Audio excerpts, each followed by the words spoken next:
Hey YouTube, how is it going? I hope all is well. Maria, I'm sorry that today was not a great day, but thank you for coming and hanging out with me. Spent Electrons, always number one it seems, coming in here. I'm going to do things a little bit different today. You can see we've got a guitar that we're doing some work on, and you can see my face down here in the lower corner, down there. I'm going to try this picture-in-picture thing and see if it works, but try to make it just a little more interactive so I don't have to swap between screens as much. But I hope everybody had a wonderful Valentine's Day, but I'm sorry to hear that your day wasn't that good, Maria. But as you say, it is kind of on the down. Well, it's almost over, so tomorrow's a new day. I'm hoping you get to enjoy your President's Day off. I get to have a day off tomorrow, so yay. Dale, what is going on? Damn, I take it Andy doesn't have a live going on right now. Otherwise, I imagine you guys wouldn't be here, but cool. Well, shoot. Let's not dilly-dally any kind of time right now. So obviously you can see we've got a guitar out. We've got some cleaners and stuff. I've got my drink of choice. We got my little putty tat down there. I hope you like my little putty tat. I actually just learned that this was meant to be a like a chip clip. I'm using my quotation fingers. But you know, like the bag where you have the little clip that you put for the bread bag. That's what the butthole is about. It's actually split right there, so you can use this as the chip clip type of thing. I didn't realize that. I just thought it was, you know, styled that way. But anyway, thank you guys for coming in and hanging out with me and stuff like that. So let's get just straight to it and talk about some of the subject matter that I have today. I did receive some gifts from John of Grant Us Glorious Tone.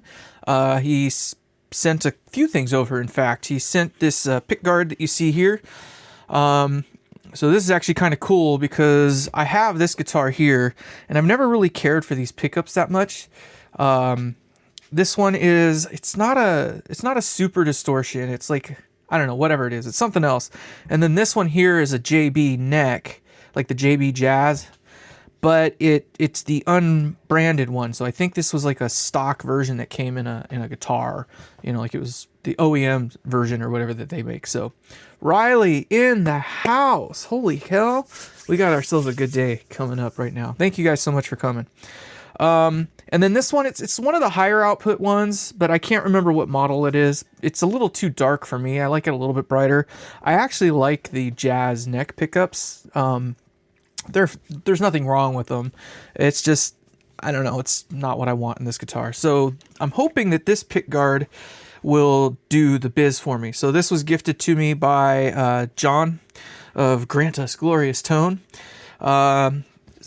Wait, Grant, there he is. Now, I'm going to just say this. I don't understand anything on 920D's website. Like, they tell you what comes in the pickguard that you're ordering, but it doesn't say anything about what it is you're actually getting. So you can buy their preloaded pickguards, which is great, but I tried to figure out what this is, and it just says 920D custom. But I don't know what custom means.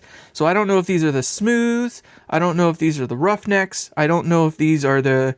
They got like 3 or 4 different versions that look like this, and I don't know which one it is. So Grant, fill me in on that, huh? Thanks for joining my live earlier. Yeah. You know, I missed your live, but I did check in on the video. I know you finally got over 50 subscribers, so you're able to do those lives now. I did see one of your videos the other day, the one that you, well, shoot, now I'm just being a jackass because I can't remember exactly what it was, but you were kind of going over the circuitry of like a Soldano or something like that, and you were talking about the different things in there, but... I like the voicing that you use, the characters that you evoke, if you will. But yeah, no, you did a great job on that video. So Matt, yes, Sent Electrons. You guys are getting to know each other. I love this. I'm just gonna keep on going. So in either case, 920D, I'm super duper excited. As you can see, it kind of works out. So the reason I didn't like this Pickguard so much is, I don't know, I got this on a trade, and you can't really see it in this light here, but it's got like this dingier, more faded look. But in real life, like this half of it down is, you can almost see it, but it has like a different hue. It's like this side here was covered or something like that, and then this was exposed to the light or something. But this is a Fender Mexican-made Strat. I wish it were a real American one. It did come this way. It's kind of like their Big Apple version. So it is a true, you know, Floyd Rose. What's kind of a sad bummer about it is they spent the money to put a real Floyd Rose in it, but it's not a, it's, you know, it's a dive only. It's not a, you can't do the actual full-on whammy. So it's kind of a downer in that regard. But I actually sold, not sold, I traded my 6505 Plus for this guitar. I think it was a good trade. I mean, that I didn't really care for that amp that much, and I didn't really spend all that much to get it. I think I only spent about what it cost in the trade. So I got this. This is a veneer top, so as beautiful as this chitine is, or whatever the, I can't remember what that term is that they call it, but in either case, it does kind of shimmer and all that stuff, but it's not, you know, unfortunately, it's not the real deal. It's kind of a bummer, but I also never liked that it had just the two pickups. It's just a volume and a tone, and it's a three-way switch. I don't know. I don't know why they couldn't have just put like a five-way switch in there and had, you know, all the options, but it's a cool guitar nonetheless. But we need to do some setup work on it, and I want to swap it out for this guy here.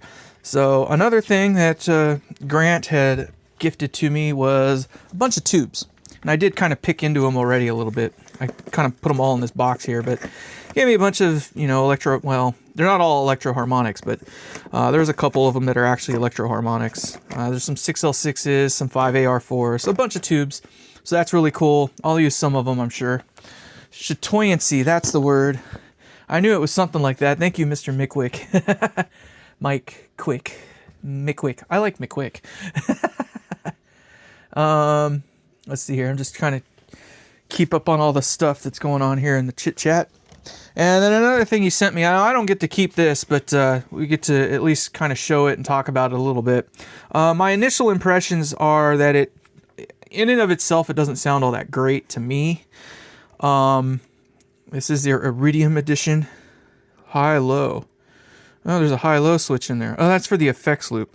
Well, that doesn't do me any good. Somebody's already been here once, though. They already voided the warranty. I have not gotten into this thing yet, and all the feet are gone for some reason, but it looks like there's a magnetic thing for it, too, so you can magnetize it to something. But this was a demo model, so Lord knows. But its best setting is definitely the classic setting. Any of the other settings are just... vintage is nothing vintage at all. It's basically classic with just a little bit thinner of a sound, to me at least anyway. The clean is clean. It sounds all right. The modern is just, it's a mess. Hot mess. But we'll talk about it a little bit more. I honest to God don't really think they're doing anything with that tube in there. It's just for looks. The amount of distortion this thing has, even in its vintage setting, isn't enough. It's too much, I should say. It's more distortion than you would get out of a set of tubes. I think it's just there for more or less looks. Or they're just using it as like a buffer. I'm using my quotation fingers, but like buffer sort of thing. Or they just run it through a tube to say they ran it through a tube. It definitely... It sounds good when it's mic'd, okay? So if you stuff a mic on the cabinet, it sounds pretty decent. That's all I can say. In and of itself, though, there's nothing about it that makes me go, oh my god. It also really, really likes humbuckers. Does not like single coils. My impression of it is that it's designed to work with humbuckers, and it gives you that sound with them. But you know, they're not cheap, Riley. These things are nowadays. I don't know what it was going for when Grant got it, but these things are going for like $275 to $300 and something bucks. Which I guess isn't horrible for something that's already like pre-made. They do a good job with the wiring. I mean, this is more or less their work. I'm gonna have to get crafty because I don't remember which one's the Well, that's the ground, obviously. That one must be the hot, but hopefully that pickup's or pot's okay. It's a little beat up in there. some glob on there for the ground, for the whatever, the grounding portion of it, but and then the hot is just a little dirty, but they do a good job of the wiring. I'll give them that. They use this real super switch, which is kind of trippy to me. It's a lot of money right there in just the switch for a basic 5-position setup. So I don't know. I have no idea what version these are. So Grant, you need to fill me in. I honestly probably wouldn't like a JCM 800 either. It's so okay. So here's the thing: when you plug a single coil into that blug, it has a very wiry. Well, I'll expose it later, but it's very wiry, extremely thin, and it almost just sounds like it's choked up or something. Like there's something going on, and it's just weird. Stuff a humbucker in front of it though, and it's fine. There's nothing wrong with it, but. Yeah, they're about $300. We're going to find out today how nice it really is in comparison to these. I guess we can do a quick little demo with these before we do anything else. Hold on, let me prepare some stuff over here a little bit. So I got to plug in the plug and all that fun stuff. So I guess we can do a before and an after, if you will. So this is going to be 16 ohm that we're plugging it into. And there we go. You have to excuse my mess a little bit here. There, we kind of get set up. I'm going to leave the mic where it was at. I just kind of placed it there. I didn't do anything spectacular with it. And then I need to change the view here for what's going on. Let's see here. I don't think we want preset 1, although preset 1 will work. Yeah, there it is. Preset 1 will work. So you can obviously see there's the blug. There's just the top of the microphone right there. I'm playing it through my 4x12 cab that I got. Nothing spectacular in that regard. I got a new pick. And I got a 10-foot cable right here plugged straight into this thing. And I do need to turn that thing on. So wait for it to come to life.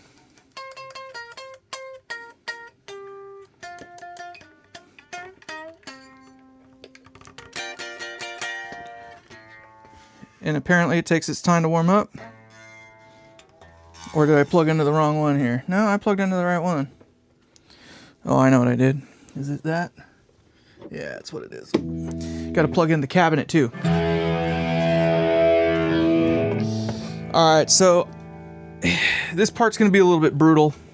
My apologies. I'm just going to play. And that's going to be that. I'm going to mute my mic channel though, so you won't be able to hear me yip yap.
I think you guys get the idea enough anyway, right? It sounds fine. There's nothing wrong with it. Like it just sounds fine. So let me get to another view here. So we're gonna go to preset. Is it 2? I think it was preset 3. Is that what it was? Preset 3. There it is. That's the one. So yeah, but it does not do very well. does not do very well with single coils. So let's go ahead and just do that real quick, because why the hell not? So that was obviously the, whatchamacallit. So here is single coil action. This thing's dirty. I need to freaking clean it up, but whatever. Ugh, that sounds like dooku. No, I wish I was showing off. This sounds like dookie right now. Hold on. So this is single coil.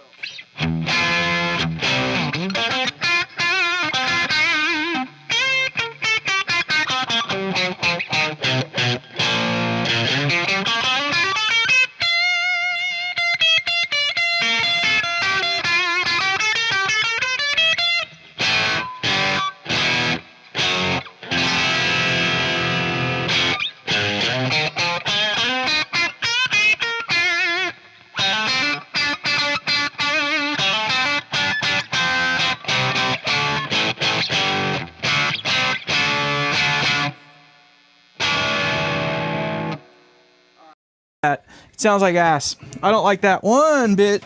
Not one bit do I like that sound. And I couldn't get it to clean up much, unfortunately, even with adjusting the settings.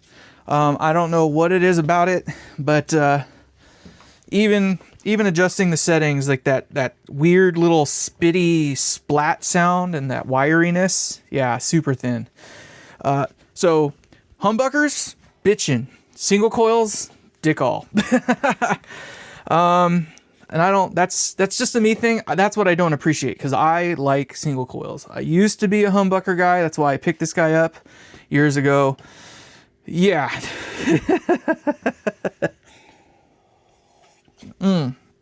But so nowadays I don't really play humbuckers all that much. So I tend to gravitate towards single coils.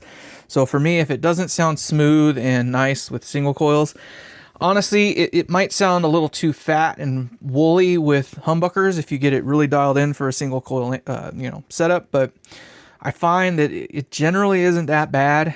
So I try to hit somewhere in the middle. I definitely don't go for that kind of tone where it's really, really wiry and thin. Yeah. So that's just me.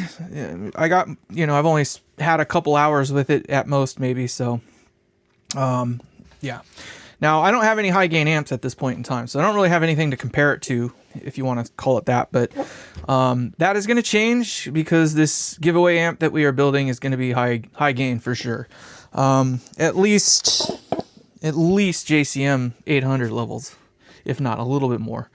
It has about that many number of gain stages. There are some things I'm hemming and hawing about. There's a part of me that wants to treat it like a standard amp and do a tone stack at the end, and kind of do it a little more traditionally. But then there's the other part of me that's like, nah, let's just go for broke and do it my way and see if we can make it work. Now the challenge with that is that if it doesn't work, then we got to do some R&D in real time. That's going to make that a little less than fun. But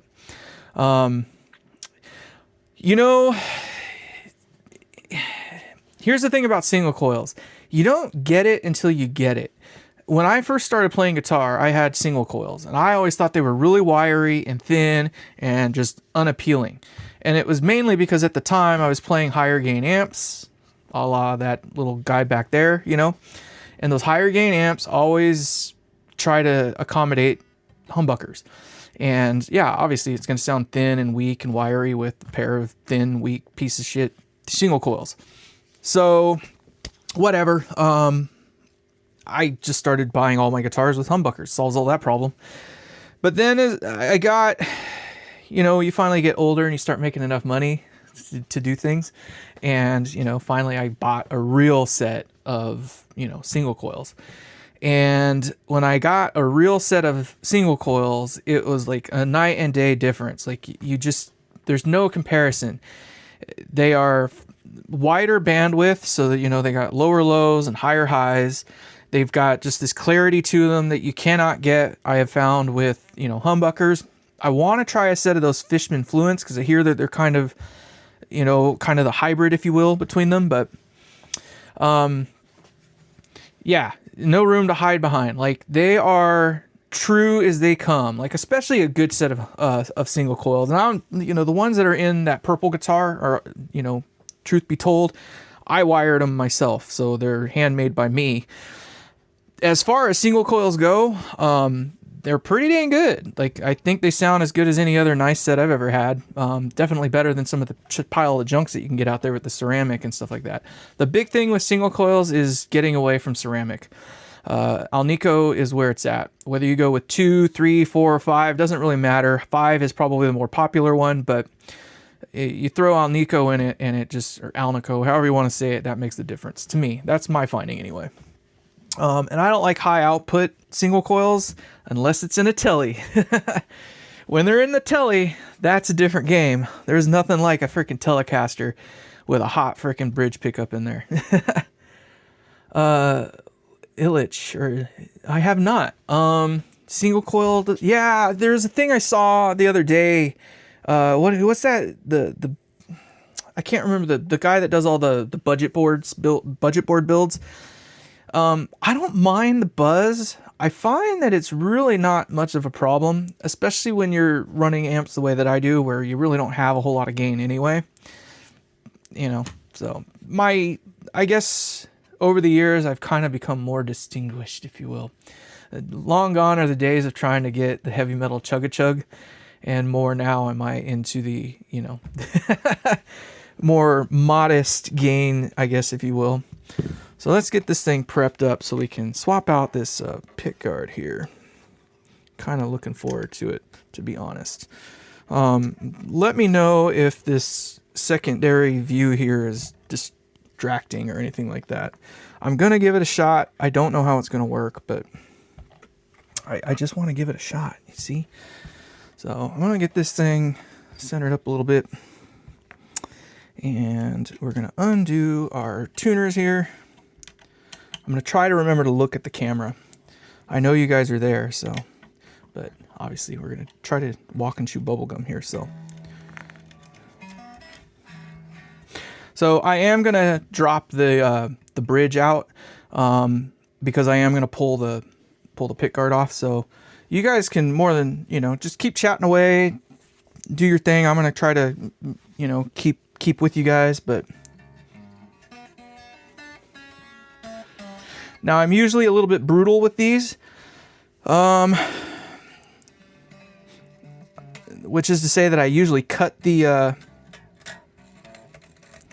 strings, but I'm not going to do that this time. This one tends to stay put, but I'm going to cheat a little bit. I don't have the whammy bar, so it's going to make it a little more difficult to get the tuners out, but, or not the tuners, excuse me, the springs. But we're going to get the springs out. And my hope is that it doesn't just ploying away on me here. We're gonna be brave. We're gonna do what they call being brave. You just take enough pressure off the bridge, and then, yeah, there we go. We're gonna be all right. Ta-da! It's like I knew what I was doing or something. Imagine that. I am gonna have to take these all the way off, though. I'm not a huge fan of Floyd Roses, so I have 2 guitars with Floyd Roses. I've got a nice Schecter Diamond Elite, or whatever the hell you want to call it, and then I've got this guy. The other one has like the real deal Floyd Rose in it, and it's a great guitar, but you can't do the bends like I do with them because it draws the rest of the strings out of tune. This one here, it has a Floyd Rose in it, but I have the spring set up in such a way where you know, I don't use it. So imagine that. So what I actually end up doing is just using it for the locking tuners. So it just holds tune really well. That's all. Sorry, what I'm doing here is getting the strings out. My apologies. And I can kind of see it there, but doop-de-doo. Let's see, is that enough? So let's see here. Message Dara is in the house. Oh, yeah, okay. Because I'm about to do the same. Hell yeah. So there are a couple tricks to Floyd Rose setups. First and foremost is do it once. If you're only going to be changing the strings, do it one string at a time. because otherwise it's going to be a bitch and a half to get everything tuned back up. Now, I am, like I say, a little bit of a brutalist, and I will generally just cut all the strings, but you need to make sure that you let some tension off, because if you got a full floater, a real full floater, it will pull itself or whack around the other direction, which is not bueno. So if you can imagine having, you know, the full floater so you can actually get the bridge to go backwards, if you loosen up the strings, it's just going to pull it in. And you can see here, this one's actually dinged up a little bit because somebody before me allowed it to beat up on the body a little bit. He had it so it would semi-float, and then when you reef on it upwards, you end up with problems. Whatever, is what it is. Let's see here. Is this one too small? Yeah, that's too small. We don't want that one. This one will work though.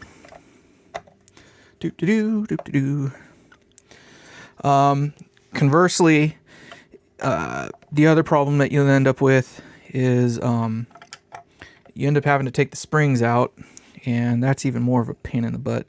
So what some people will do is they will put a thing underneath the bridge to stop it from pulling back. But the other problem you can have is that if there's enough play in there, it'll actually pull it off of the pins, off the bridge pins, and then it'll just suck off anyway. So if you're just changing strings, do it one string at a time.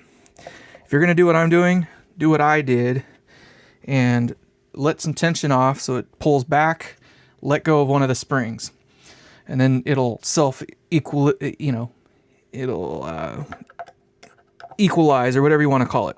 So then you loosen up the strings just a little bit more, let it fall back a little bit, and then you take off another spring from the bridge, and same, it'll equalize, etc., etc. And then you get to a point where it's basically just kind of sitting in there, and you can pull that last spring off, and then you can take it out of the guitar like I did. So, yada, yada, yada. So I hope this one's going to fit. It looks like when I did it earlier and just did it once over, it looked like it was going to fit quite well. So let's see what we're looking at here. I don't know that I've ever taken this thing off. Oh, okay, not bad. All right, so let's go ahead and get that going. So we're not doing too bad. I can dig it. You can tell it's a Mexican. That's how you know it's a Mexican made. It's got some clean wires in there for the most part. I dig it. There we go. All right. This one's not much better than most other guitars I've seen. So we're going to clean up. Yeah, so this is a JB Jazz. What does this other one say it is? Let's see if I can read that. It's an SH5. Whatever an SH5 is. And this is an SH1N. So maybe this isn't even a Jazz. It might be something else. But this is an SH5. Whatever the hell that is. So we are up to temp. I will take it. Get a little wet the tip. Wet the tip. Alright, we're gonna... So white is hot, just note to self. And come on, baby. Do the locomotion. Alright, well that's gonna be stubborn then. A little more heat then. This is why I don't like using the back of the pots. If you think about it, you've got this ginormous heat sink back there, and it's just not the right way to do it. And because it's a ginormous heat sink, you have to leave the heat on there longer, and it isn't very pretty looking. It's not the right way to do it. Don't use the back of the pots to put your things on. So there we are. So this is a Warmoth, apparently. Go figure. The parts themselves aren't horrible. It's not a horrible giddy up, but it's a nice, I don't know, it's a decent pickguard. But from here down, it's got like a slightly different color, and I don't know if we'll ever be able to make it so you can see that, but whatever. So this is the moment of truth, though. I'm going to set this over here for a second. Will this fit? So I'm not even going to bother checking. I'm just going to stuff it in there and make sure it's going to work first. Dun, dun, dun. Oh, see that? Isn't that weird? Interesting. So it will not fit. That's kind of a bummer. So, yeah, I can see it now. So this one's a little bit thinner right here. So this one's a little bit thicker. And it's also wider. So see how it's cut up like right up to the thing there? Now this one is not. So unfortunately, I'm going to have to transfer over into this guy. So that's what I get for wishful thinking. Don't be scared, Dale. You just have to do it. You just have to be mindful is all of what you're working with. So yeah, this is what the inside of a Mexican-made Strat looks like. You can always tell they're made in Mexico because they got the core right there. It's crazy to think that there's still a 50-50 chance this was probably made in America, but what a freaking horrible... To me, it's just a waste. You've got all this beautiful wood right here, even though it is just a veneer. And when I say a veneer, I mean it's like paper thin. But if you wanted to put a clear pickguard on there, this would be freaking amazeballs. But, you know, or even a half style, I don't know, whatever. Like, you could do so many different things, but no, you got to have this freaking plug that they yanked out of it right there. It's just, I don't like that kind of crap. But I guess that's just how they do what they do, I suppose. All right, so let's transfer over some parts. Oh, we're not going to be able to transfer over parts. This one's only got tone in that. Son of a mother trucker. Well, then the only other option I got, shit, is to rewire it, which I'd rather not do. Well, ain't that about a batch? All right. Well, that's really a bummer. That's totally disrupting my train of thought right now. I do not want to bust out with the Dremel.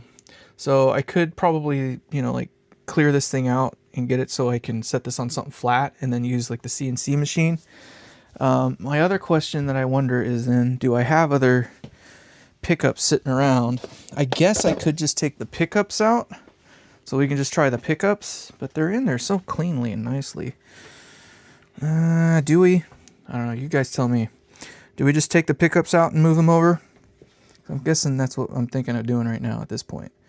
Because I'd really like to check these things out. Obviously the pickguard's not going to change anything. So Dremel and cut it out. Let's go. So here's what I'm going to do. I want to hear these pickups because I'm still not a fan of those. So I'm going to just swap out the pickups real quick. So I'm going to turn down this temperature here a little bit because I don't need that much heat anymore. And we're just going to get dirty here. So let's see here. Okay. I apologize if I'm in the shot. Damn, I hate when they do that. Okay, so black is hot. Just remember that. Okay. That's unique. Okay, so which one is that? So this is the neck there. So note to self, remember this back one is the neck and this front one over here is the bridge. And doop-doo. So yeah, I bought this guitar used, so this is not my work. Mine would look probably more like that, to be honest. I'm generally pretty anal retentive when it comes to that kind of crap. I don't mind a scratch on my pickguard or anything here and there, but truth be told, I kind of like scratches because it tells a story. But I do not like, what's the word for it though? Relict guitars. To me, that is like the biggest poser thing on the planet. It basically, it's like cutting in line, if you will.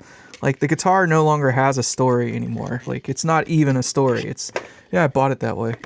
You know, somebody did it in the shop. Like it's one thing to find like a real like 1970s era guitar that's got all the marks and stuff on it, but no, I'm sure I could do it cleanly with a Dremel, but My big thing is I don't actually own a Dremel.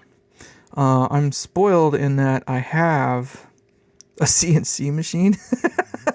So I have access to like cool stuff that allows me to do it with ultra precision. Oh my god. Could they use a longer freaking screw? This is going to be fun. Well, excuse me while I spend 10 years unthreading this thing. Jesus. What's a bummer is I really like that pickguard on the other one though. So I'm going to have to take some measurements and figure that out, but we'll have to come back to that later. Because the other thing I could do is, yeah, just use one of those little cutoff wheels that come with like the Dremel saws or whatever they have. Fucking thing, dude. That's why I don't like slotted. I just can't not slide out. Sorry. This is not a PG channel. I curse and cur a lot, but you get to see it all. So there we have it.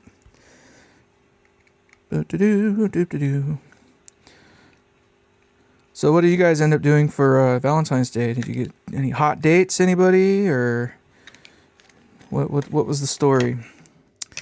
Golly, this is gonna fucking piss me off. I had a great day. So the wife and I hung out early in the morning, just kind of did what we did. She went and did her thing, did some shopping, yada yada yada. I came out to the garage and got prepared to do this video that we're seeing here, creating these other views and whatnot. And then we went over to a friend's house that evening, yesterday evening, and we hung out with them, had a dinner with our friends, and it was a great day.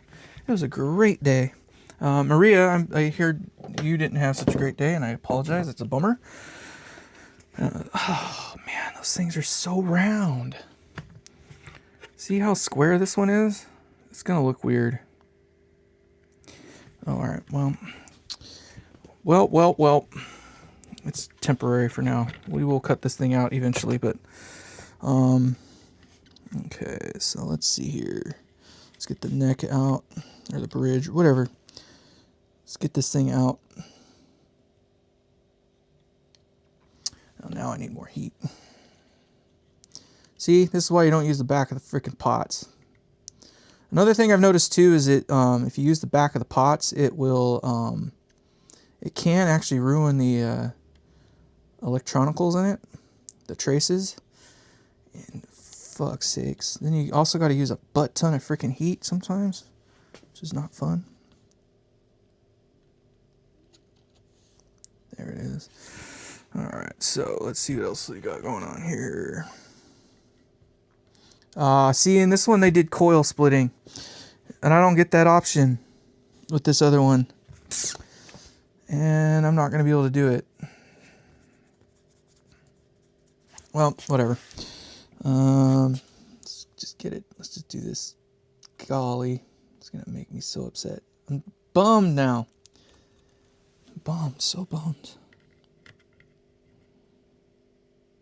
I'm going to have to go back to this video now to remember where everything is. So here, just this is note for future Luke. That one there had the green one that went to the neck. No, excuse me, to the bridge. And then the other one went to there. Okay? Note to self. It went to that center lug there and the same one over there. All right?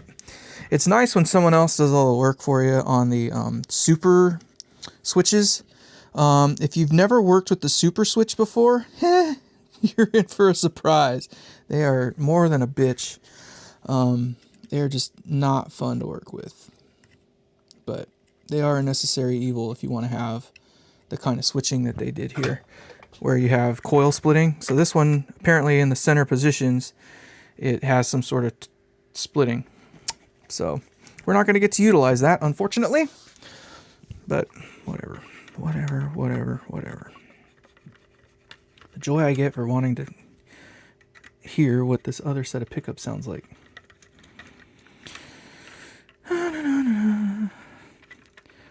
I mean, I guess I could have put it in my other, the one that has the single coils in it. I could have put it in there, but I really like that guitar the way it's set up currently, so I don't want to mess with it.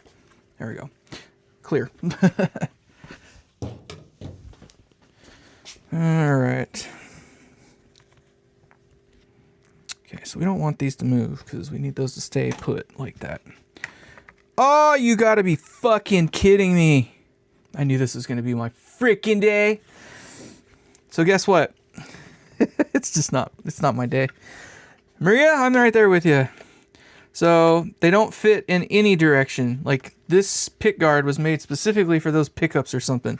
You gotta be fucking kidding me. I'm 0 for 2. 0 for freaking 2 right now. Alright. Alright. Fine. Well, how do we do this, guys? How do we do this? The only other option I got right now, if I want to check out those pickups, is to put them in my my one that currently has single coils in it. But I don't really want to mess with that guitar, although I do need to change the strings. Better than last year? I mean, the only thing about Valentine's Day that makes it worth it is if you get a piece, you're good. It was a great day. I'm really disappointed right now. I guess that's just what I get for not checking ahead on all this stuff here. But I do have other pickups, but they're buried away right here. Do I dare? Do I dare? I do. I dare. But I don't know that I care to dare. You know what I mean? That's a speaker. That's not what we're looking for. I think they're in there. Okay. Sorry. You guys get to play with me now because Luke is frustrated and he wants to win. And the win I want to pull out right now is buried away. So, there. In one of these boxes somewhere here, I have all my pickups. I just can't remember where I stashed it. God damn it, I blocked my thing, didn't I? No, I didn't hit that. Alright, where did I stick that box at? I had a box full of pickups. Full of pickups. Sorry. Sorry. I'm going through my stash. Oh, where did I put that box? There's a box. That's not the box. That's not the box. That's not the box. I don't know where I put the damn box. I had a whole box full of stuff with pickups. And I just saw it recently, but I can't remember where I put it. It's like one of those things. I can just lose today. It's not my day. It's not Luke's day. Is it not in here? I thought it was in here. No, it's definitely not in there. I thought it was there though. Sorry, I'm talking to myself. This is frustrated Luke right now. This is what frustrated Luke sounds like and does. My apologies. My apologies. Sorry, not sorry. Okay, well, I guess we're just like 0 for like 100 today. We're like not batting 1,000 to save my life for today. So guess what?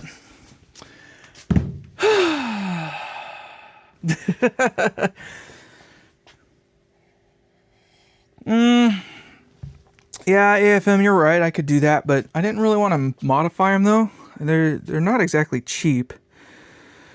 It probably would fit, but I also don't want to bust out the heat gun. I kind of just wish I had my head pulled out of my ass and remembered where I stashed all these things. I literally was just going through them the other day because I got like a whole box full of all kinds of different pickups and stuff.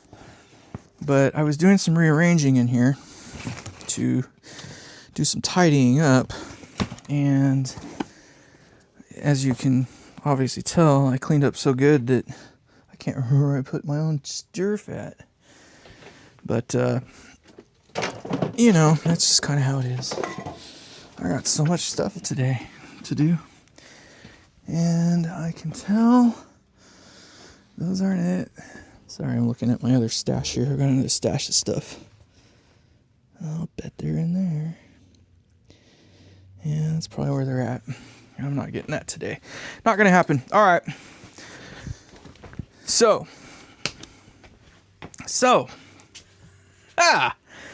Guess what we're just doing today? We're gonna change some strings and we're just gonna have some fun. We're gonna clean up a guitar and yada yada yada. So that's what we get for not looking ahead and checking to make sure that things are gonna be kosher. So these ones here I'll put back in at a later point in time. But it's a real show already. It's not a real show today. Today is like a half breed show. Holy hell. Okay. Well, let's see here. Where did I stuff those other pickups at? I took them out and then I sat them down. And I put them here is what I did. Ah, it's such a bummer. That really disappoints me, guys.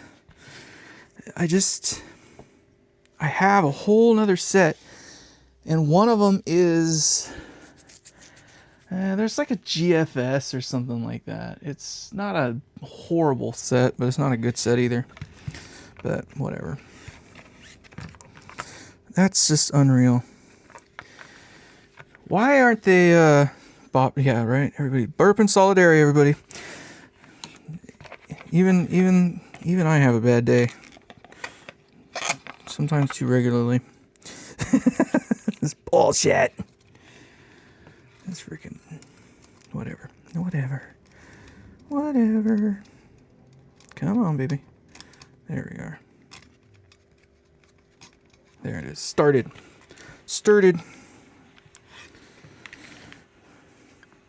Sometimes you feel like a nut. Sometimes you are. I haven't seen Andy the last couple days. I talked to him the other night for a while. Actually, I think I would talk to him on, was it Valentine's Day?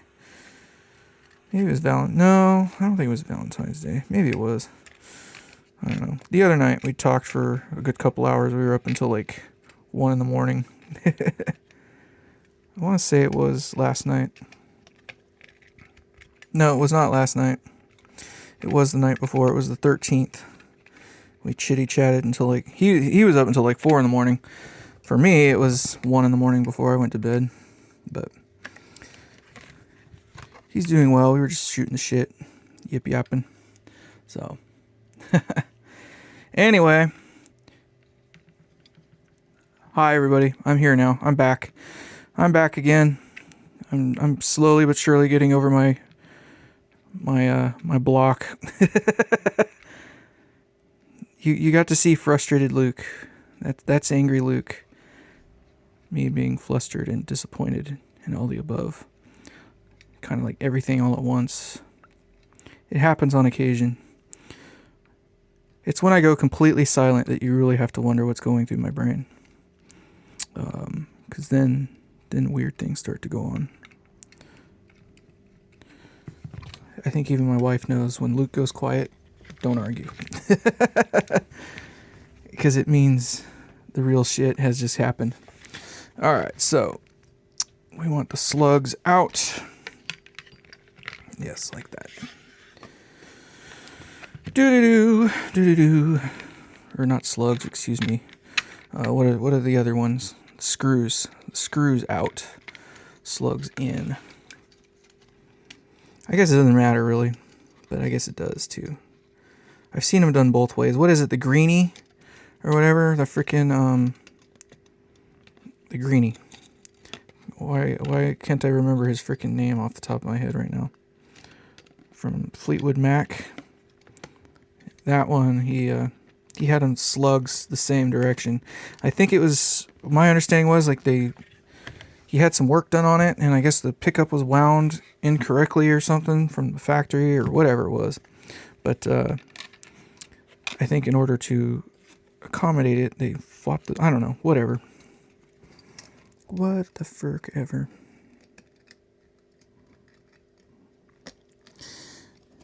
And I hate it when they make springs that are mile longs. Like, I don't know how long a freaking... None of the guitars I've ever messed with needed a freaking spring that big or a freaking screw that long to accommodate it. None. Ever. Not once.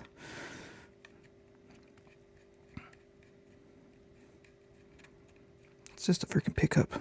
Yo. As I try to take out a coil. Alright, there we go. Okay, so where were we? So as I recall, that one's ground, and that must have gone like that, because this one goes like so. Yeah, it goes like that. Alright. I'm going to bring the heat back up, because I got to go back onto the back of the pot. 3 hours ago, okay. Amp-related truth bombs. As he does. As he does. Honestly, I haven't really done any progress on the giveaway amp, so you will know, because obviously the content will pop up and you'll see the live kind of come about, but I am like, I don't know what I'm trying to do. I'm trying to just make sure everything's like kind of taken care of first. I'm trying to make sure all my ducks are in a row, I guess, if you will. Holy fucking-noli. Look at that solder blob on there. Can you see that? Hold on. Right there. See that? That is a solder blob from hell. Let's see if I can make it so you can actually see it a little bit more. Focus, you fack. There it is. Look at that. That's insane. That's how you know I didn't own this thing. That is horrible. Erg. This is the first time I've had this guitar apart, so. Oh, there's a wire stuffed in there still. Oh, dirty. It's not my day, everybody. It's not my day. Alright, let's see if I can get this old wire out of there. There it is. That's a little bit cleaner. With any luck, I didn't screw anything else up. Alright, sorry. Sorry. Heat's been turned back down just a little bit so we don't burn anything up more than we need to. And let's see here. How do I want to do this? I think I want to kind of go like this. It's just not going to play. 2 L's. 2 L's. There we go. Now it'll play. Mo better. There it is. Now we're cooking with gasoline, everybody. Holy hell. That was disgusting. I've seen some work done in my day, but that was something else. There we go. Okay. This needs to go there as well. And I want more solder. Sorry, I'm starting to go a little too fast now for my own good. So, my apologies. So this one wasn't done up too disgusting like, but I want to try to go in from the tizop if I can.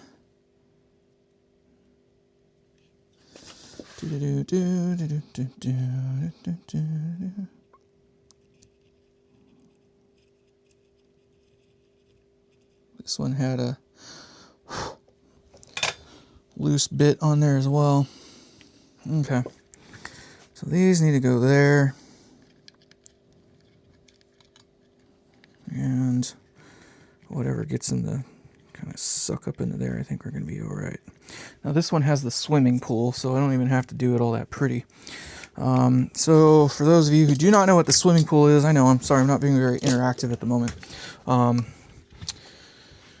Let's talk a little bit about how some of these guitars are designed. So some of the guitars, and I don't have an example here, but the purple one that you saw earlier, that one has, spent electrons. Thank you, sir.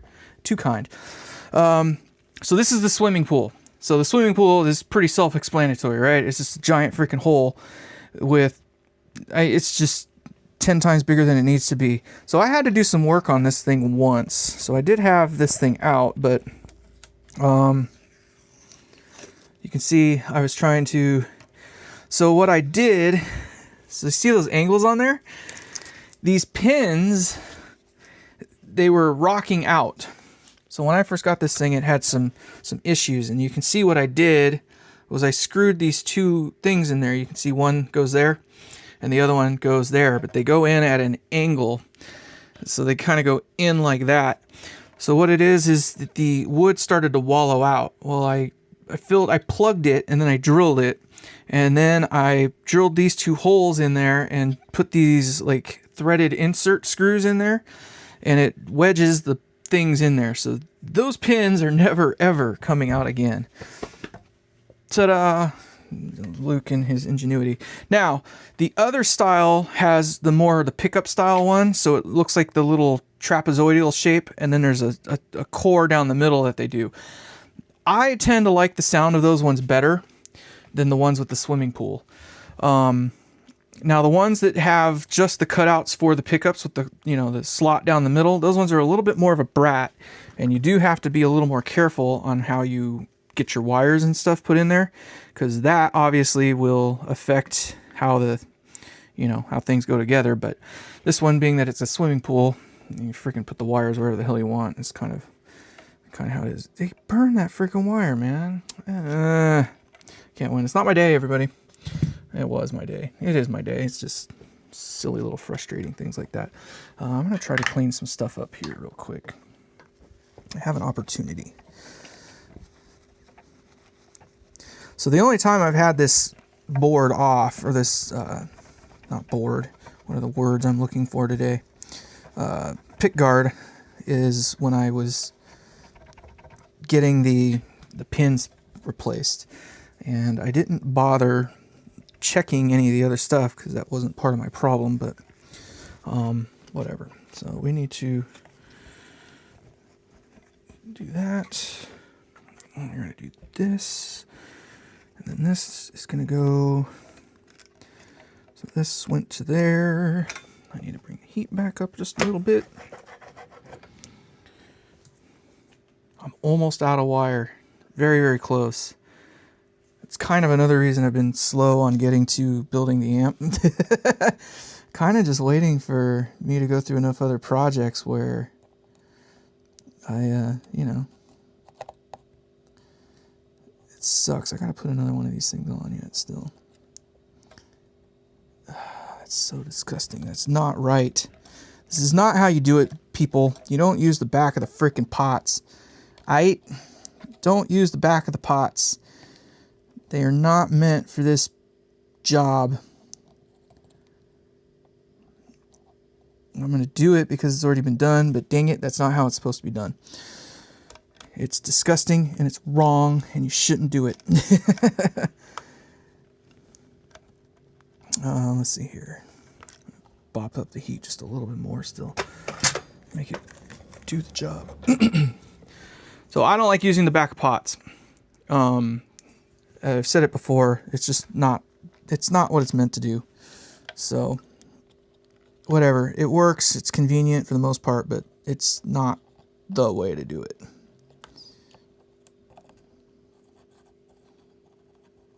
There it is. Shouldn't blow either, but I'm tired of futzing with this thing. We're gonna get this done. There we go. In the hole. There it is. Alright. So now if I'm careful enough and did everything right, this thing should just cruise on in there. She fits like a glizz. Oh, what a bummer. What a bummer. Well, we're back to square A. But whatever. We'll have a working guitar still, at the very least. And I guess I should probably do one other thing before we go too crazy. So here's what I'm going to do. Turn this thing on. And we're going to plug this thing in. And here in a second, we should have some sort of activity.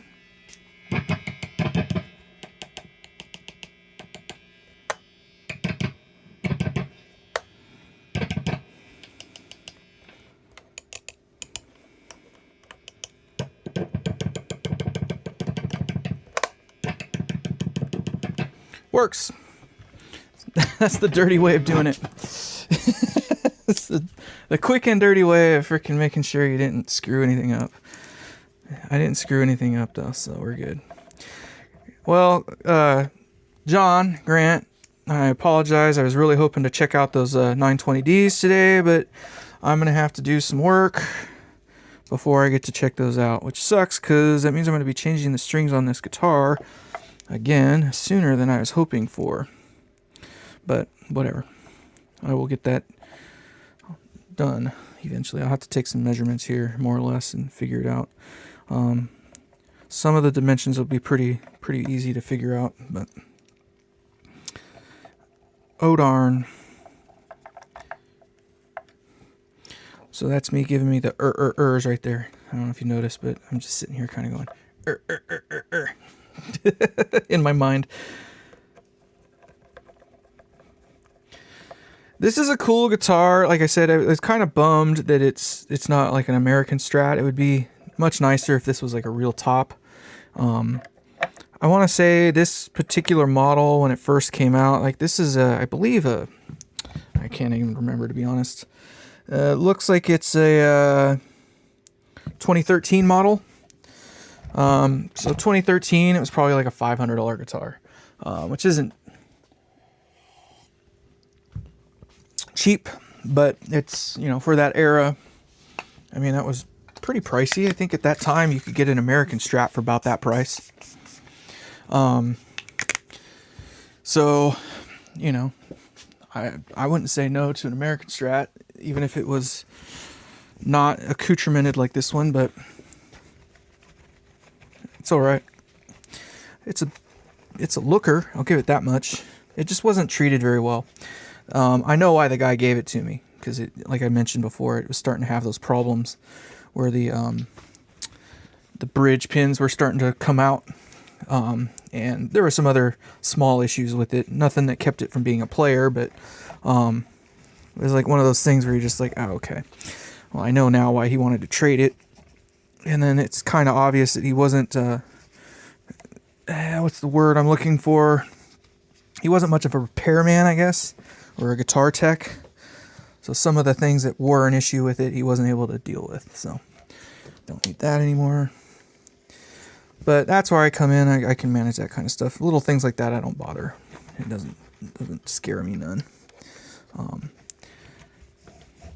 It just sucks that, you know, you got to play God with a guitar that you just get. But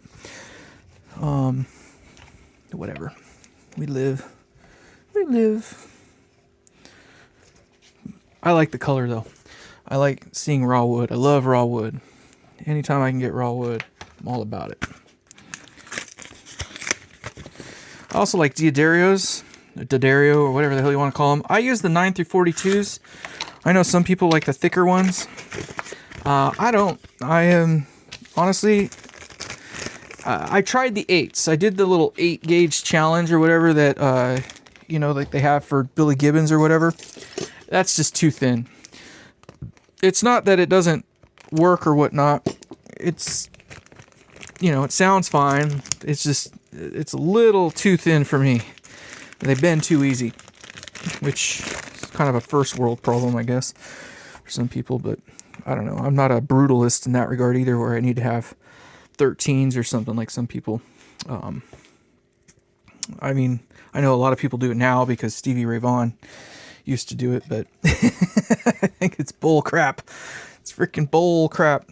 All right, so this is where we kind of get into some of the more challenging stuff here, because the unfortunate thing is I gotta get this bridge back in, but I have to do it without the strings. So I'm gonna just clean it up a little bit here. All right, so for Dale, this is for you. So the big trick is to make sure that these are basically all the way up. And then I go down like a couple turns each. Now, a real Floyd Rose, you can't unthread them all the way. They'll get to the top and they'll stop. I don't know how they do it, but they got a little thing in there that makes it so you can't unthread it all the way, which is great. And then, you know, I just give it, you know, once it's to the top, I just give it like 1-2 turns down. And, you know, just a couple turns down so it's not, you know, on the lock and then I try to level them out, right? So once you got them leveled out and you got like a couple turns back, that's generally pretty good right there. A Warmoth build, yes. Warmoth makes some cool stuff. GFS is really good if you're on a budget. Obviously it's more budget oriented, but GFS has some nice bodies. I mean, they're up to this, I guess, level of quality, if you will. I mean, again, this one's just a veneer. It's not the real deal.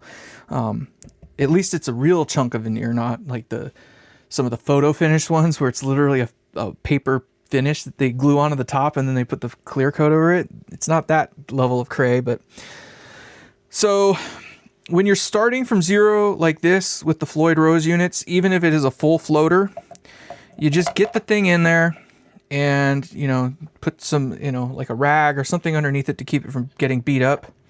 Hey, what's going on there, my man?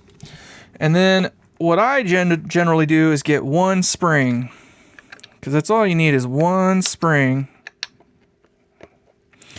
And the one spring is just there to keep the bridge from coming out. So now it's just sitting there, right? So it's in there on its own, but you can still pull it up. But it doesn't have so much tension pulling it back that it wants to reef it off of the pins. Because that's the big problem you'll have on the real full floaters, is that the pins will it'll just rotate it off the pins. Not good. In this case here, the other thing with full floaters is you got to cut off the ball end. Where did I put my little cutters? Here they are. So I usually get it. Let's see if we can make it so you can see it. So you can kind of just, maybe you can't. So you see that little, you can see the windings there, and then you can see where it's a little bit thicker right there. I usually cut it like just after that. And if you would focus, right there. So I kind of cut it just a little bit behind that. So right in there, if you will. Make sense? I hope that makes sense. And I just cut it square to the end. And then you get your tool. You stick it in there. Now, also be mindful, if you loosen these things up too much, you'll leave too much slack on these guys, and they can fall out. So make sure you don't lose your blocks. They only need to be loosened up a little bit. So, and then the trick I found is to just stuff the wire in there all the way to the bottom so it bottoms out, and then just tighten it up a little bit. Now, in this case here, I loosened them up a little bit more than I probably needed to, but the other thing that you got to be mindful of is centering the string on the saddle. So you'll notice on the Floyd Roses that they'll have like the little slot that the string will ride in. You want to make sure that you're centered on that. Now, another thing is you do not need to reef the ever-living hell out of these things. You can break those. It is a very long threaded screw, and if you reef on it too much, you'll break it, and it's a bitch and a half to find the right one. It's not that you can't find the right one, it's just a bitch and a half to find the right one. So it only needs to be tight enough to hold it in there. So it does not need to be reefed, just snug, okay? If it pops out, don't worry, just loosen up the end over here, stick it back on the hole and try again, just a little bit more, right? If that happens, but it probably won't. Now, on this end here, it's gonna be a little more difficult to show everybody, but I do it just like a normal guitar, but because you got the lockers, you really don't have to have the string wrapped around 100 freaking times, okay? So generally what I do is I kind of pull the string tight. I pinch it off at the next, on these, you know, inline sixes, I'll pinch it off at the next tuning peg. I'll rotate my head, you know, my tuning peg so it's basically straight so I can plug the, you know, run this thing through it. Stop there. So you can see there's quite a bit of slack, probably still more than I actually need, but I'll just show it again. So I grab it there, line it up, stuff it in the hole, and then rotate around like normal. Now the E string, the low E, I don't do anything special with. They don't slip, so there's no reason to get crazy with trying to do the whole like luthier's knot and all that crap. Now the remainder of the strings, I do it that way.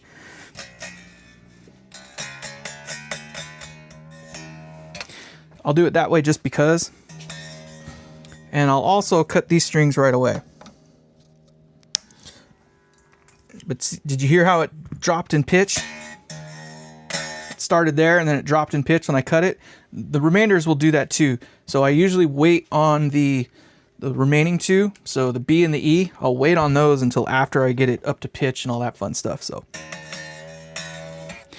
So now that I got one in there, it's probably wise to go to the other side so you have even tension on this thing. The other thing with Floyd Roses is that if there's uneven tension on the strings, it'll try to rotate it out. Not a good thing. So it's probably wise if you're going to work on these things to just go to the other side and get the other side done. So I'm going to do that this time just to practice what I'm preaching here. But full floaters are weird because they like to do what they like to do. So just be mindful. Just be mindful. All right, let's get this guy. Same. Stick it in the hole, stuff it all the way to the bottom, and make sure it's aligned in its little slot that it's got, or groove, or whatever the heck you want to call it. And then snug, not reefed on there. What's going on, Mr. Harley? Thank you for coming in. Looks like we got some new faces here. That's kind of cool, Rickard. We are drinking Maker's Mark today. Speaking of which, it's time for some more as well. Thank you for coming in and hanging with me. I hope you're still here. I know this isn't the most exciting stuff to watch, but we're doing it anyway. So again, same. I just run it tight. All right. So just get it up there, run it tight, and I pinch it off at what would be the next one. So you have to imagine that there's a tuning peg. Let's see if I can do this without break anything. There's a tuning peg out here that's imaginary. All right. So you're still pulling the string pretty tight, but you're going to pinch it off at some arbitrary point that's where you could imagine another peg to be, and do the same thing. Now what I do is I do the over under, so it's kind of like not exactly a luthier's knot, but I go over the top of the string. So as it's rotating around, I go over the top of it. So this is on the top side right now, and then the next time around I go underneath it. So one way you can do that is pull the string up. And it'll take a couple wraps, but you'll notice this time, this is on top. Okay, so this little string you see here is now on top of this guy. And then just tune it from there.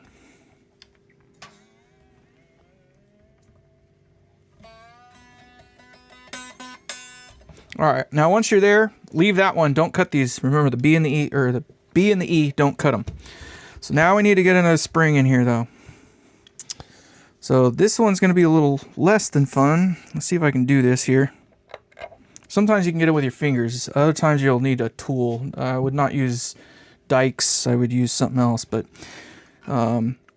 again, don't go crazy putting more springs in there than you need, because you don't want it to, again, self-rotate out of the box there, I guess, if you want to call it that. Now, we're getting away with some murder on this one because this one isn't a full floater. So as soon as it hits the body, it's parked, right? So it won't try to rotate it around. With the full floaters, it will obviously try to cant all the way around, and that would be ungood. So you want to try to manage your tensions in that regard. So even if you have to detune the strings a little bit, that's fine. Just to keep it so the bridge is floating. That's the objective. You're just trying to keep the bridge floating. All right, now for the rest of them, you can just do it like normal. At this point, now that you got tension on both sides, you can basically just do it like you normally would. Nothing crazy. So now we're going to kind of race along here. We don't need to lollygag too much. I'm going to just get her done. I've already lollygagged quite a bit this evening. This evening was full of win for me. But I guess sometimes you win, sometimes you don't. All right. Another thing that you want to try to maybe do with this end here is to reef it over. If you just pull it, it will arc up and around. So I'm trying to imagine if you're looking at this thing this way, it'll arc up and around over the top of the bridge. So you want to bend it so it kind of floats or presses into that groove that it has.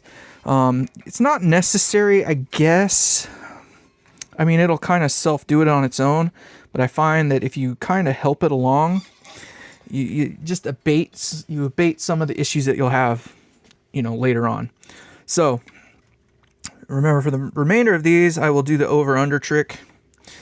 So right now I'm going over the top of my wire. You can't see. I will make it so you can see. Boing! So I'm going over the top of the wire here. So this is now underneath this wire here. And then I'm going to rotate it around. I'll lift that up so it clears all the pegs. And then this time I will let it go underneath. Now it probably won't get all the way around before it comes to pitch. Maybe it will, maybe it won't. I don't think it will.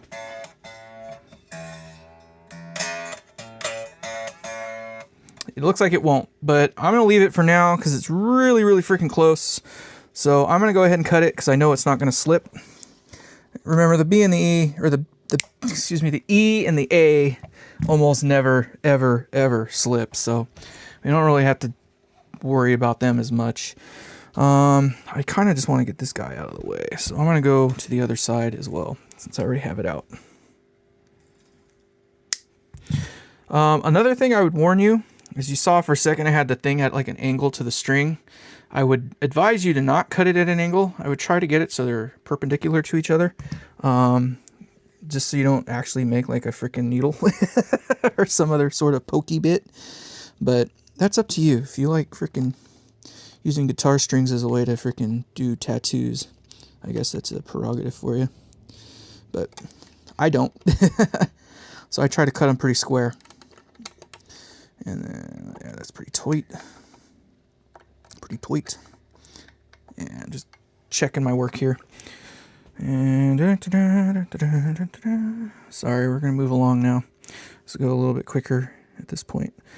I'm trying to work out a camera angle that I can get my whole bench, but I need to get this camera here up further in order to do that. But then the problem I have is that this face cam that you got right here gets in the shot, and that doesn't look good. So I'm working all that stuff out, or at least trying to work that stuff out. Do know that I know, and I care, but I'm not there yet. I don't have macro lenses and stuff like that, so.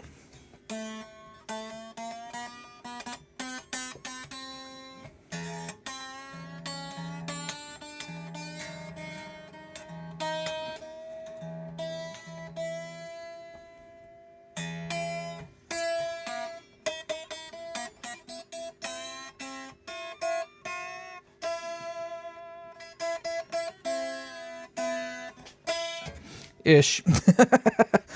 All right, so we've got enough tension on here now. I think I can get away with this third spring. So again, just remember, when you're doing this with a real full floater, you need to be somewhat mindful. I was lucky. I was able to get it with my hands. A lot of times you'll need some sort of an implement. Implement being like a pair of dikes or pliers or something. You'll notice when I took it off, I had pliers, but just be careful. Again, you don't want to hurt yourself, but you don't want to damage your guitar either. Although scratches are cool, if you ask me. Oh, come on, get the furk out of there. There we go. Alright, so that's not the one I wanted. I want this one. And cut. Alright. Well, we're almost there. I was so hoping to try a new set of pickups today, but that ain't gonna happen. But oh well. I guess if we all got what we always wanted, right? There's another setup issue with this guitar I wanted to work out too. I think I need to give more break angle to this neck here. It's not in an unplayable position, but the action is a little higher than it needs to be. Here's the funny thing about this guitar. I think I've owned it for about 10 years now. And I probably only put 2 sets of strings on it. The first set was when I fixed the bridge to make it so the freaking whatchamacallit wouldn't pop out, the bridge pins. And there was one other time I changed the strings because I was trying to use it to tune one of my amps. So I did end up wearing through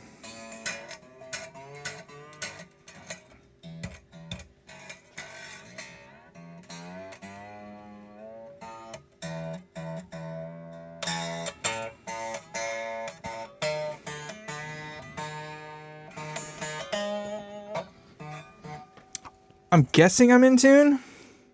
I don't have perfect, you motherfucker. I don't have perfect pitch, but I got pretty damn good pitch. I guess what is it called? Like relative pitch. I got good relative pitch. I don't know enough about music anyway to say like, oh, that's an E or an A or a B or whatever. But when it comes to like remembering a note or coming in on a note that, you know, I have no reference to earlier, I have no problem doing that. So, needless to say, I'm guessing that this is in tune.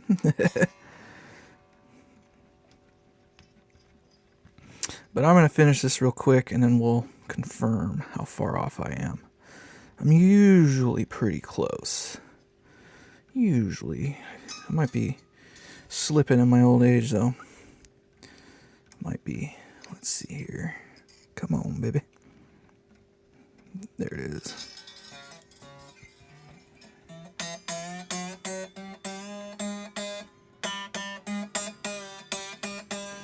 Alright, I am going to cut that one because I'm not worried about it slipping. This other one is too far around, so I'm going to just go ahead and cut it right here. That one's done, so the only ones left now are the B and the E. Let's get this stuff kind of cleaned up a little bit here. Alright, let me get a knee stool here so I can rock out with my cark out. Alright, so...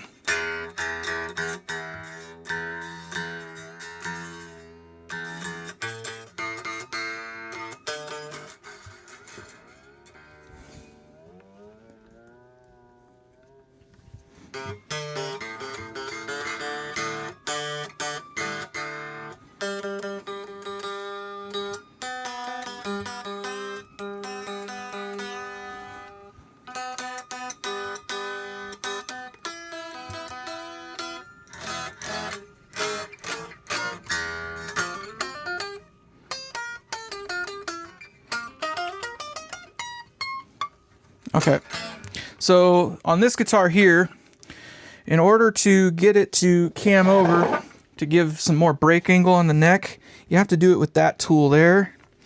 And I don't know if it's an Allen head. It looks like it's an Allen head. Might be this size. I don't like that feeling. It fits, but it's not right. I think this is the same, yeah, that's the same size as that. So that's a 2.5. That means it's probably a 3 mil. Let's see if I got the 3 mil in here already. Let's see here. I don't think it's gonna be Americano, but maybe it is. Let's see if I can find that one real quick. I'm pretty sure it's this size. It is Americano. I'll be danged. So I got a Mexican-made Strat with American freaking parts in it. So the way you have to do this is kind of brave. It's because you are doing it with tension on the neck. This is the only way to actually do this. Do I want to use that one? No, I don't want to use that one. I want to use this one. So you have to loosen the neck joint a little bit there. Not a whole lot, just a little bit. And then you got to screw this in, all right? So you just kind of got to loosen it a little bit. So you get, oh, did you see how it moved? And then you basically run up the swedge a little bit. And then you kind of are supposed to tighten these down again. But you got to be careful. You don't want to go, you don't.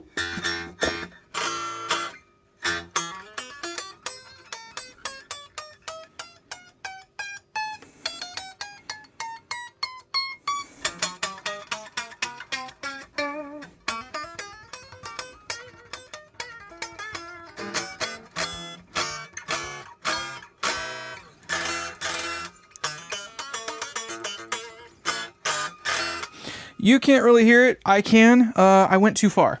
So I need to give it back just a little bit. Now it might actually come back a little bit if I tighten it, but I'm going to loosen it a little bit. So I'm just giving it some back.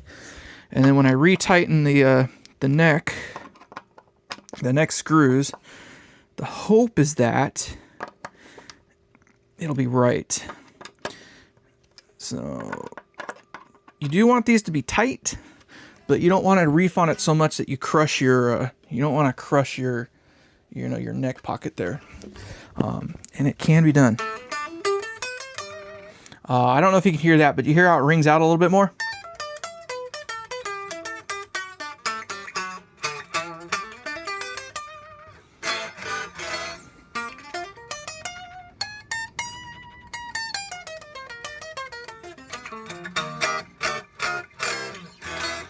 I kind of want to give it some back, though. I went too far the other way now.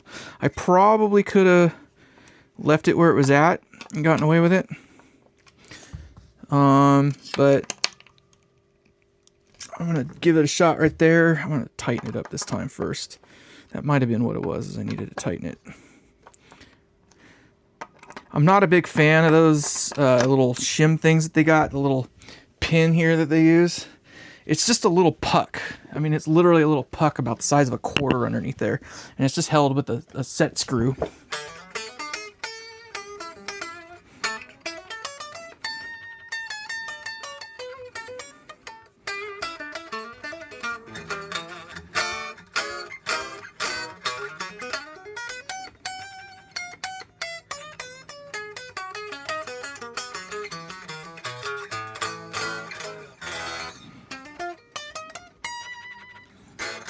It is definitely better than it was before. It's a little bit lower.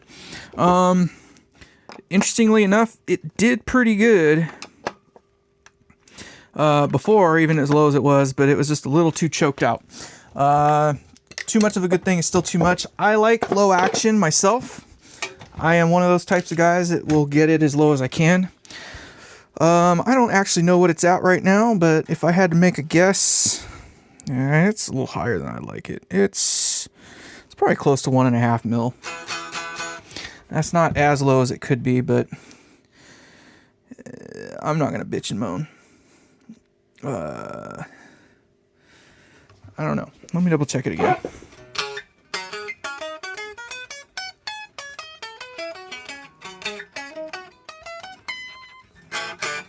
Yeah, no, when I tighten the neck back down, it gave a little too much back. So it's a balancing act. So we're gonna do it again until it's right. Do it till it's right. Sorry, everybody. This is not what you thought you were gonna be doing tonight, huh?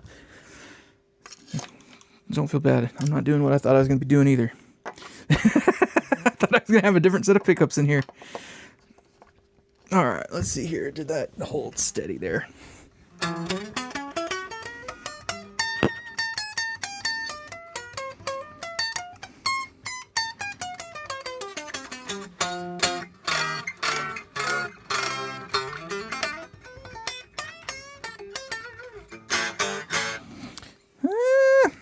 Closer than it was.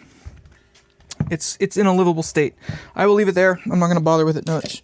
When we actually get the other pickguard in there, I will futz with it some more. So for now, that is good, I think. Let me.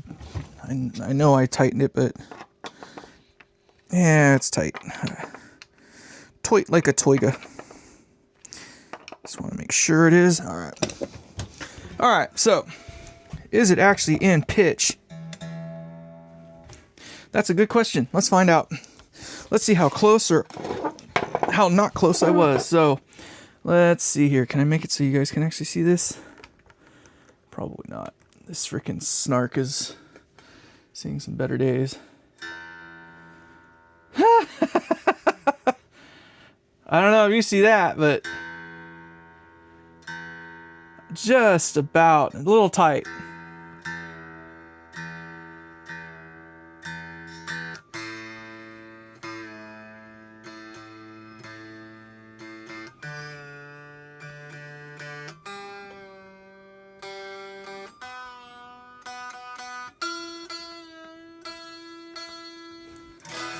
Not bad for doing it by ear, huh?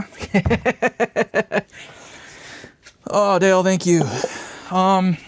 Gosh. Well, so another thing you need to do before you commit too much is you do got to put your your locks on. Those will, in fact, change the tuning of the guitar after you put them into the lock position. Make sure I'm doing this the right way. Yes, that is correct. Or no. See, is that the way? Yeah, that's the way. So you do have to be mindful of the direction these go in. You would think it goes in across the string like that, right?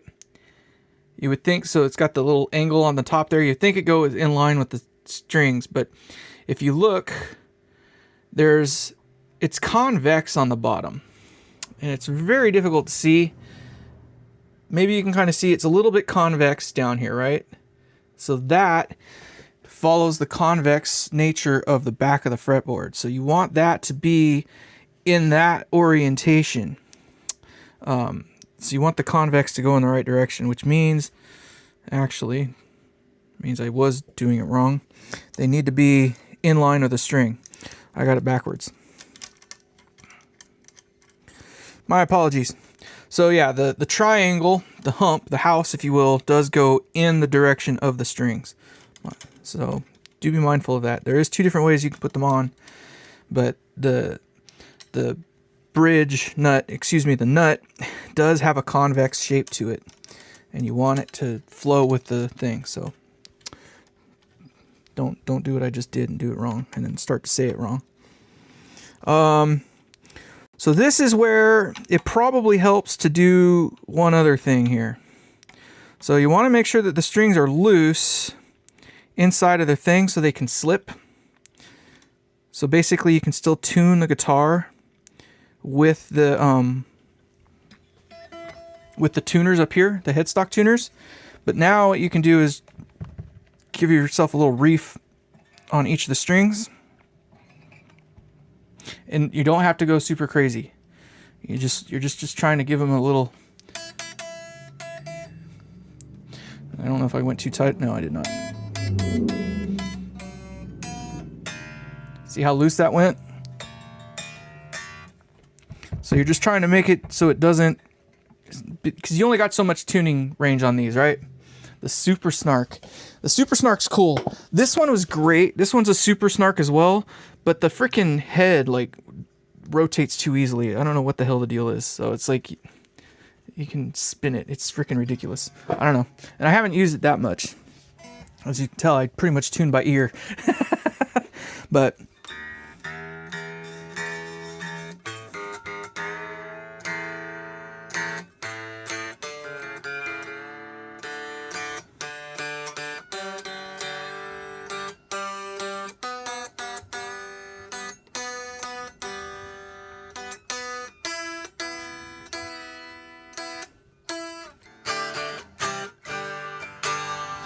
ish, and then I actually do check with the thing, because I mean I'm relatively good, but I ain't that good. The hard part is that this freaking thing doesn't say put. So again, I did it by ear.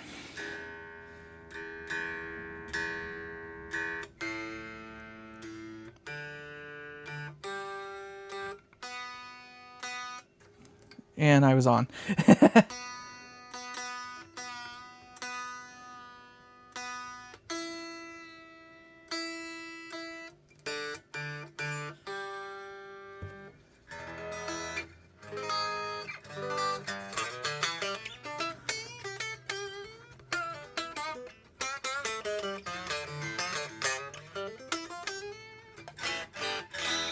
Now, what can happen with the headstock here when you go to tighten these things down is it will pitch them tight after you tighten them a little bit. Again, you don't have to reef on these things. You just need them to be snug, but they do not have to be reefed on to the degree where they're like, you know what I mean? So tight, but not freaking cranked down. You're just trying to keep the strings from moving. So you can see I'm just kind of working them down, but they're not that tight. Now let's see how tight it got. You can hear how it went out of tune. So remember, we left a couple turns down on this so we can go tighter or looser. It gives us just a little bit of range when we're first starting out with it to get it back into pitch. So again, with the floaters, you gotta remember to use those guys. If you start reefing on this end here, you're in trouble. I can tell it's already a little bit high. Not much, but just a little bit. Let's see how far off we are. That one's pretty decent. See how high that went up?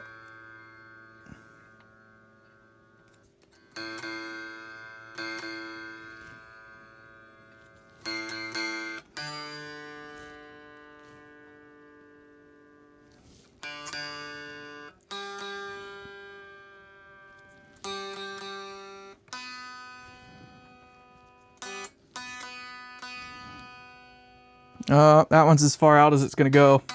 So remember, I said that you screw those in a little bit, a couple turns. That's so that way when you do tighten that other end down, you can loosen them up to get them back into pitch again when you crank the heads down. But in this case here, the E is still a little tight. The B, excuse me. Now I'm going to give it a shot. I'm going to see if I can stretch it into place. A little bit better, but not much. The E is spot on. Let's see if I can get the freaking B to pitch down, though.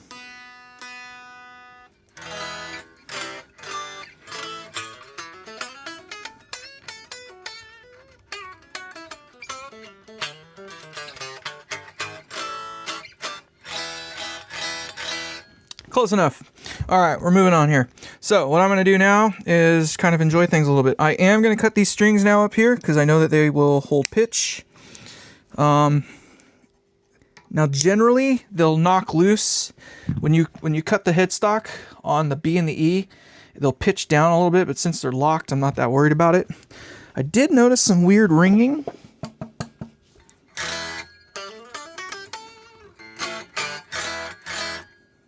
Can't quite tell where it's coming from, but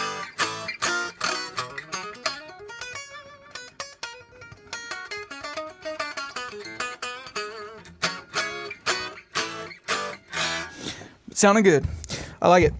We're in a good spot right now. All right, so let's clean up a little bit what we started here, getting some of my shmoo back off. Now, if you're changing pickups, one of the things that you're going to find that is problematic for you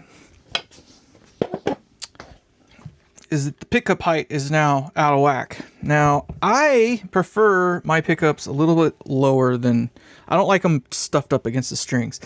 If you're finding that your guitar, like you feel like you need a little more push out of your amp or something, let's say, maybe you just need a little bit more drive, a little bit more something, right? And you want just a little bit more.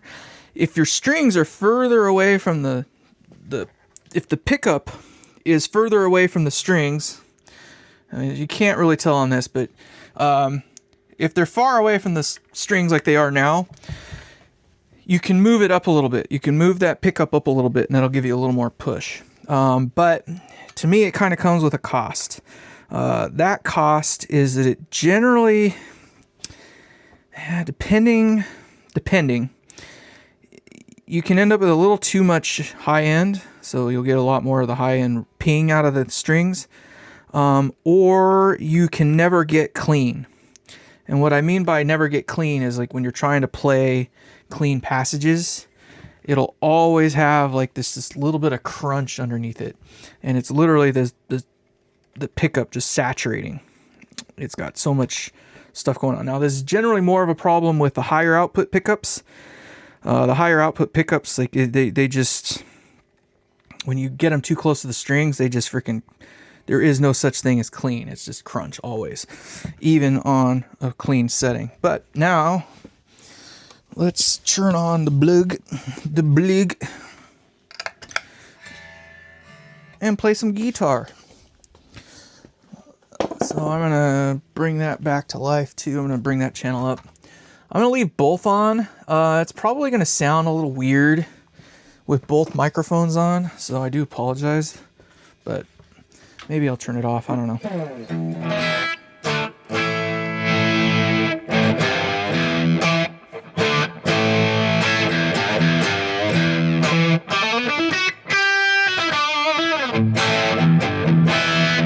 It's a lot brighter now.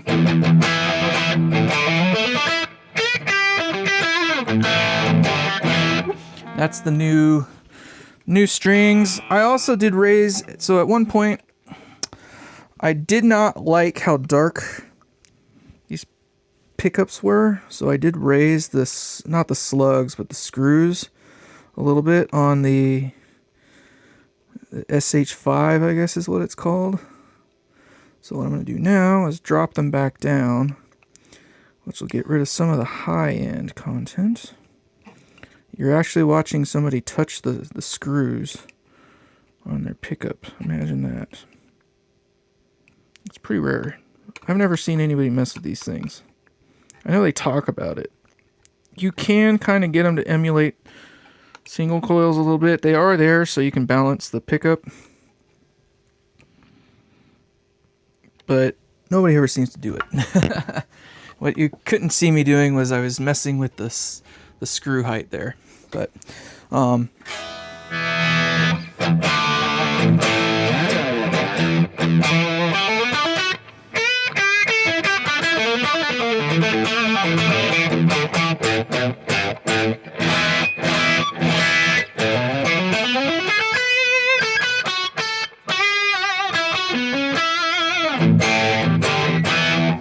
the tone is in the veneer. Yeah, right? Hey, welcome back. I'm going to bring this up a little bit and see if it gets darker and thicker, but I kind of get the feeling we're going to have to go the other way. It's already pretty wiry again.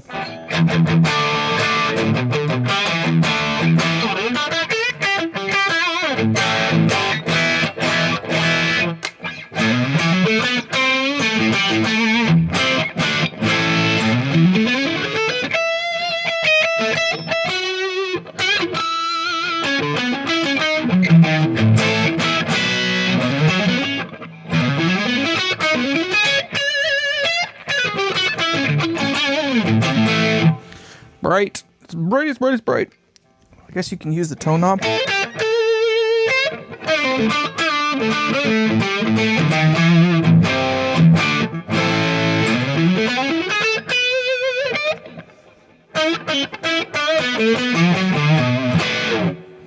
try to make things so you can actually see what the hell is going on here.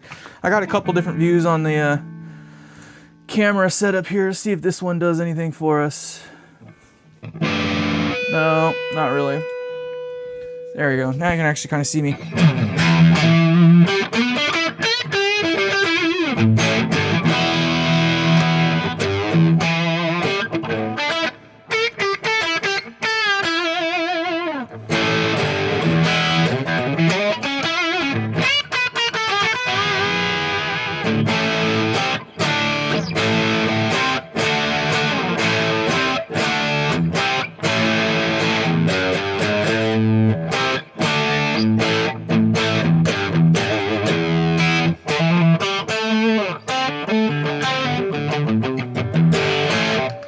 Huh. Yeah, that's super bright now. Let me darken it up just a little bit. So that's the difference between dead and new strings.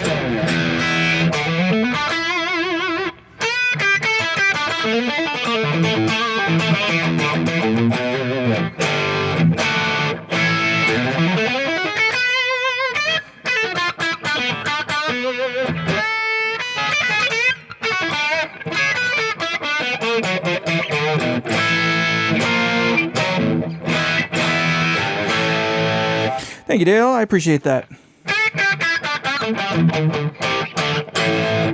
All right.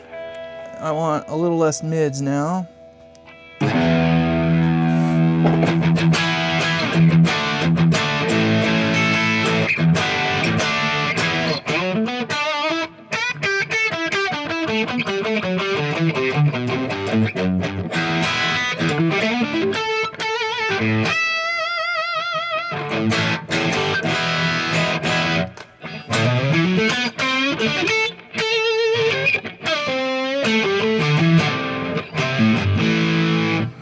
Neck is still pretty bright. That's the JB for you. I'm going to try getting a little bit closer, but I get the feeling it's just going to take me the wrong way.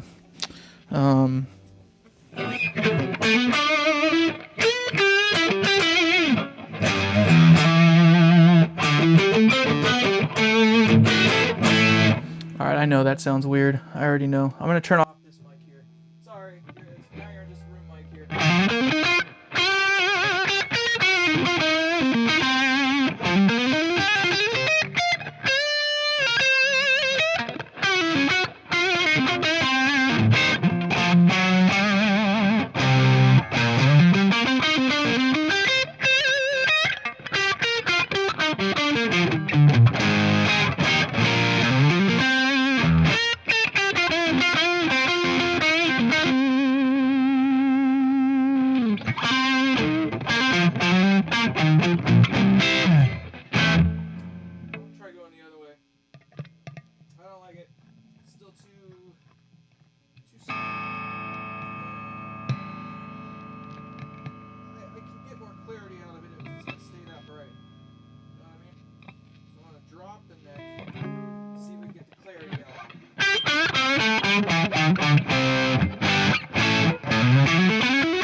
Can't quite get rid of it.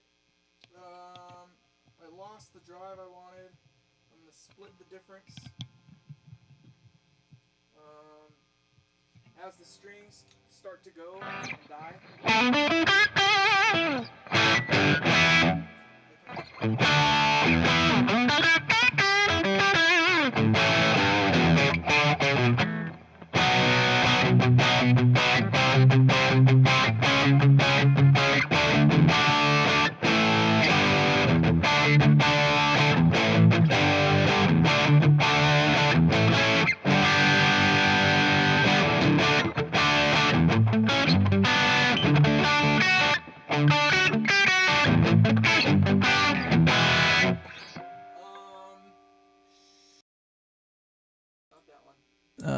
The short answer is yes, I have songs that I have written.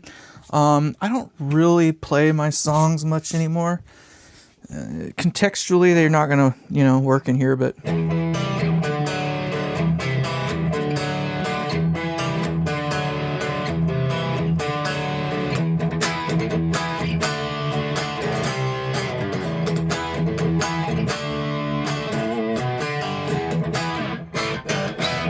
Old song.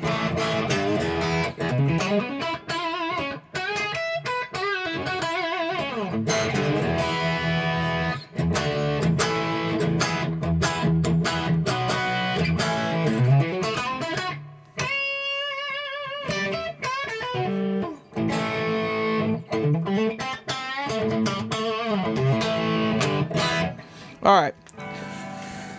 So, it sounds pretty good as it is right now with the pickup height that I got. I did have to drop the tone a little bit. That did help get it back into nice warm and fuzzy land, the way I like it anyway.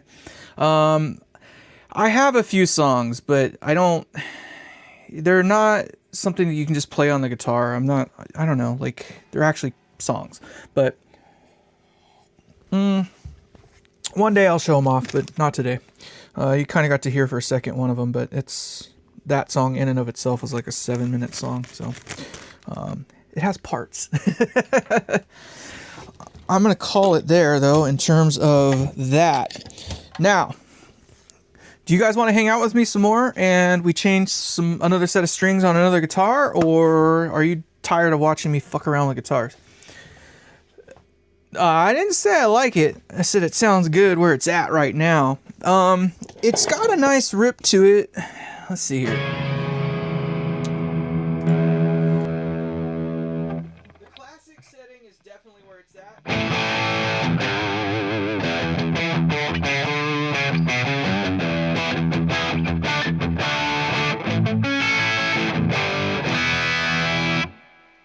So that is the classic. Let's go to the vintage. I'm not going to change the settings. We're just going to go to vintage. It's got a different volume setting apparently.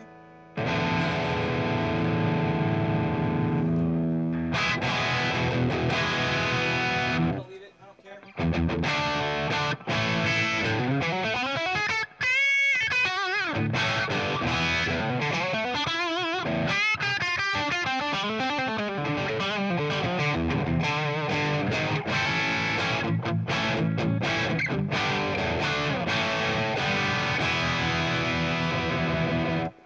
Now, that's not vintage at all to me.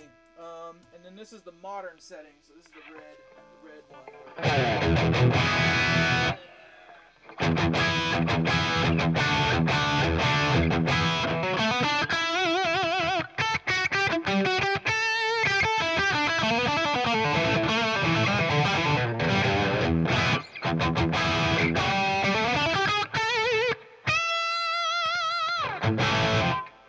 So hear how it's like choked out?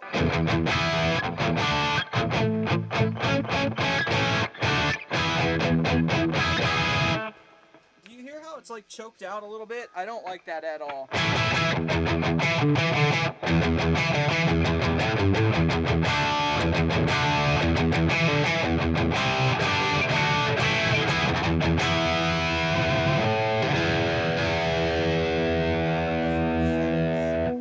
I'm not messing with the settings, but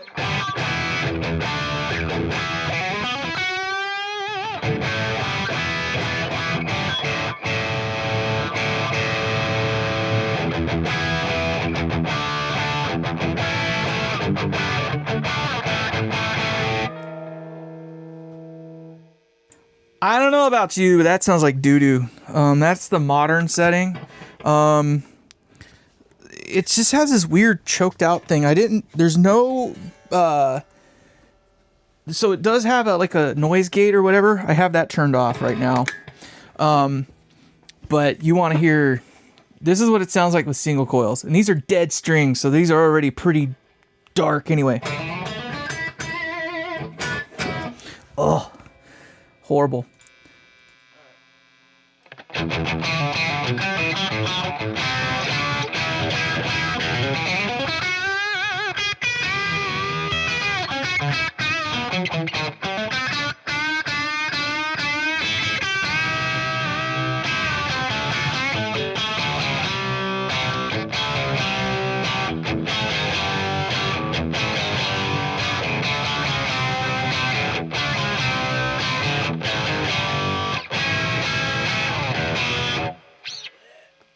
do not like that. This is the classic again, so this is back to the classic.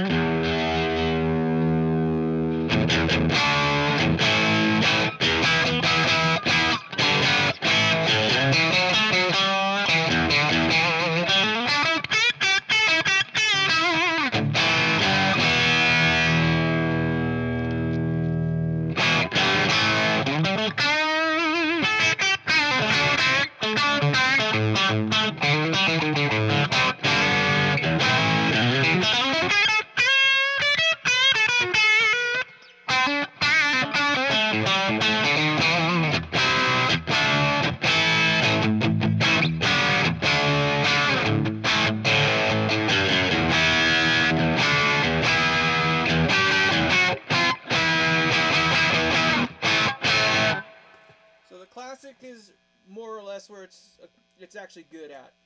This is the vintage again.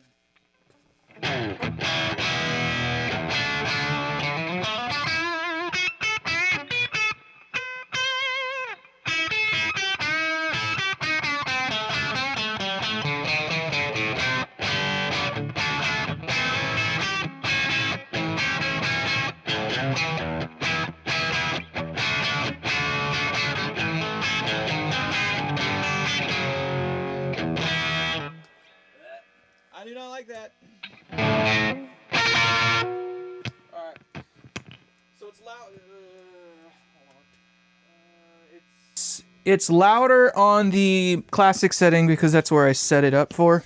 I don't know. The classic is definitely where it's right with this particular Blug. I do not like the modern at all on this thing. The modern channel on this thing is Dooku. I've taken wet shits that sound better than that. Just saying. For lack of a better way to put it. Let's get back to this other preset here. My apologies. Hey, there we go. But I'm not going to take any credit away where credit is due. Just huge thank you to John Grant, us Glorious Tone, for sending it to me to check it out anyway.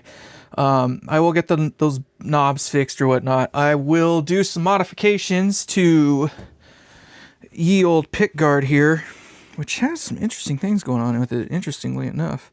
You can still see you can still see where some of the plastic is, where they hadn't quite cleaned it up all the way. But I will do some I don't really want to modify this, but I guess I will if I have to. I'm going to have to do some cleanup in there. N20D has some work to do in terms of their cleanup job. I think they might have a worn out thing on their whatchamacallit too. It's a little, it's like stepped. Like you can see where it went in over here and then down over there. You can kind of see it's uneven there. It's not parallel. So I might have to do some filing to clean that up a little bit, but whatever. But I need to suck this in a little bit so this ends up being a little thinner, and then this needs to go out that way to about where my finger is there. So I gotta make this wider, and it's got to go up into here a little bit more. I don't know if I'm gonna do that on the CNC or if I'm just gonna take a piece of tape, put it on the top of this thing, and use like a Dremel tool and just Dremel it out. But I'm gonna have to do that on a different day. I'm not gonna mess with that right now. You still haven't told me, dang it, which pickups they are in that thing. Do you know even? I'm sorry, but the N20D website is horrible. Absolutely horrible in regards to giving you any usable details for what the heck it is you're actually purchasing. Blew me away when I was like trying to figure out like what the heck I was, what I had in my hand. Like, there's no way to identify that thing. Like, you do not know what version it is. It just says 920D custom on it. So you have no idea what the hell it is that you've actually purchased. And you have no way to go back and like they, how like Seymour Duncan like gives you like a breakdown of what their tone, is for each pickup. Like it has a descriptor for it. If you go to the smooth pickup, whatever their smooth version is, it just says smooth. It doesn't tell you what it sounds like. It doesn't tell you what it's based off of, like nothing. Little things like that drive me up the wall. Like you might as well not even have a website at all. So I don't know if maybe I need to go to the Sweetwater spot and check it out there to see if maybe Sweetwater has like descriptors. But it would sure kind of be nice to know what the heck pickup these are, because there's no markings on the back even. I mean, it's the same shit that they use in every other, looks, like something you might get out from, this one says rear, and this one says front. So I know that this one's a neck pickup, and I know that this one's a bridge pickup, but whatever. I don't know. It's little things like that that kind of irk me a little bit, but measure resistance and email them to me. I might do that. Actually, Let's see if we can do it right now. I guess I could frickin' email them. I shouldn't have to frickin' have a two-way conversation with them, though. Like, they got better things to do than, you know what I mean? Like, better things to do than to frickin' sit there and answer those kind of questions. Because they should just have the data on their frickin' website. No, that ain't right. No, that ain't right. So, that might be single coil mode. Let's see if putting these two together changes its attitude. It does not appear to. Because I know that ain't a 4.3. No way. There's no freaking way. Okay, what if I do just that one then? Now that's more like it. Okay. So it's an 8.56, which is pretty low for a bridge. So these might be in the smooth range. I'd expect the neck to be colder, to be honest. Let's see here. What do we got? Well, don't tell me it's more than 20. There it is. 7.8. So it is a little bit colder, like I'd expected it to be. A 7 and an 8, more or less. What does that equate to? Let's bust out. Oop. Sorry. Freaking bopping things. Everything's still working. Yeah, okay, cool. I hit the back button on my not keyboard, but my mouse. Luckily, I wasn't on anything importante. Let's look up what the... Let's see, 8. Okay, pickup, output. Let's see what they say. Neck position for humbuckers. This is actually in the bridge. Vintage to medium. Does it feature Alnico 2 or 5? I'm going to assume this is offering PAF style characteristics. Yeah, I'd have to say. Yeah, I'm going to say it's closer to PAF at that point. I rewired a PAF. Now, the PAF that I had was not very true, if you will, to spec. I want to say I got it closer to 9K, I think is what I ended up at, something like that. I rewired it myself, so I know that it has Alnico 5s, which is probably the wrong type of material for it, but I wired it to like 8 or 9K, I think is what it was. And it did all right. I'm missing a spring, though. That's going to really bum me out. So that means it either knocked it off or, damn it, or did it magnetize itself to something? I probably knocked it off my freaking thing here. Gar, darn it. All right, well, I got to find a spring. It's probably down there somewhere. That would be my luck anyway. I'll find it later. I know it's here. It is here somewhere, but it is not where it should be. It sucks because it was probably just there. And hopefully with any luck it's not on the floor. But there was a lot of activity going on over here. We will find the spring for that. I'm going to put that there for now. All right. So, do you guys want to change another set of strings with me, or are you tired of watching me do that kind of crap? You let me know. Or you don't really want to hear me play guitar anymore. I already know you don't want to hear me play guitar. So, I don't even want to hear myself play guitar. That's how you lose springs, everybody.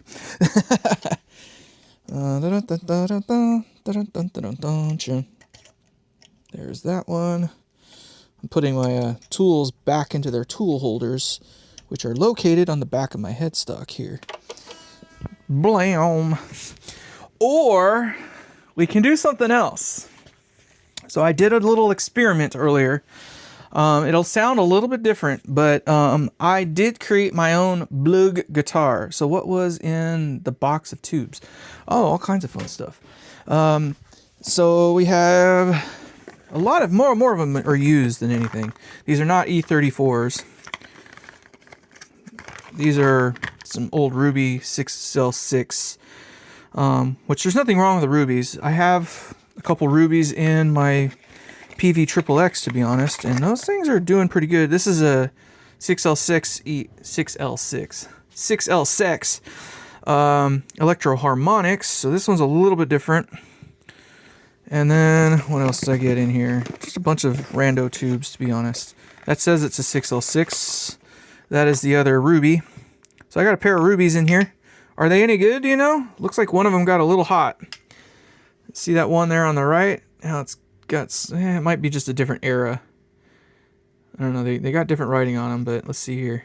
20.2 shows that they have the same spec, but this one looks different. I don't know. And then I got a Ruby 5AR4. I'm a fan of the GZ34. This one is Fender branded, so that's why this thing has, count it, two different brands. Here's the thing about this tube. It is not made by either of those individuals. It is not made by Ruby, and it is not by Fender either. This is more than likely a JJ. No, because it's got the Bakelite, like, that color on the bottom. So this is probably one of the Russian ones. It's not JJ, but it's one of the other ones. That's why I'm not a big fan of buying like from Ruby or Sovtek. And Sovtek, I think, kind of makes their own stuff. But here's another 5AR4. But you can kind of see it's even different construction. So this is a 5AR4. This is a 5AR4. This is a GZ34. This is a GZ34. But you can see that they're very clearly different tubes. Different heights, different bottle, different size. This one's Sovtek, this one's Ruby. So again, this one's just made by a different company, but the way that they did the plates is different, the whole nine. So this, I don't know who made this one, but I went through most of these. Most of these have just like some China ones in there. I put a couple in the other amps just to fool around. This is probably, well, it says the GZ34. I don't think that's what's in there though. No, this is the other. Oh, this is a 5U4. That's an interesting one. Okay, so if you want to drop your plate voltage a little bit, something you can do if you want to drop your plate voltage on an amp that has fairly high voltage is you can put like a 5U4 in there. This is like a Fender sort of thing here. I think the 5U4 is one of the lower ones. It's got more plate or more loss than the other ones. And then this one says it's a 6V6, but it does not feel like a 6V6. It is another 6L6EH. So that is the matching tube to this guy. So I've got two sets of 6L6s, a set of E34Ls. I'm just kidding. I don't have a set of E34s. I got two sets of 6L6s, a couple 5U4s, or 5AR4, excuse me, and a couple other models of stuff. What was this one again? That was that 5U4. So, yeah. Yay. So I will find some place to stuff these 6L6s. I don't have an amp right now that utilizes them, but I want to design an amp that gets away with 6L6s. I was trying to make, let's see if I can, you can just see it right here. This guy here, I was trying to, Atlas, that's the one I was initially trying to get some 6L6s into. I've learned over the years, you cannot force an amp to go a direction it does not want to go. So what I mean by that is let's say that you intend to use 6L6s in an amp like this, and you adjust the voltages and etc., etc. Yeah, no, it was very, very generous of him. And again, he also sent that the Pickguard that we were trying to put together tonight, and then the Blug, of course, we're just checking out. I got to send that back to him, but so no, I'm super appreciative of that. So thank you very much, John/Grant. Definitely. Damn, I'm really bummed. I lost that damn spring. I know I didn't lose it. It's just down there. But I know that he sent it to the Blug for me for inspiration, if you will. I will, of course, play with that, and I'm sure I will. Damn, I know exactly where it went. Damn it. Anyway, so I don't know if I'm gonna be able to utilize it for much of its intent, which was to draw some inspiration for higher gain tones. Everybody seems to think that I'm a low gain, like quiet single coil guy. I started life as a high gain guy. I mean, my very first real amp, if you want to call it a real amp, was the Crate Blue Voodoo. It's not exactly a low gain amp. I had a PV Ultra 120, not exactly a low gain amp. I have a PV Triple X, not exactly a low gain amp. I had a JCA 50H. I have a JCA 50H. I don't have transformers for it anymore, but I have one. Again, not exactly a low gain amp. I had a 6505 Plus. I traded that for this. So this guitar right here was traded for that amplifier. I think I came out with the win, to be honest, because I just didn't get along with that amp, to be honest. I had, for a very brief period of time, a 5150. I had a Carvin X100B for a little while. That's not a high gain amp, but what else did I have? I had a 5150 for a very short period of time. Again, I didn't gel with it. I thought maybe the 6505 would change my mind because it has that 2.5 channel thing. Oh, you little bitch. Sorry, hold on. I thought I turned off my hand gestures here. There we go. Apparently I did not. But so yeah. I've had high gain amps before. I've just never really been in metal bands, and I don't do the metal thing. I've grown up over the years. I'm I'm 46 years of age now, and I don't do the high gain thing much anymore. I do more country and rock, more rock and blues than anything, to be honest. It's just, I like that snappiness of that. I like the country twang. Like, I like that thing. So that's kind of where I've gone with it, but we need a topper on that. We've got to have some more. Oh yeah, that's so good. But I got into making pickups and stuff like that a few years ago. I thought maybe it was just before, it was right around COVID. I thought maybe I could work myself into turning that into a market. And it was of course, as I was working on, I don't have it available to see. I do. It's actually right here. Hold on. So this guy here, you may have seen it in some of my other videos, maybe not, but this is the one that started it all. Okay. You can see it's a little dirty right now. A lot dirty right now. But this is the one that started it all. This started off life as a kit guitar, and it's been running around. It's been on many a stage at this point in time. I'm looking for my, I guess I'm just gonna have to use this.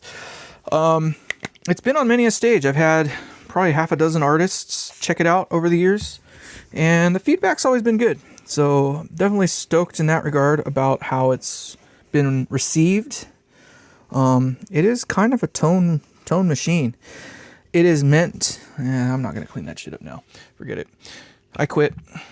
It's a tone machine. Like, it's not a high gain beast. I left the standby in there. This is before I started eliminating the whole standby thing.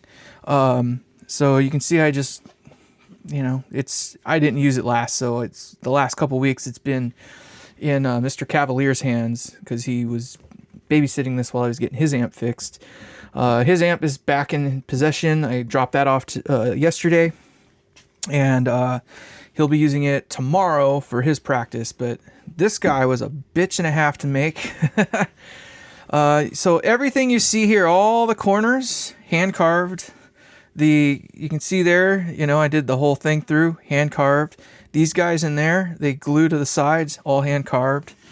I went with the Chicago style things there for the handle. But yeah, this thing is pretty hardcore. I didn't bother doing something for the back, so I still have the 18 watt thing. But this is this is a chunk of mahogany right there with some walnut in there. So I had to CNC that and lay it and whatnot.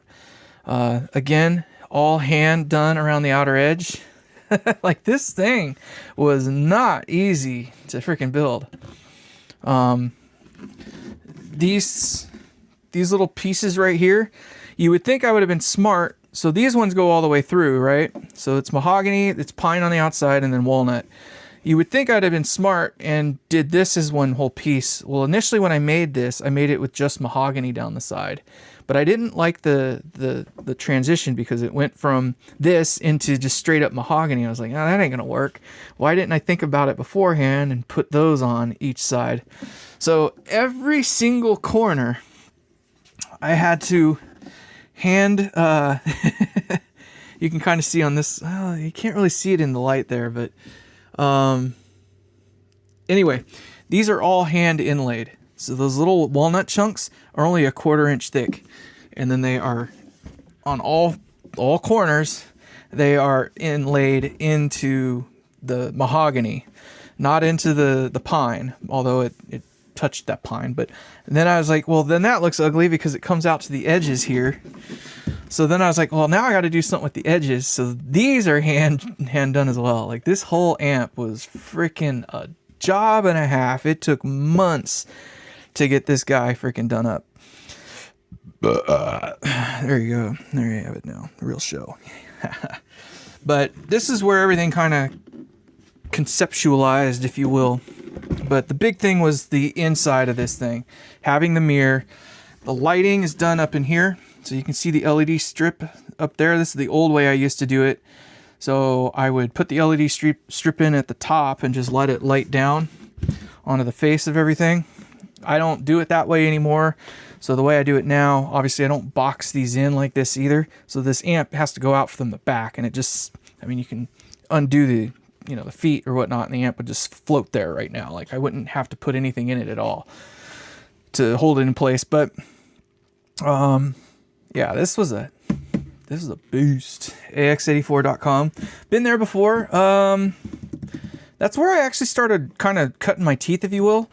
I wanted to make like their SHO, no, not their SHO, whatever their SEL, excuse me, their single-ended lead. I was looking to do that, but I advanced past that pretty quick. By the time I got this, the idea behind getting this kit was to just see if I could build an amp from scratch. Like, I knew how to do the modifications. It's like I could take a JCM 800 and I knew that I could change this part and that part. Like, all the modifications, that kind of crap I was okay with. But for me, it was, can I take an amp from little raw parts and put it together and create something, right? Well, a week into owning this thing, and I, obviously it's all there, but within a week I had this thing put together and everybody was happy. Obviously it was just the chassis itself. Well, again, right into it, you start modifying and doing this and that and the other, and I tried this and I tried that and everything, and I was never freaking happy with where I actually got with it. To be honest, if I'd have left it the way it was, I think everybody would have been more appreciative of it and probably would have glommed towards it a little bit more, because it was essentially a 1987X. It was a 18 watt with a treble middle bass, so it had the plexi gain staging, if you will, with a treble middle bass, and it sounded great. It just didn't have enough shit and get for me. And I didn't like that the clean channel on it was pretty much unusable. I didn't like it. I know that's the channel that everybody uses an 18 watt for. And it's mainly because they just gain the thing all the way up. I didn't like it. It had too much of a bark to it. It was very, very dry, very brash, and just rude, I guess is the term for it. So I literally have had every connotation of some amp or another in this thing. I've tried like a Bogner ecstasy kind of circuit. You can see there's a tube that's missing from it. I just plugged the hole, so I'm not even using all the tubes it came with at the time. But I tried a bunch of different circuits, this, that, and the other, and it just never did the thing for me. Finally, I got frustrated. That was the turning point, was getting frustrated with it and being like, okay, this is bullshit. I want this, right? So I was like, I am going to start from scratch. I'm literally going to take one triode, so from my first stage, and I'm going to go straight into the phase inverter, just a volume pot. That's it. Nothing more than a volume pot, straight into the phase inverter. And it was like instantaneous love. That was the turning point where I was just like, oh, that is what a clean guitar or clean amp is supposed to sound like. So then I was just like, okay, well, now I need to put a tone control in there. So I kind of worked out my low cut circuit. Cool. I got that in there and that works. And I did the high cut. I was like, I need to have some sort of a high cut. So I put a Vox style high cut in it. It is an 18 watt. So hell, I did that. And that worked really, really well. And then I was just left with, you know, a single triode in my first tube there. All right. So I had a single triode left over and I was like, man, I can't stand to already be throwing one, you know, tube socket away, let alone burning up only half of that tube. So let me look into running them in parallel, right? I had tried something like that with like a Maz, a Dr. Z Maz style circuit that I put in here at one point. I did that and it definitely made the difference that I really, really liked. The noise floor dropped a little bit because it does drop the noise floor, and it had just a little more drive for the phase inverter to push that into distortion. And it just had a cool sound. It just sounded right to me.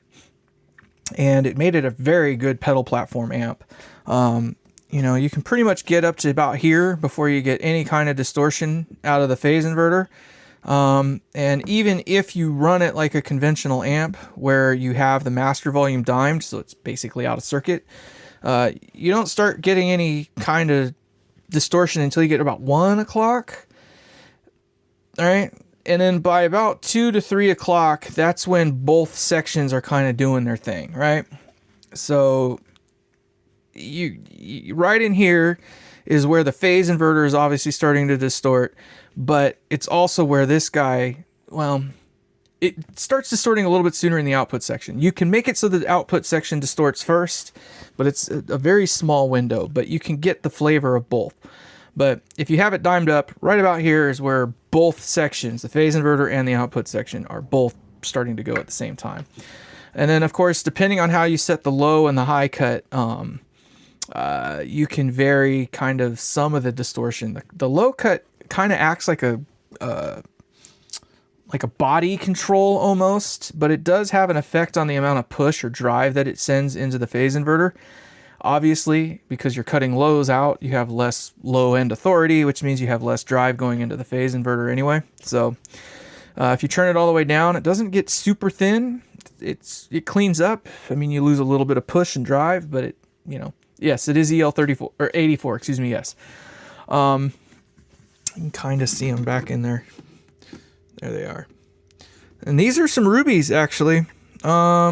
I've had those tubes have been in this amp for over 5 years now. And this amp usually lives right in here.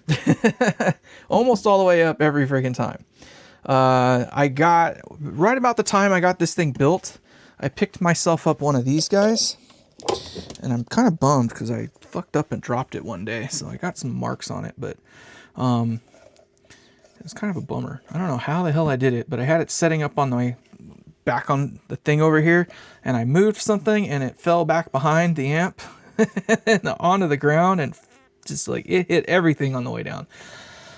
A little bit bummed with that, but nothing wrong with it. It still works. It's just kind of one of those things. But I got one of these guys, and this is what I call the great equalizer. Like if you want to know what this amp does versus the next amp, this is the only way to really do it. And why I say that is because this guy doesn't give a shit what's plugged into it. It sounds the same either way. All right. It does what the amp does. The amp reacts with it the way it reacts, but the mic position and all the other stuff that goes on with it is the same every time.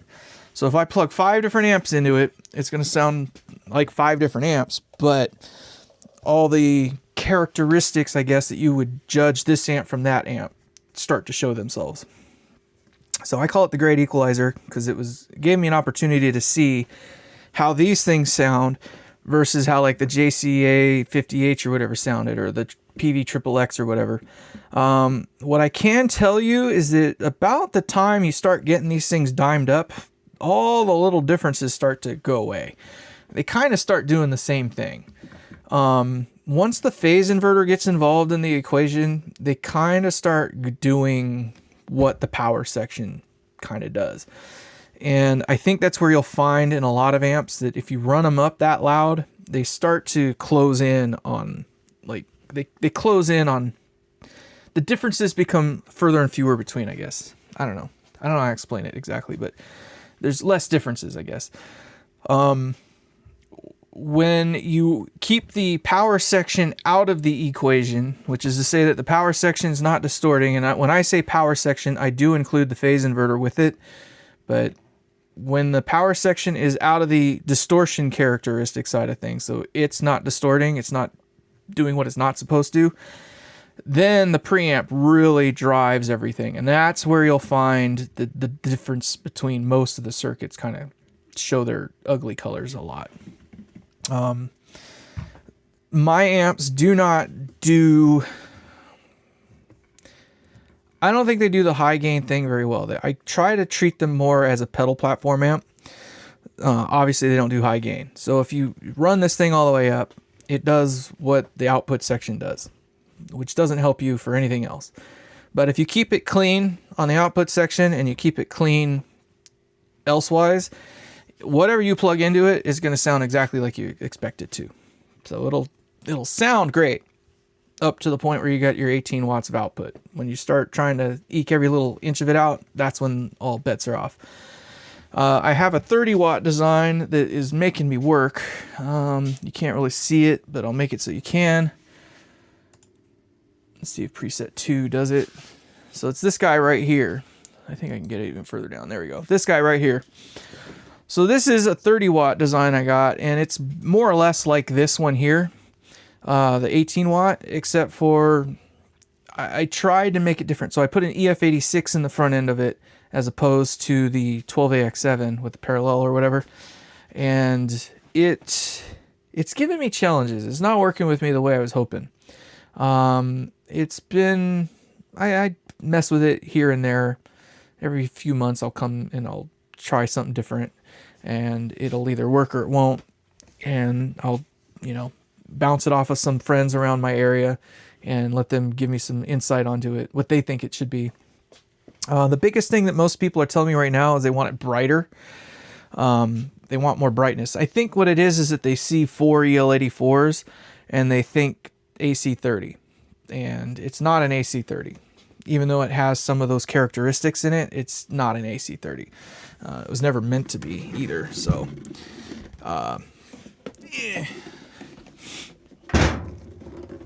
it's just a different amp, and it's challenging me because when I try to get it to do what I want it to do, it will fight a little bit.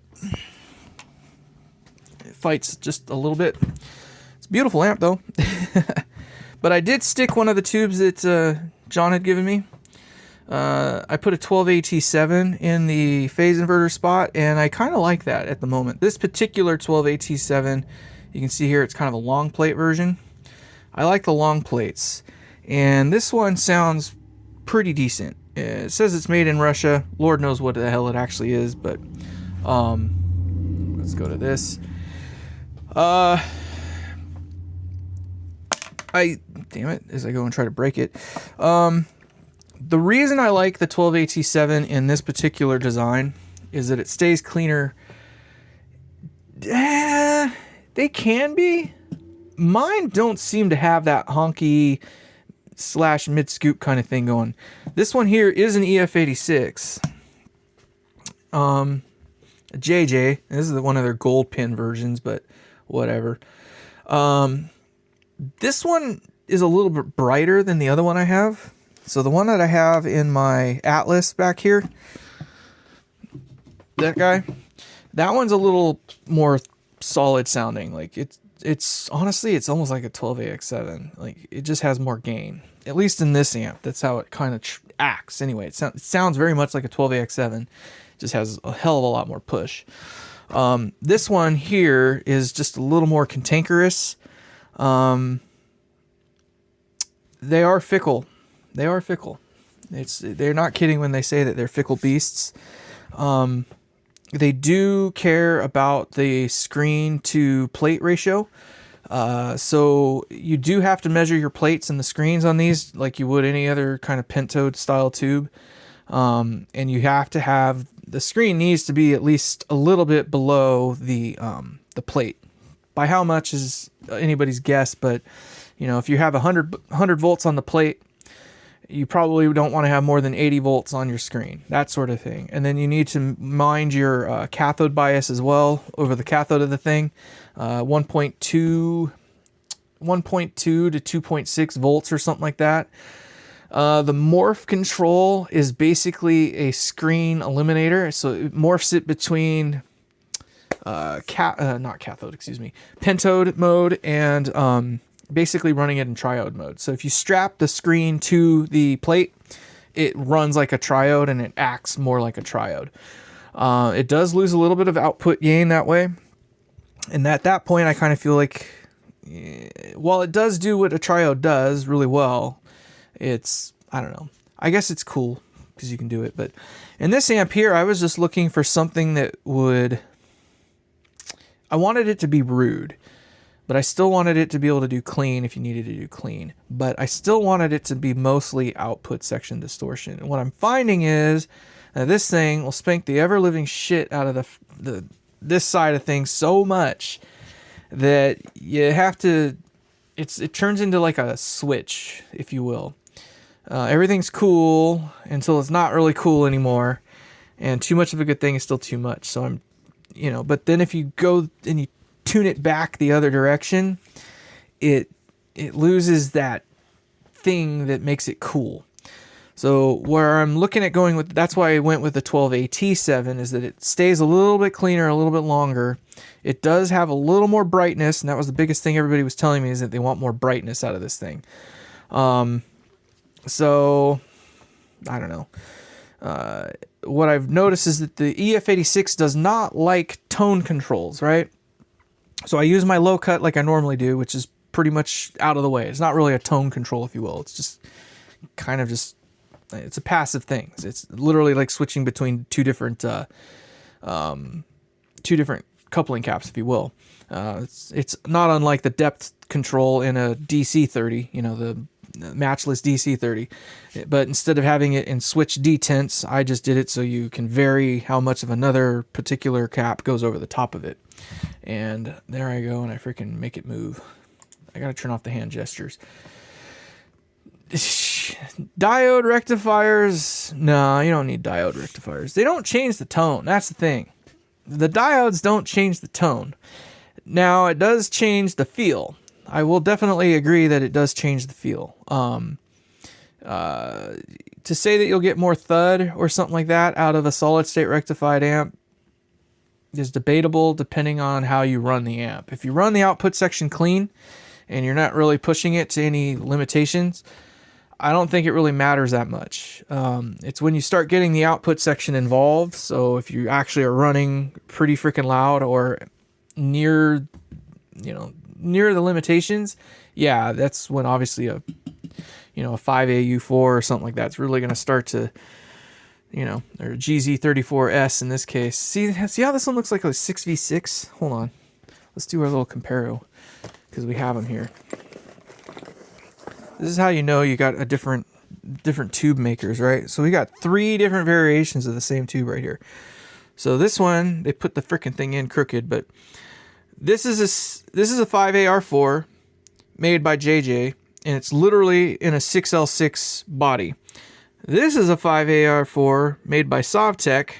It's got the same bass, slightly different bass even, but right, smaller, not nearly as big around. And then this one you would think looks closer, but it's not. It's shorter, not nearly as round. It's about the same diameter, but yeah. And the plate length is different. All right, I don't know if you can tell, but this one's got shorter plates. I think this one's the same basic width on the plates, at least anyway. But so different tubes. I don't know. I don't have a problem with tube rectification. What I like about it is that it's got that slow startup, which means that you can turn the amp on. You don't need a standby switch. You'll notice that my amp doesn't have a standby switch. Most amps don't need a standby switch. I'm a big person on not having a standby switch, but to each their own. Now, I do have a couple amps with solid state rectification though. I do have a couple amps with solid state rectification. Which one? Well, it's my little 5-watter that's down here. So I'm not even going to try showing you. It's got some stuff sitting on it, but that amp is solid state rectified. The new amp that I'm building, the giveaway amp, that will have solid state rectification in it. That one will be very over-engineered. I'll show you a little bit more about what's going on with that, actually, because we're getting there. It's time to start talking about our giveaway amp. So I got these guys here, and we're using these guys for... is it backwards? No, it's upside down is what it is. So, fucking thing. We're using these guys. Well, bug, go away. So you can kind of see there, it says 100 plus 100. We're running these guys in parallel, because you'll also notice that it's rated for 500 volts. I'm not going to have 500 volts. So I'm going with a 300 0. So I'm using a 300 300 power transformer, which just simply means it's not 600 volts. It's not what that means. But so 300 300 means that on one half of the secondary, you get 300 volts. On the other half of the primary, or secondary, excuse me, you get 300 volts. Seal of approval? I think it is. I've been talking with Andy a little bit about it. He already really, really loves the fact that I'm going with 200 UF for each of the first 2 nodes. So between the first 2 nodes, I'll have 400 UF worth of, you know, whatever going on. It is going to have, what, 6 amps worth of diode protection in there. So you'll never burn up the diodes, because I'm going to put 4 of them in there. And they're rated for 3 amps a piece, or 2 amps at the very least. So the diodes are way over spec.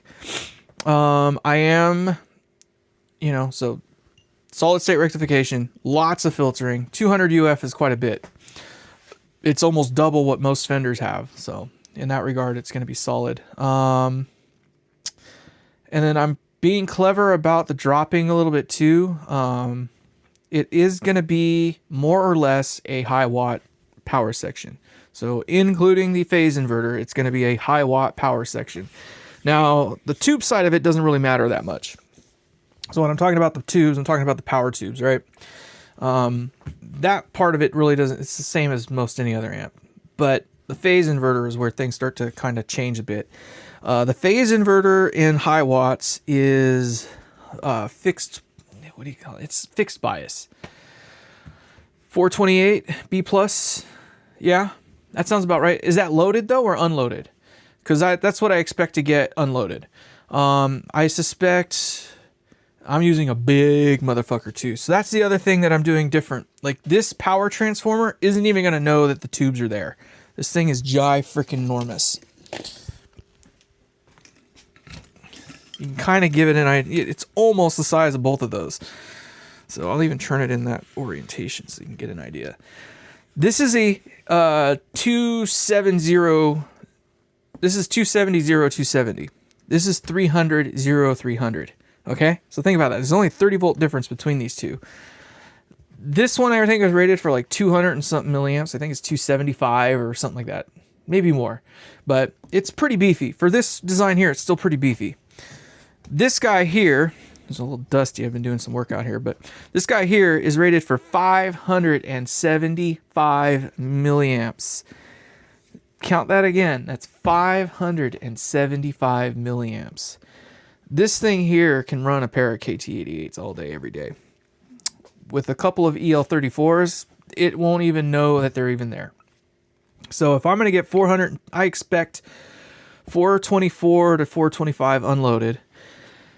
I suspect once everything's in the amp, so we'll have 5 preamp tubes in total, which really don't draw that much. The preamp tubes really aren't much of a problem. So 120 milliamp. Okay. Damn. Well, so I might end up closer to 420 milliamp or 420 volts, because I know I'll be over 420 at idle, but this thing won't even know that the tubes are there. I think this thing's rated for probably almost, at least 3x what I need. Giving in the air. That winding is waiting on a transformer. In fact, they will be there at his place on Thursday. They have been shipped. I shipped them on Friday. So I sent him not one, but 2 transformers. I sent him basically this version of it's a slightly lower rated version. So it's a 300, but it's 200 milliamps. It's rated for 200 milliamps or 170 or something like that. It's enough for a 6v6, which I'm trying to push him into doing. And then it's this transformer. So it's this exact same transformer. So I sent him basically this set of transformers because I'm such a cool guy. Giving is in the air. So those should be there at his place on Thursday. And Grant, John, whatever the hell we're going to call you from now on, that kind of rhymed. How the hell did you ship that box over here for $63 freaking? What the hell kind of D are you guys sucking over there? I shipped these 2 transformers to Andy. It cost $86 to ship those. And that was just, across the damn country. And it still took over a week. How the hell are you getting an entire box the size of this amp and then some shipped for $63? I don't know how the hell you guys are doing that. There's some freaking cheat code that I haven't gotten. God dang it. I have not had any luck with the USPS, man. I don't know what it is, but I will figure it out. Somehow or another, I will figure it out. But,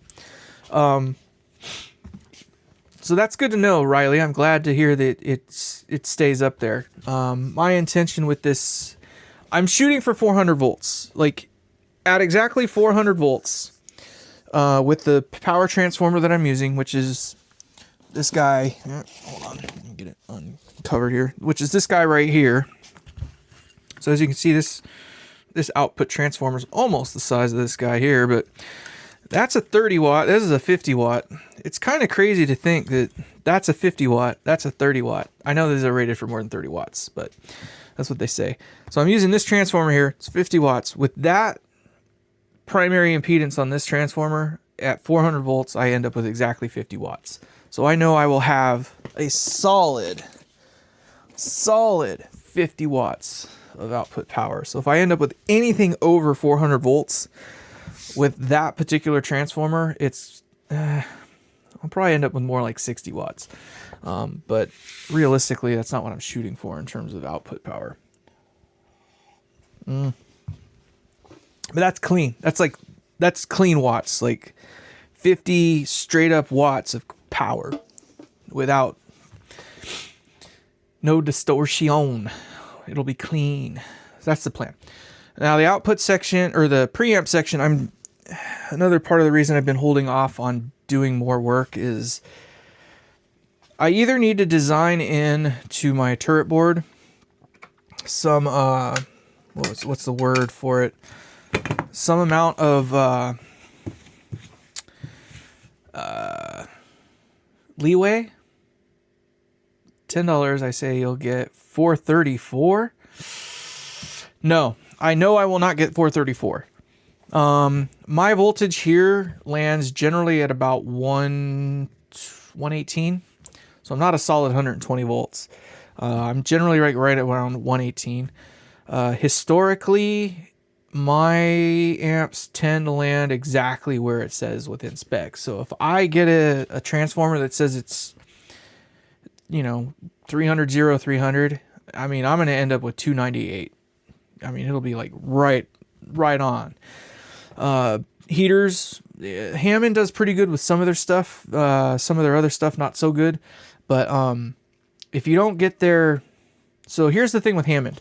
I don't like getting the ones that are rated, for the amp itself. So like if you buy a transformer for an AC30, or you buy the transformer for an 18 water or something like that, they wire it pretty much exactly like it was, 30, 40, 50 years ago. So the Hammonds that I've gotten have always been high on the heaters. The ones that I have been getting from, do I have it here? Yes, I do. The ones that I've been getting from Hayboer are not like that though. So this is a Hayboer here. I like it because they don't paint my fucking wires. But so this is the one for the build that's going to the guitar tech for Paul McCartney. That's what this transformer's for. I wish it was a little bit better quality looking, but I guess the side that you're going to be seeing is, I'm pretty sure it's going to be this way you'll be looking at it, but things like that bug me. I may take this thing off and paint it. The laminations are fine. I don't like that, but whatever. Yeah, you just can't win, it seems. But in either case, these guys here tend to land spot the hell on. So if I'm looking for 6.3 volts on the heaters, like they are 6.3 volts. So that's the good thing. And then this is the output transformer I have for that amp. So this is an 18 watt with the end bells on them. I like the end bells. They are a little darker sounding, interestingly enough, but I don't mind it. It's fine. But getting back to this guy, well, yeah, let's finish up where we were. So in any case, voltage wise, spot the hell on. I suspect the dirty math on this says that I will end up with, not Amazon, damn it, calculator. So what's that? 300 times 1.414 is 424.2. So if I land at 424, I wouldn't be shocked. And that's unloaded, of course. I think even with the stiff whatchamacallits, capacitor stiff caps, I highly doubt that it's going to grow. You're still thinking 430? I think loaded. I'm still going to land around. My high bet was 415. That was my high bet. So I think I'm going to go from 424 down to 415 on the high side, 400 on the low side. So my bet is between 400 and 415 volts. That's my bet. So anything over 415 bucks, I'll send the 10 bucks your way. And I'm so disappointed that your shirt didn't show up. I need to freaking find the paperwork and see if it even managed to get to your company or country. Golly. I put it in exactly the way that you put the address. I didn't give them an email or a phone number or anything. I didn't think much of it. So it's either held up in customs still. I haven't checked. I need to go check, or it's not at your domicile. Someone else owns it. Cause Dan got his. So I sent 2 out of the country so far, I think. And both of them have made it. So you're the only one who hasn't gotten your shirt yet. Darn it. 10% higher though. Yeah. Okay. But yeah, if I land over 415 volts, I will give you the 10 bucks. On your next on one of your lives, I will forward you the $10. I'll even throw a couple extra bucks in there for the taxes, the penalties, the YouTube fees. I suspect 415 though. 410 to 415, that's my bet. But no lower than 400. I know that. So I'm banking on no less than 400.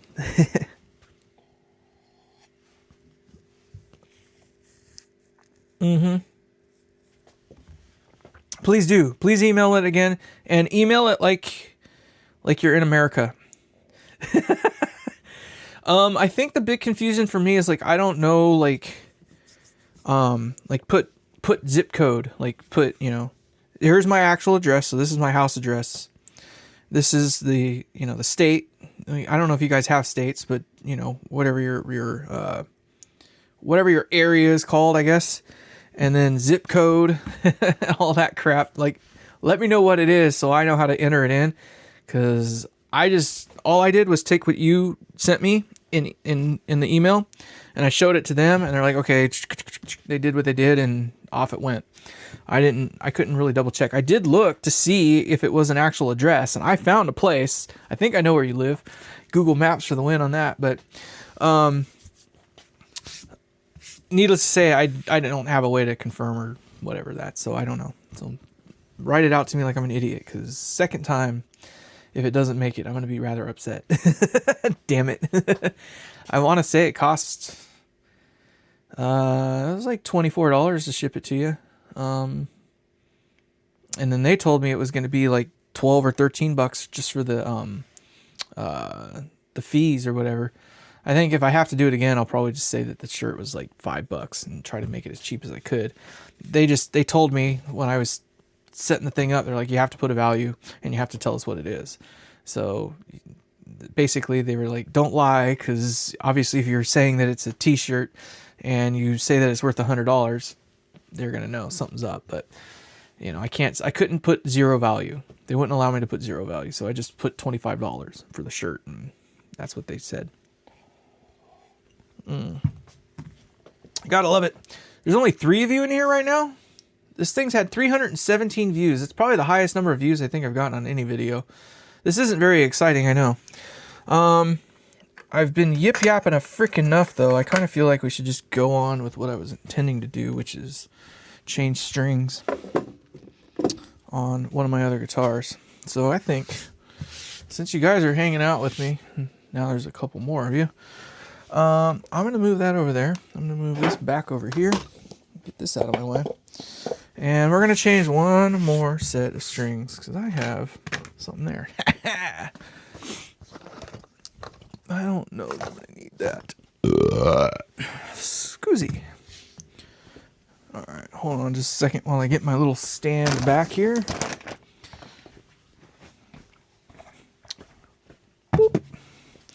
Alright, so this is basically my shop dog here. I love this guitar. I kind of came across it in a bad way. But it is what it is. So I used to work at this venue in Santa Barbara years and years ago. Like, we're talking damn near 20 years ago at this point. And we had 2 sound guys at this particular venue. I worked a couple of the nights, and we had the other guy that worked another of the couple nights. Well, on one of the nights I wasn't there, this guitar got left.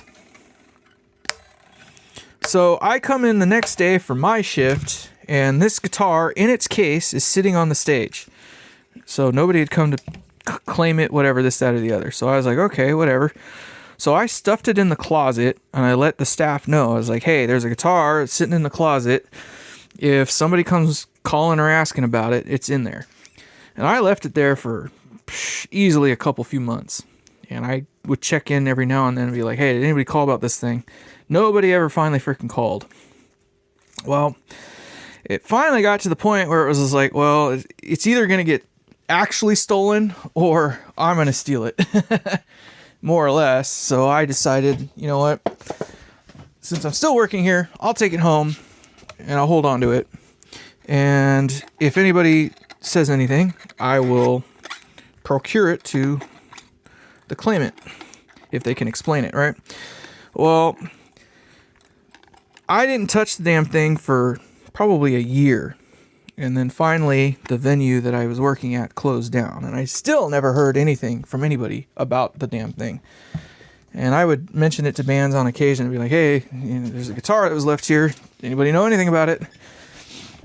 I couldn't find the bill, like the marquee for that night. Like, nobody knew anything about who the frick left it there. So, needless to say, after about a year of nothing, I absorbed it. So I didn't even play this thing for probably, oh God, I didn't touch it for probably a good 5 years or more. This is the Mexican Strat. I own a lot of Mexican stuff. I don't even think it's got the thing on there. Yeah, it's made in Mexico. Right there. This one is also a 2013 model. Is it a 2013? No, it can't be a 2013. It's a 2002 is what it is. It's a 2002 model, if I'm not mistaken. So when I got it, it was pretty much brand new. I've used it a lot more over the past few years, but yeah, it took a good 5 or 6 years before I even really took it out of the case that it had. And then I finally started playing it more and more and more. It came with a cheap set of ceramic pickups. Yeah, I'll bet it's your old guitar. If you can tell me the name of the venue, I'll send it your way. How's that? Because I never said the name of the venue. That's kind of my way of knowing somebody's yanking my putt or not. But, so yeah, I finally started utilizing it, and then I tried different pickups in it. I had at one point put some, those, what are those high output freaking pickups from Seymour Duncan, the rails, the hot rails? I put a set of hot rails in it at one point, and this guitar just never liked them. Never worked with them really well. So I finally decided, yes, this guitar just has to have a pair of single coils in it. Well, the first set that I put in there, I decided to go balls out. I was like, I'm going to spend as much money on a pair of single coils as I can, because I'm tired of freaking having cheap freaking single coils. So I bought a pair of the SL1s, or a set of the SL1s. I shouldn't say I spent the most amount of money possible, but so I bought the SL1s from Seymour Duncan, and I liked the neck. I did not like the middle or the bridge. The bridge sounded like absolutely way too thin. Like it was way too thin. So I tried it with a bridge plate and all kinds of other fun stuff, and it didn't work. So I was like, fuck it, I'm gonna spend more money. And I bought a set of the antiquities. So I bought the Seymour Duncan, I think it was the Surfer antiquities. I think it's the 1960s era version that they created. It's time for a refret on this thing, unfortunately. But so I got a set of those, and those were actually too smoky. They were like too dark. The best freaking middle pickup I've ever heard in my life, though.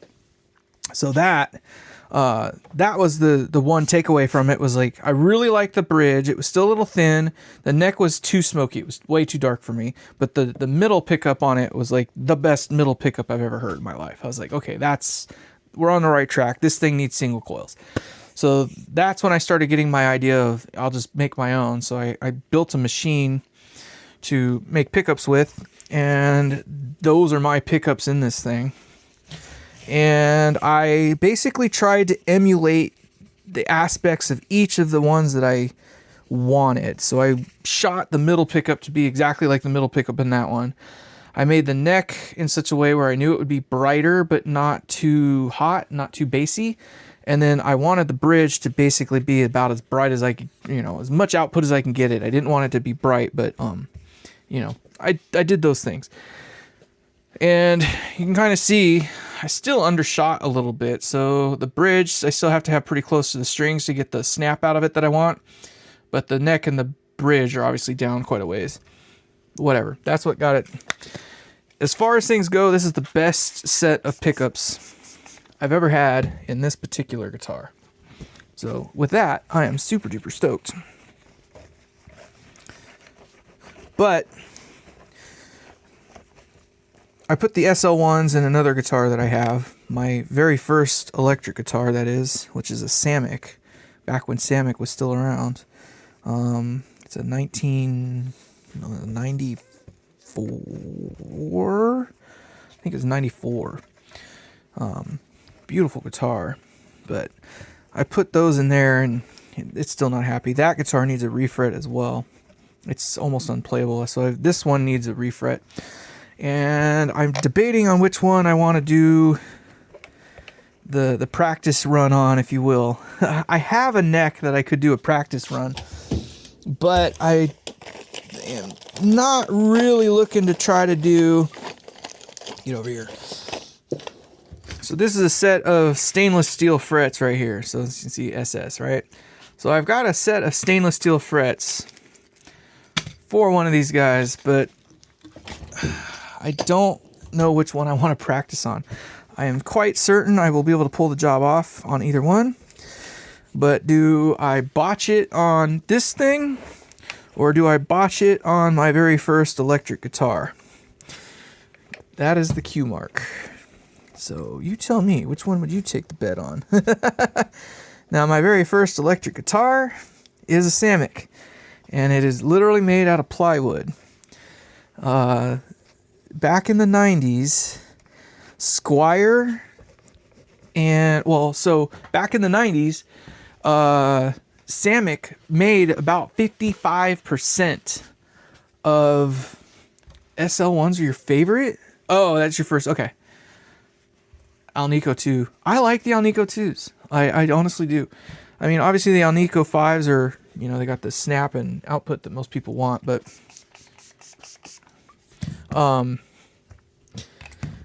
I have, I think is it these? No. On my Telecaster.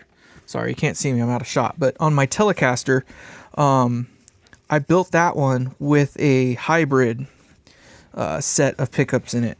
So then it has Alnico 5s, I think, on the outer strings, and then Alnico 2s in the middle or something like that. I tried to make it more or less just like the Jerry Donahues. So the Jerry Donahues have like a staggered set or something, if I'm not mistaken. And it makes the difference, let me tell you. So if you're looking for a pickup for a Telecaster and you don't know which one you want, I'm telling you right now, go to Seymour Duncan and their custom shop and get the Jerry Donahue one, whatever model that is. Just Jerry Donahue for the bridge. Hands down, the best freaking Telecaster pickup on the freaking planet.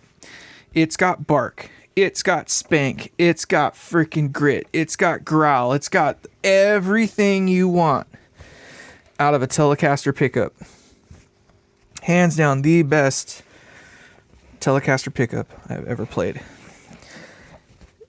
And I'm saying that even in regards to the one that I tried to make like it. So I made a pickup that was similar to it in regards to, you know, how it was wound and, you know, trying to use the same magnet type and all that jazz. No, I came close, but it wasn't quite the same. So they're not that expensive either. So it's worth it. Jerry Donahue, whatever he got worked out with Seymour Duncan to make that pickup, worth it. Highly regarded. So just saying. Bye.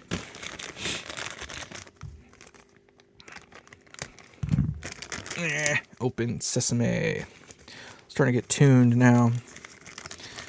Had enough drink in me now. I don't give a shit anymore.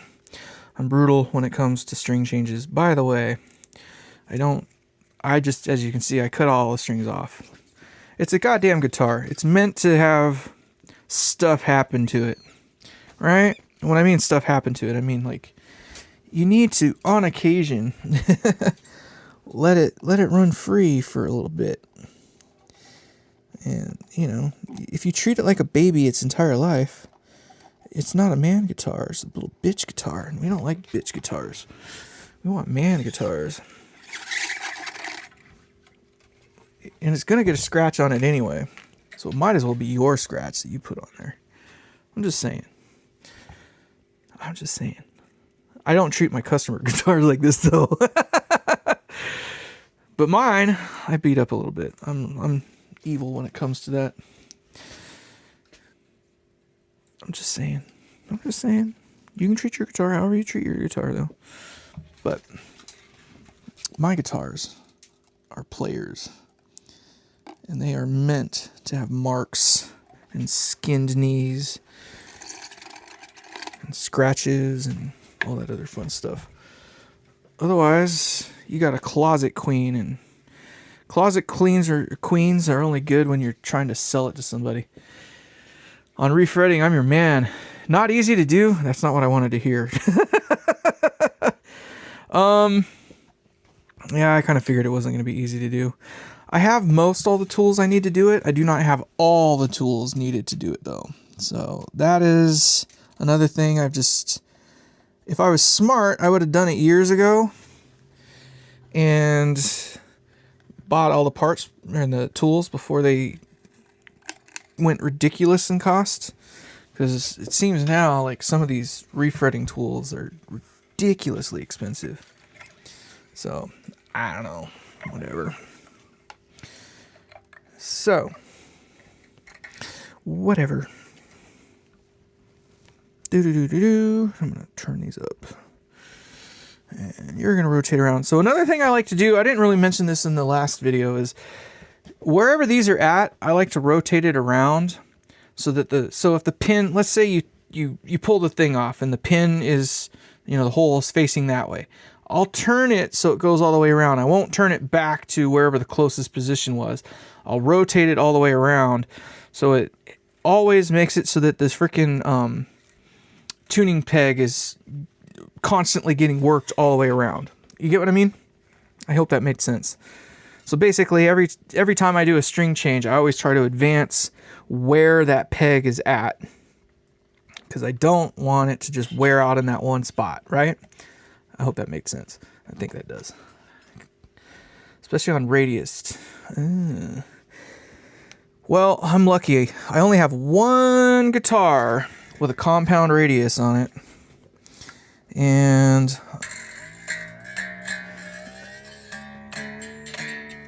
that one doesn't get played very often. And it's one of those deals where I just don't like the pickups that are in it. That's the one I want to try, the Fluence Fishmans.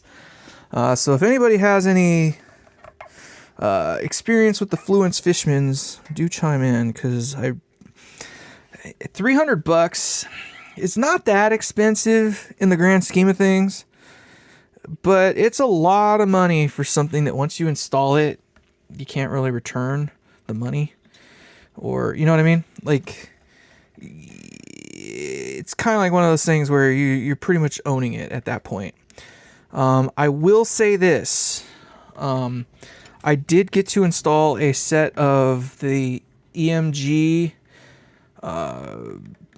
James Hetfield's, the James Hetfield pickups or whatever that he has for the EMGs. Those are pretty cool.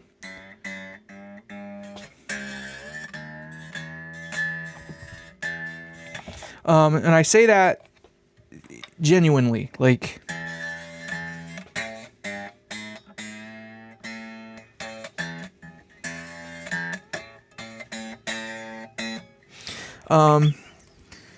they were bright and clear, which is nice. So bright and clear is always good, but not overtly bright. That's a big deal for me.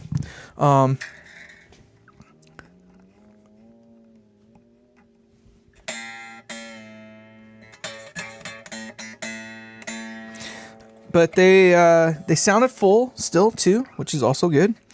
And they sounded good. I was impressed. I was impressed. The other thing I can say that's really nice about the EMG is they're well. So I was bitching about 920D and how like they don't really say anything about what the product is, like how it sounds, this, that, or the other. There's like no instruction manuals and all that crap related to whatever it is that you just bought. Well, the EMG, they list it as a solderless, basically install, and they're 99% correct on that regard, but whatever. Not that it matters for me, but true to form, it was 99%, solderless, aside from the input jack in the ground, right?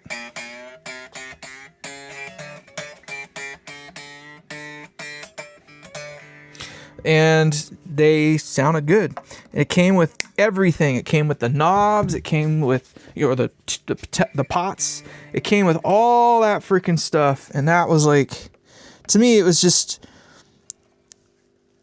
as a whole experience to install that set, it was nice.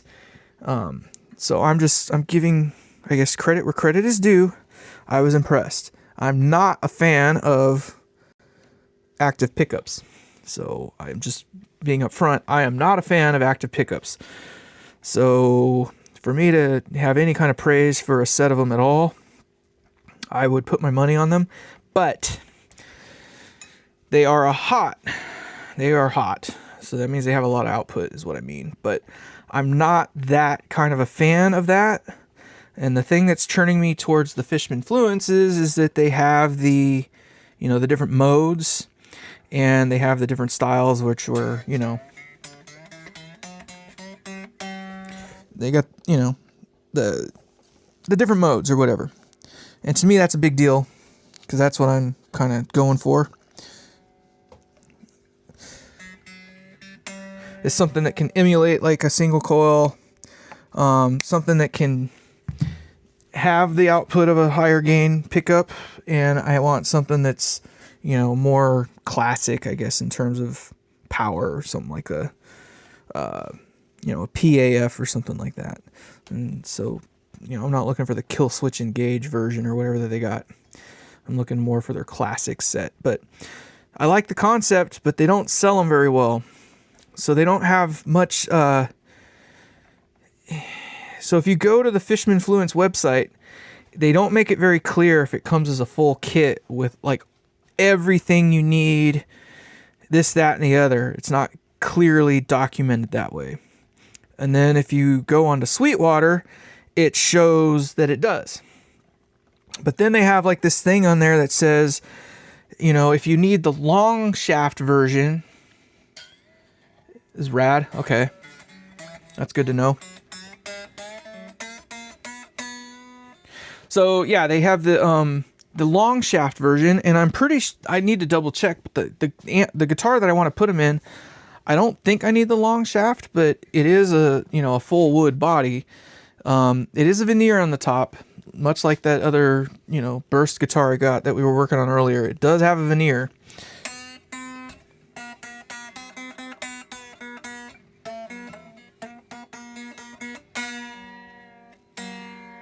But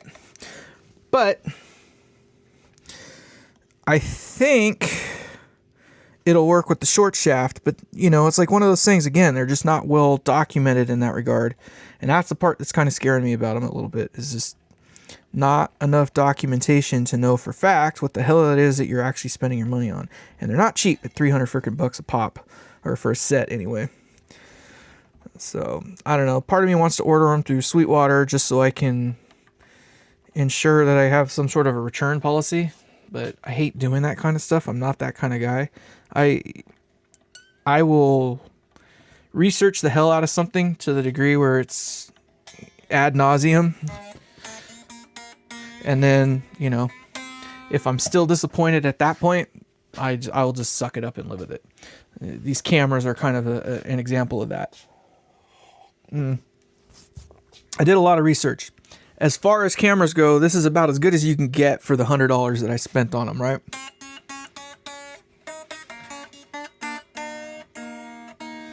But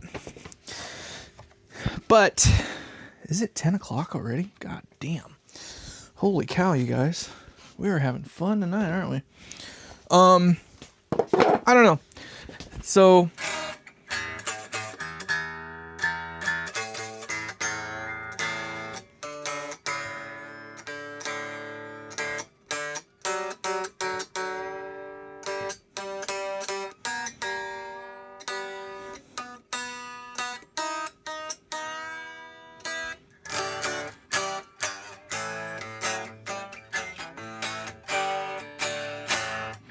all right, I think we're pretty close. We're going to find out how close I am in a minute, but first, we're just going to give a little reef on these things. Stretch them out just a skirsh here. And let's do one more round. So I think I'm going to show you guys something here. So I tried to do something that was clever.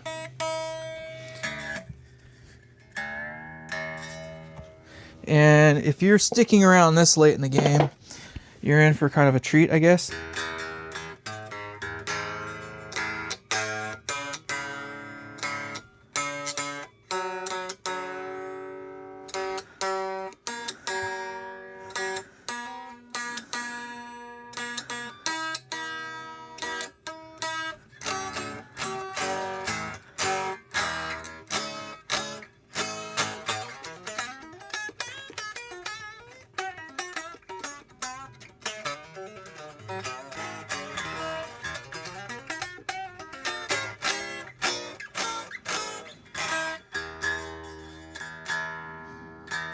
All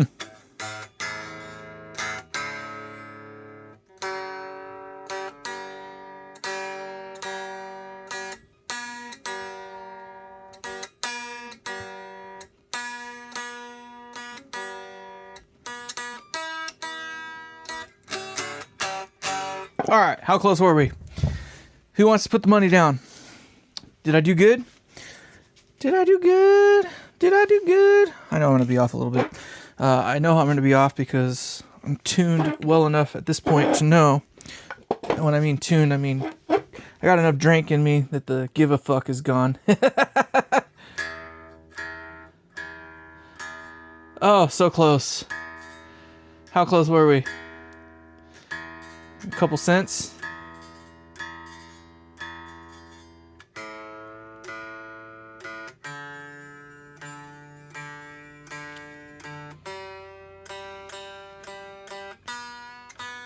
Good night, Maria. Thank you so much for coming and hanging out, and just thank you.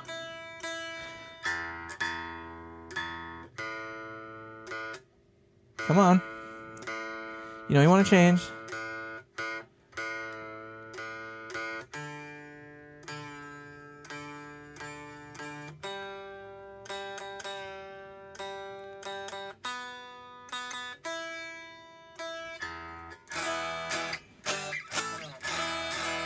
Ugh.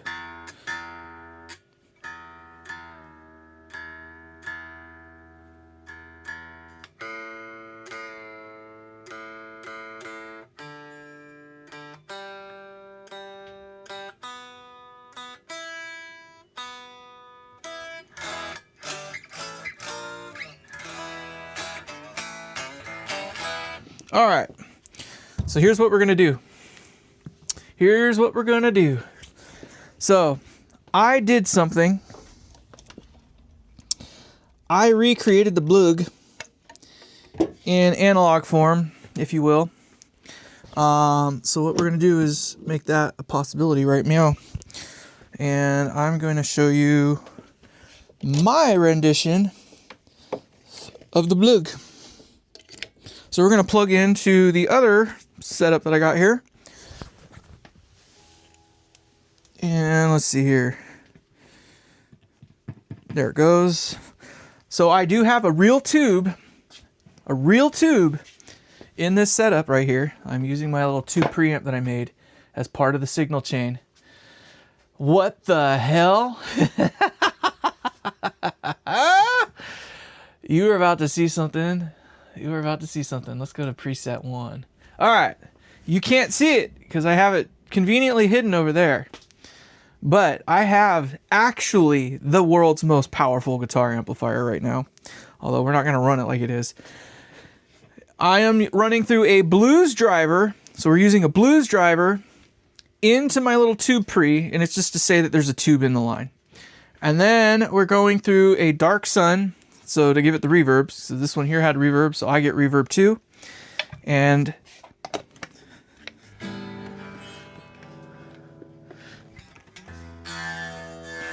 we're going to play it through that.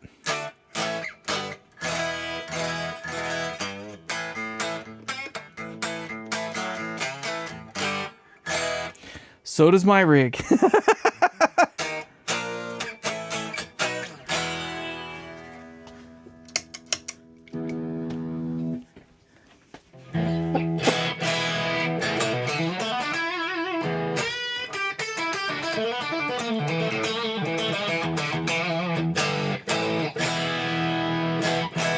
So, truth be told, here's what I did.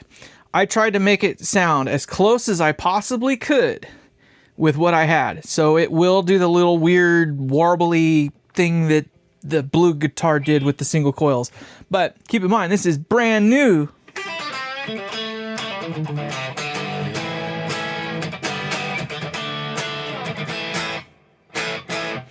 Brand new strings with my setup.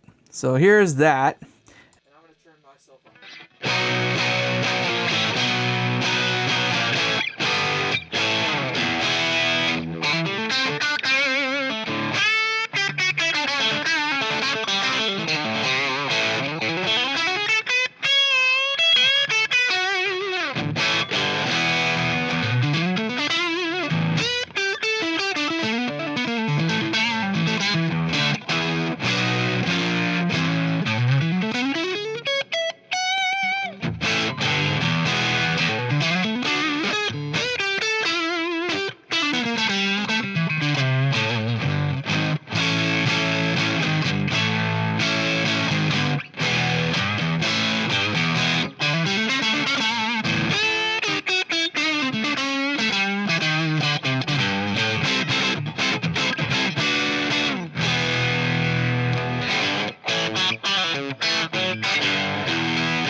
little bit different, but not quite as splatty.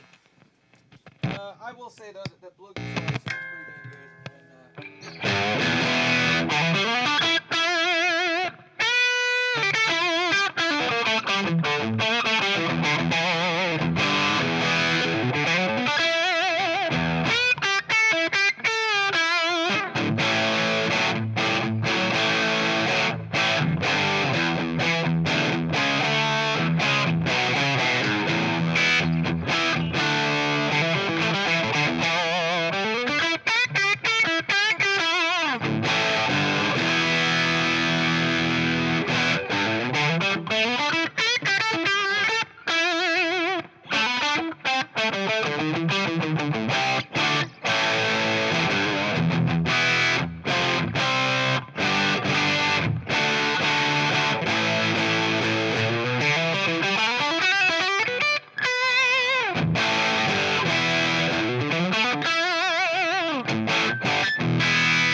So,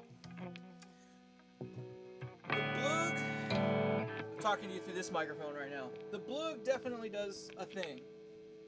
I'm not saying it's better, I'm not saying it's worse. What I don't like about the Blug is the splattiness on the strings when it's, you'll hear it.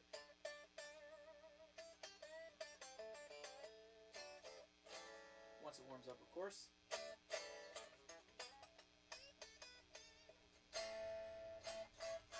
Oh yeah, you gotta put frickin' inputs. Inputs!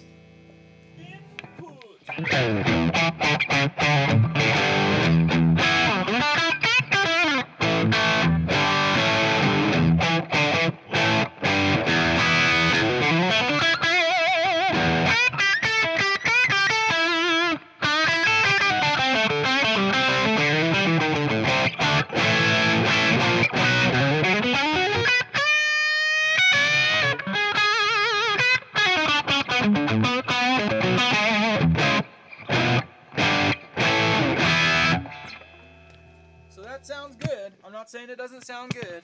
It just, you're about to see the weakness. The weakness is in the single coils. This thing does not do single coils. That is a problem.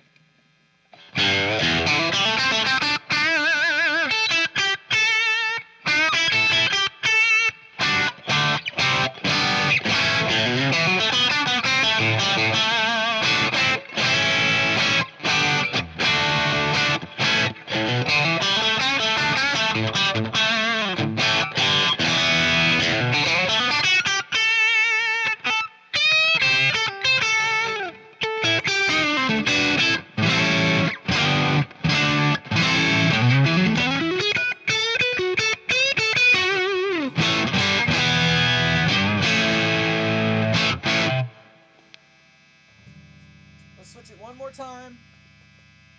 So, this way. So what I just did was, all I did was switch the speaker cabinet from one amp to the other, and then I switched the input. All right.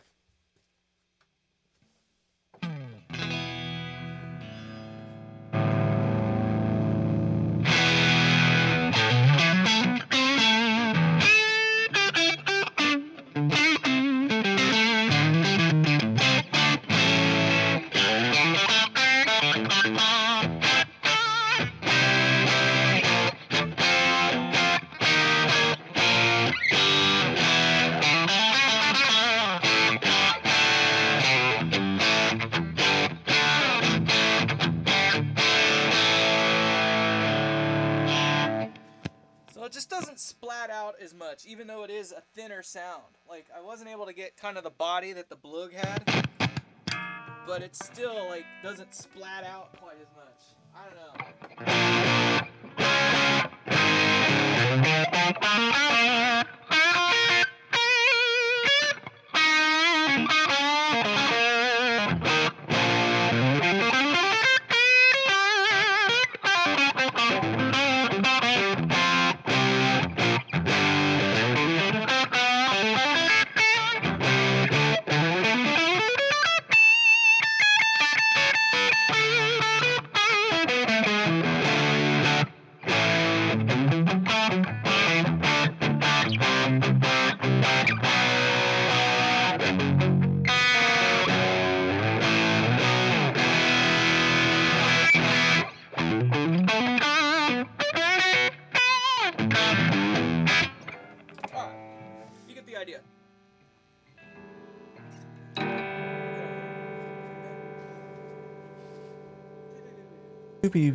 All right, so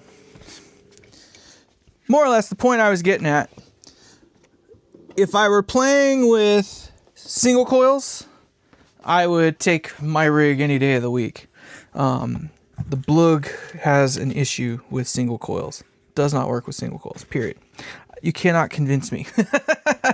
Just cannot be convinced. Now, if I were playing with humbuckers, obviously my attitude would shift more towards the Blug, just because it does have, so I think I know what they're doing to get that sound. It's more or less like they're doing like an IR kind of thing. So they're doing the, how do you explain it? So they tuned the unit so that when it's being mic'd like it is now, it sounds good, right? That's what they did, was they made it so the tone that'll get you the good sound when it's mic'd is baked in. You can't really do that with a normal guitar amp.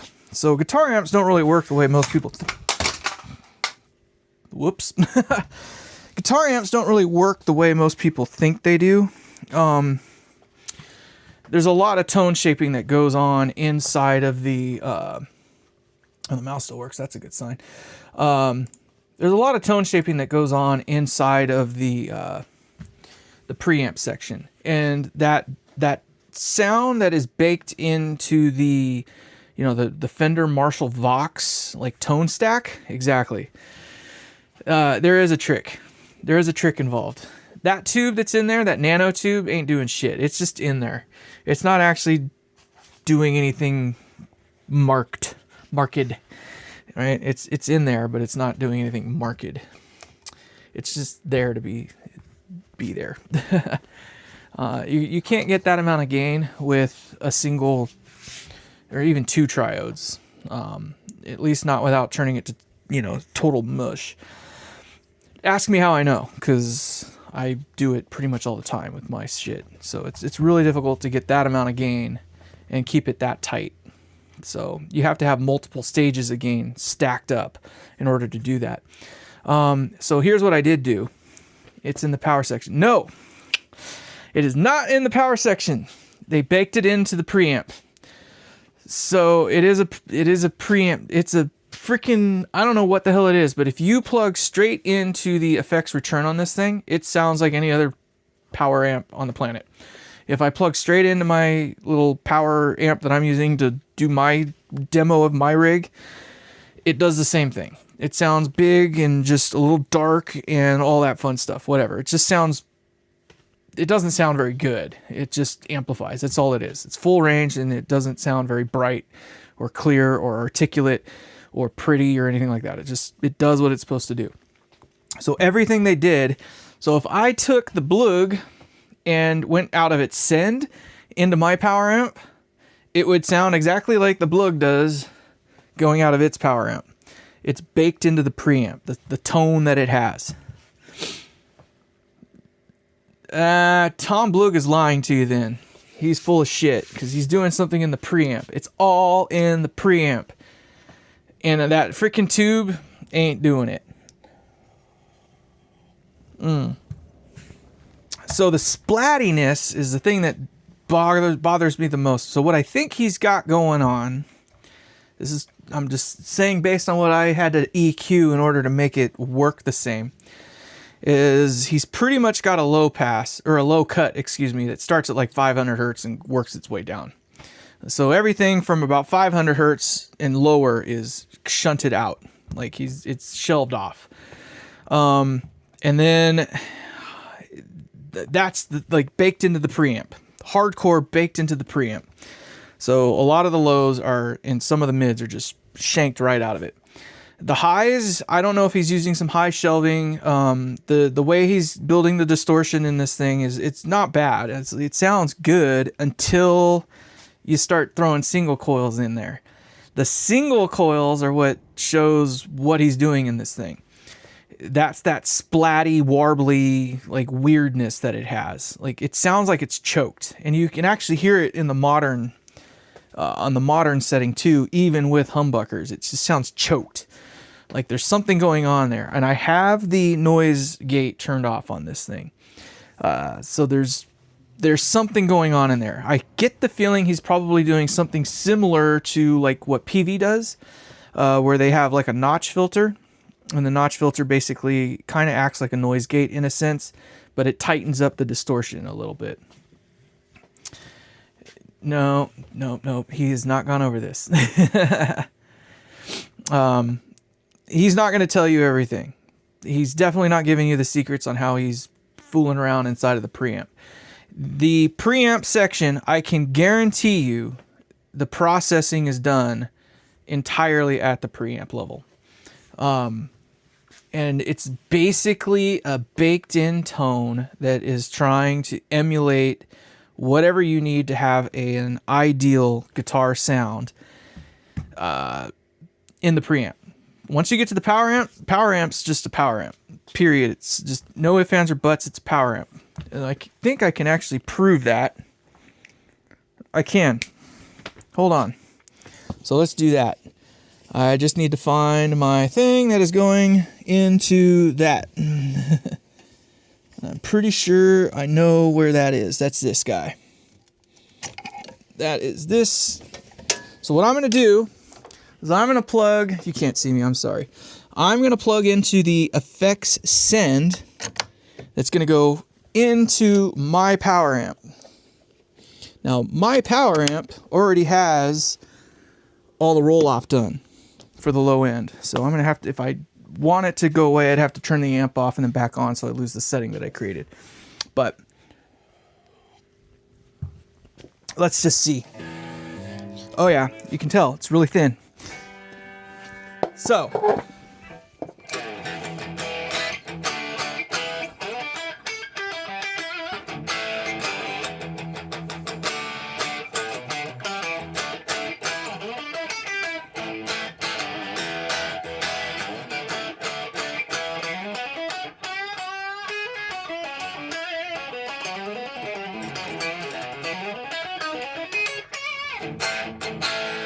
all right, so you can't hear that, but let's make it so you can. So the volume's obviously lower. The volume's obviously lower because there's a lot less going on. So let me make the volume a little more evened out.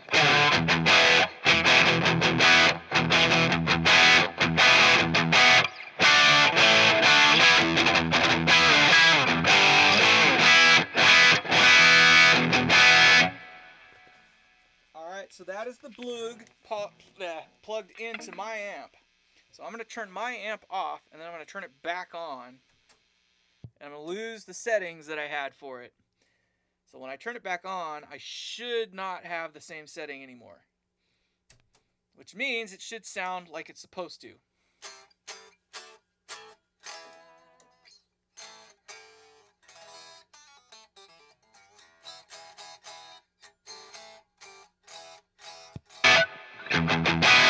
No, it didn't remove the setting. So here's what I'm going to do. I'm going to cheat. I'm going to cheat. Nope, that's not what I want.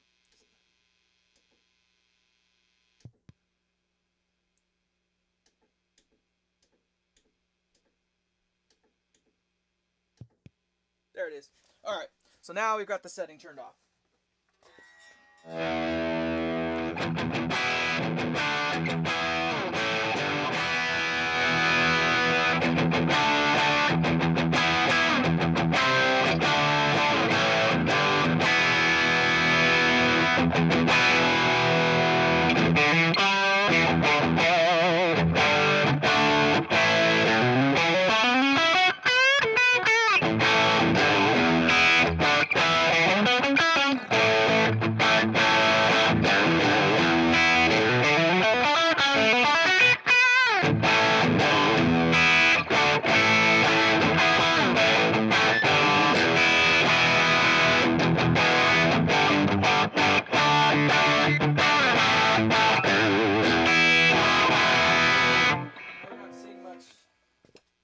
Okay.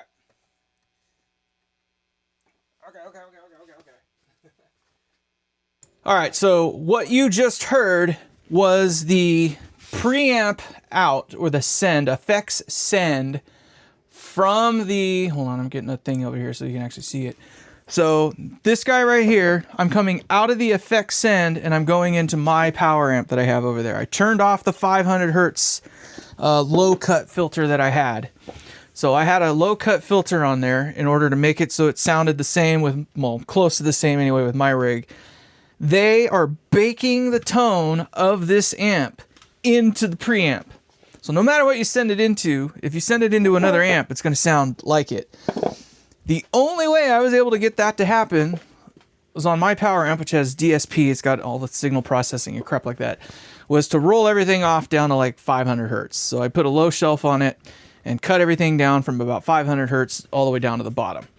And that got it to have kind of the same amount of body and this, that, and the other. Now I'm using a freaking blues driver. I was using a blues driver with my setup. That's the gainiest pedal that I own. So that's about as close as I could get in just terms of distortion.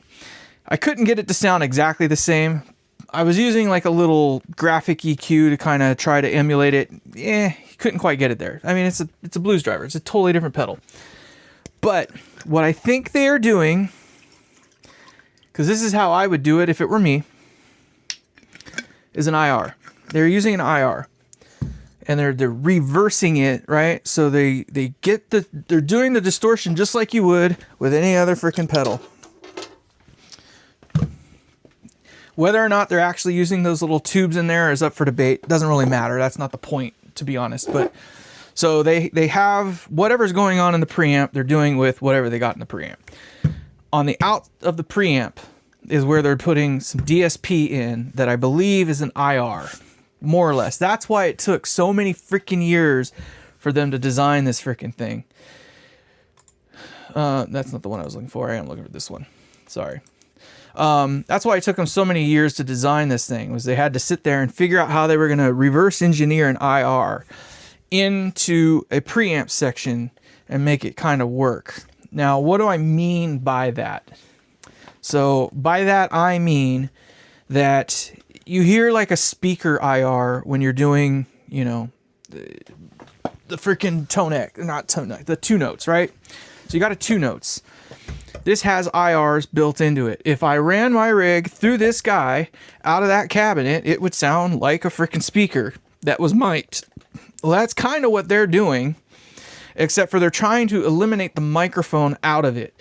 So they're getting an ideal tone of what a mic'd amp might sound like, and then they're baking it in and making it so that when you do put a mic on it, it sounds ideal.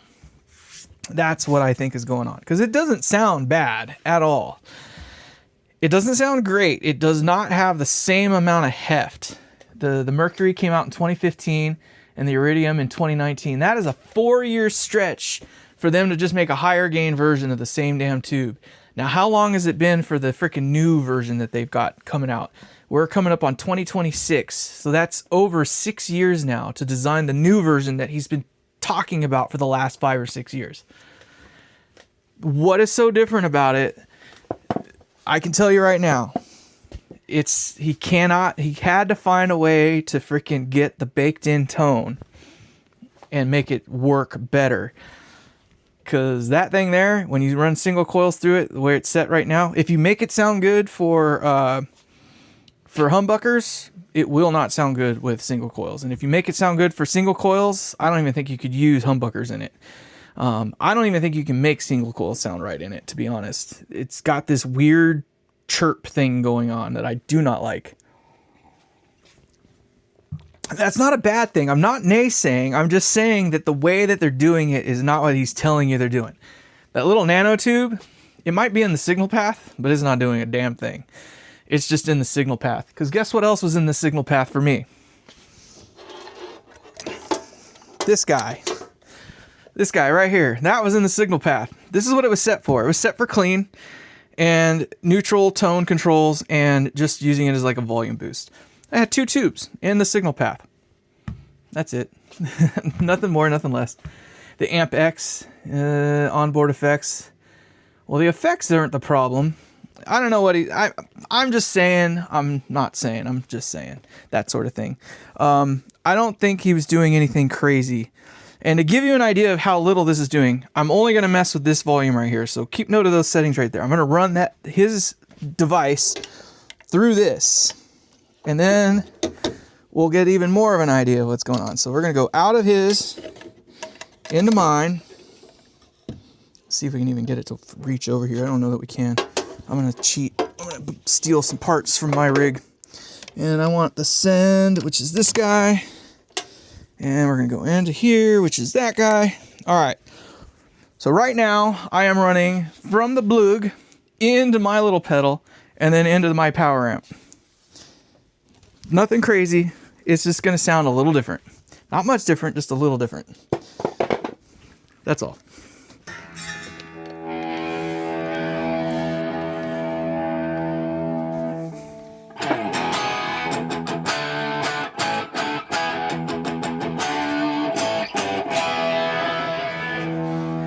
Actually, a little thinner, to be honest. All right. So this is just through my pedal now.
It changed the sound a little bit. As you can tell, it got fatter, it got thinner, it got this, it got that, yada, yada, yada.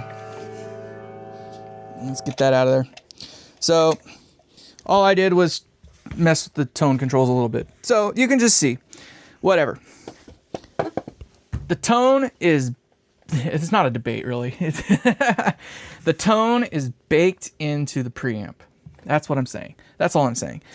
I think the way that they're doing it is with an IR, a reverse IR. So they are taking an ideal tone of a guitar amp. They take theirs in, they take their signal in, and on the output side, they kind of have like the inverse of what would sound like a mic'd cabinet, right? And then they got whatever the DSP is that they need to do that. That's probably why this thing is taking so long to create. So, because we can, and I think it'll actually freaking work, to be honest. Yes, it will. I have an idea here. I think this will work. So if I take this guy, I'm powering up the Torpedo Captor X right now. We're going to go out of that into this. And then I'm going to try this. I don't know how well it'll work, but it might work. I'm going to go straight out. Yeah, whatever. Fuck it. 16 ohm. It'll work. Maybe. Maybe not. I don't think it will. Maybe it won't.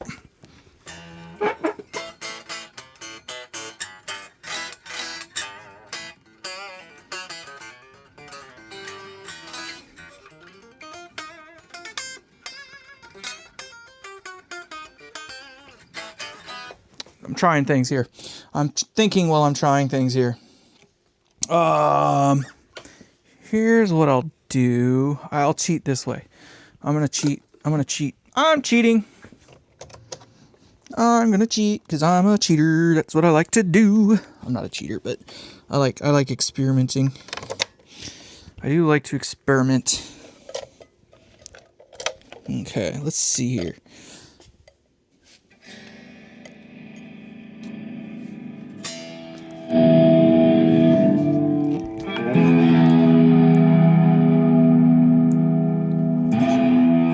All right. This is just some random preset that I have called up on my thing. All right. So I'm just gonna run it in. And this is what we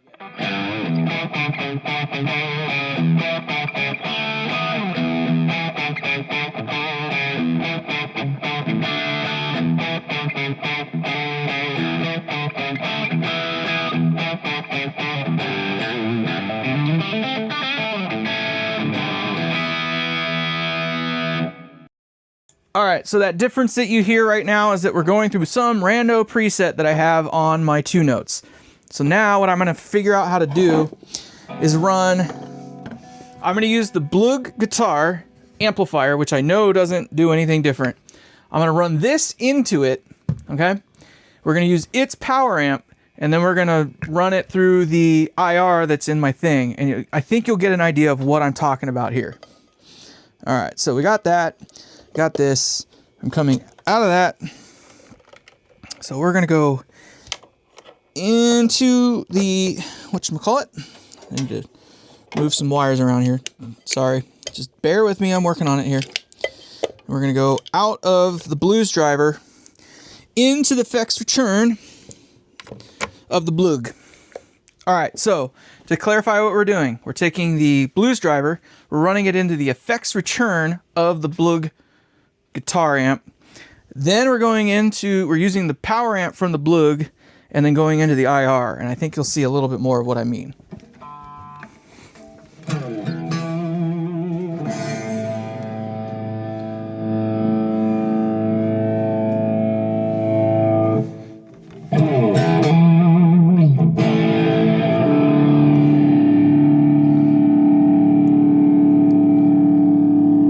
All right, working out the levels.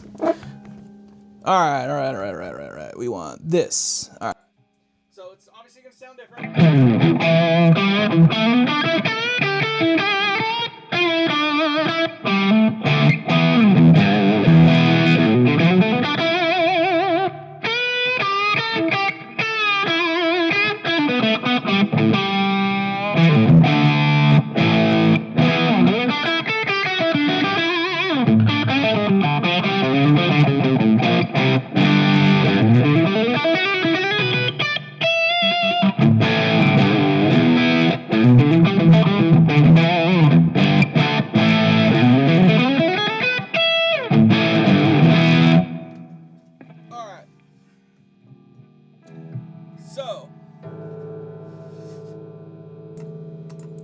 You can probably get right away why I had to dumb down the low end on my amp. So you kind of get an idea. It sounds fat, thick, fun, and all this stuff. It's just got a lot of low end.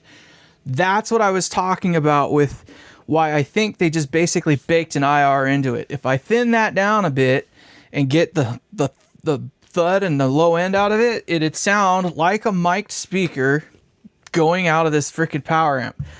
That was literally just a freaking blues driver stuffed into the effects return of the Blug amp, right? Or the Blug guitar. So you can hear, and then of course it's going through the 2 notes, which it's just some random preset that I made a long time ago, but it just sounds like a guitar amp that's been mic'd. But that's what I mean, is that the baked in tone is part of the preamp. So let me see if I can get it to thin out a little bit using this guy. So I'm going to add another level to it, or layer to it, if you will, to try to tame it, if you will. Make it sound more like the Blug. Using the Blug's own stuff, eh? So we're going to go from that into this, and then that into this. So I know already that I need to cut some low end, and yada, yada, yada. All right, so I got to wait for my little pedal to warm up, because it is actually 2 tubes. Sorry, I'm just uncoiling my cables here. There it goes. Coming to life. All right, let's see here. See if we can get it close enough. Pretty dang close.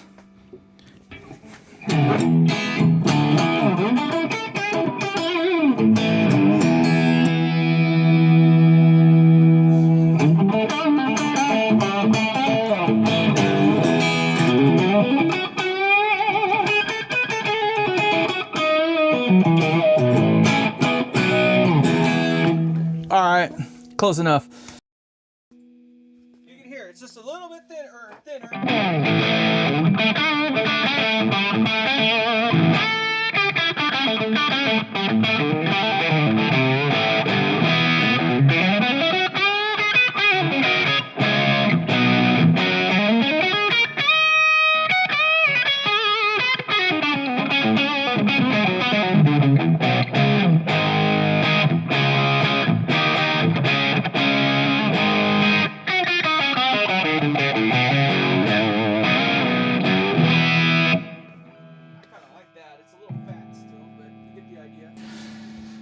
So what I was saying was that still sounds a little fat, but now what I'm going to do is, instead of using my little tube pedal, I'm just going to run it into the, I've got a little graphic equalizer here.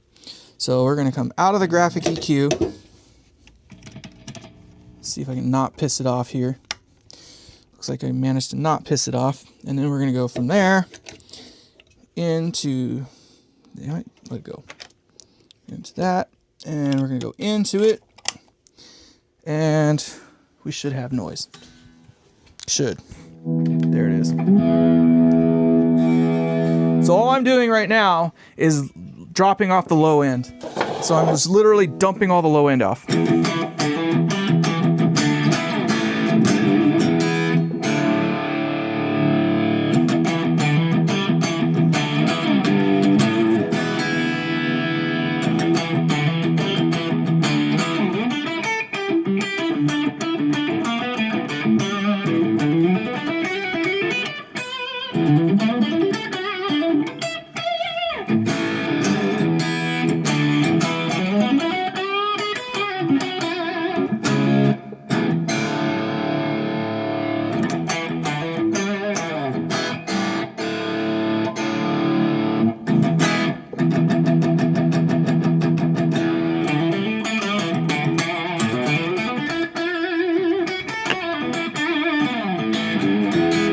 Alright, I like that. Alright, so I'll turn it back on here in just a second, but more or less what you're going to notice is that it's a little bit thinner, and I actually kind of like the sound of it a little bit more myself. It's probably a little too fat still, but whatever.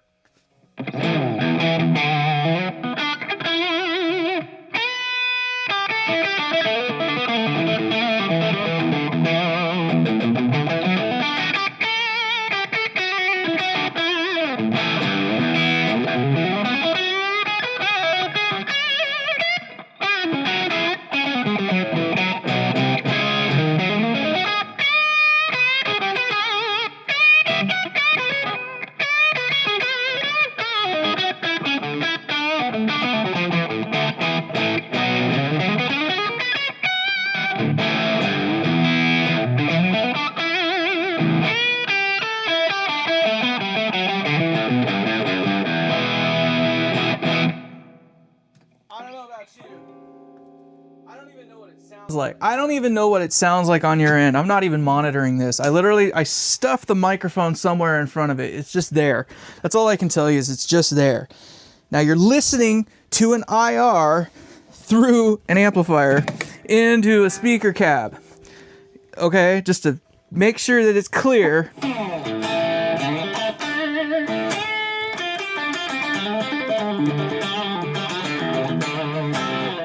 So this is the same giddy up, except for now we're just using a single coil. All right, so this is my single coil one. All right, here we go.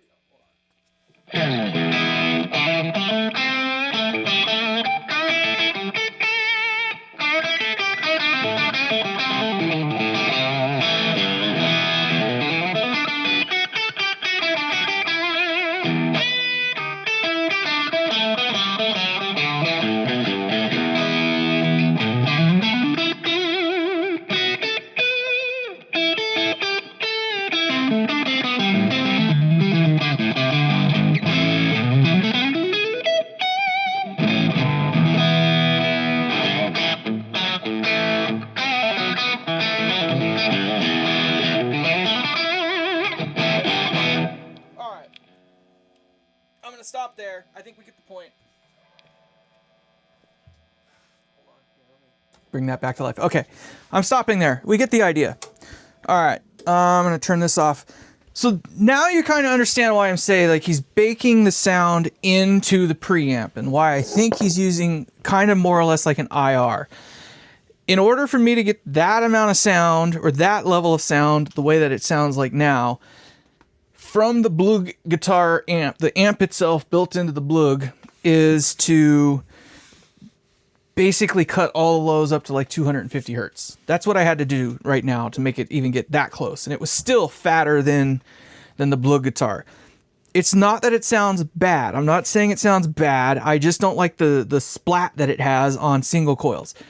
You heard it with the single coils right now. It does not do the splat. And that's literally with the blues driver going into the Blug amp via, you know, obviously I did some EQ work. I cut all the low end off. That's all I did. Here, I'll show you exactly. Well, I can't show you. Damn it. It's all I did was shelve everything off below 250 hertz. That's all I did. It's a 10 band EQ and I just cut the 63, the 82 and the 125 and then a little bit of the 250, whatever. So you heard that. And then it's just some random preset that I have in the 2 notes to make it sound like a mic'd amplifier. And then it's played back through this thing and then picked up with a microphone. It's like doing the same thing 3 times, 2 times at least. So you kind of get what I mean by how I think they did what they did. To give you an idea, I just did it using a freaking blues driver and a 2 notes. Now, what I wasn't doing before, because I was trying to be fair or a little more fair, is the way that I had it before. I was running from the blues driver into the EQ, and then from the EQ I went into the delay or reverb.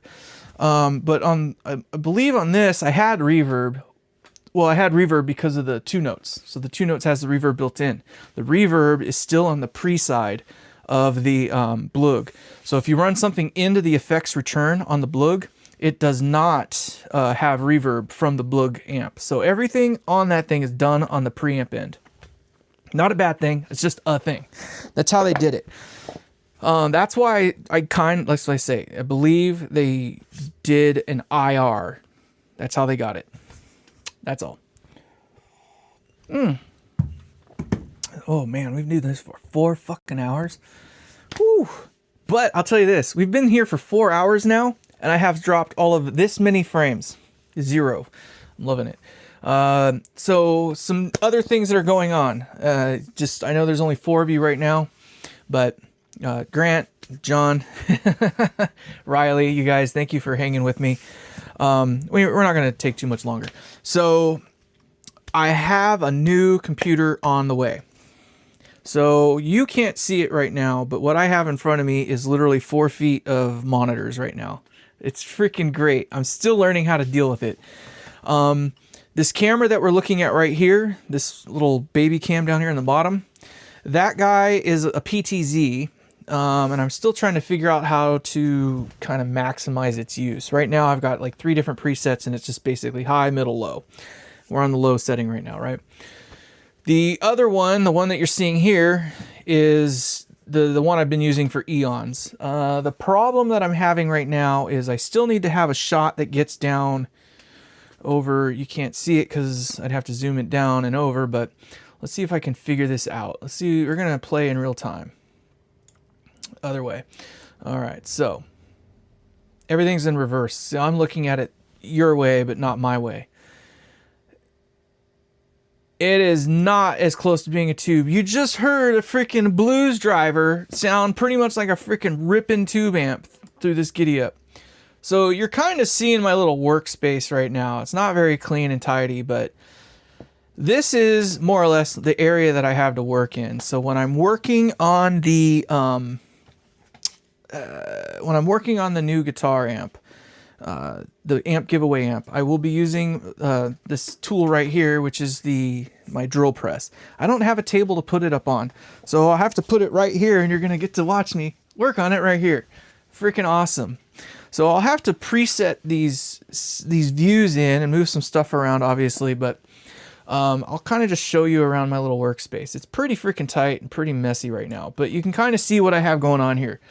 That right there is the 2 notes. That is my XTI 2000. That's why I say I have the most powerful guitar amp in the world, actually.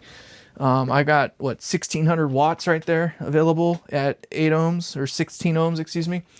Obviously, I have it dumbed down so that I can't hurt anything quite a bit.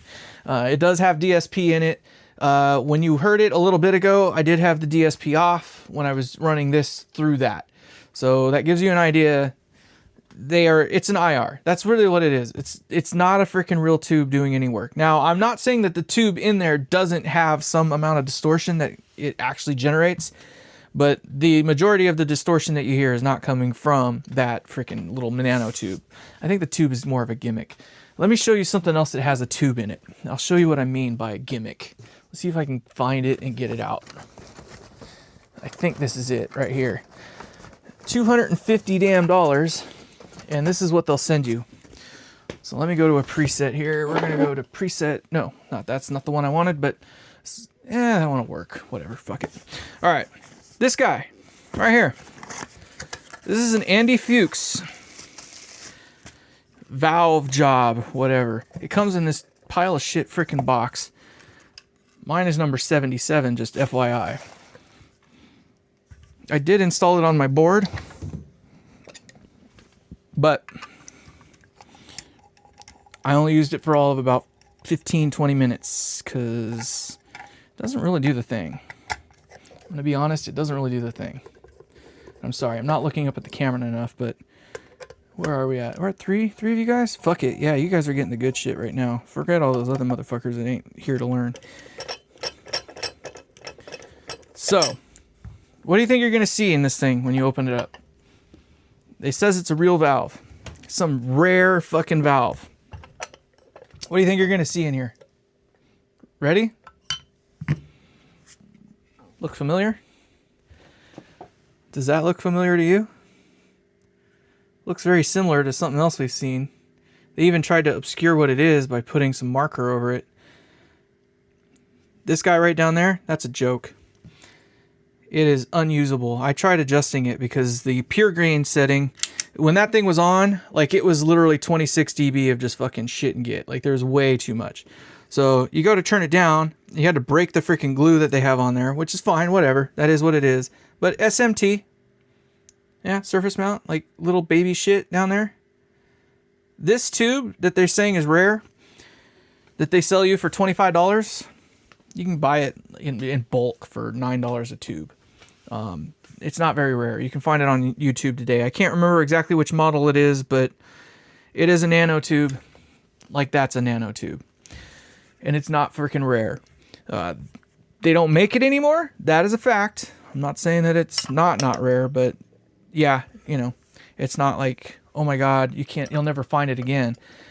And sure, they might actually be getting them and measuring them and all that fun stuff to make sure that you're getting a tube that will work within their spec.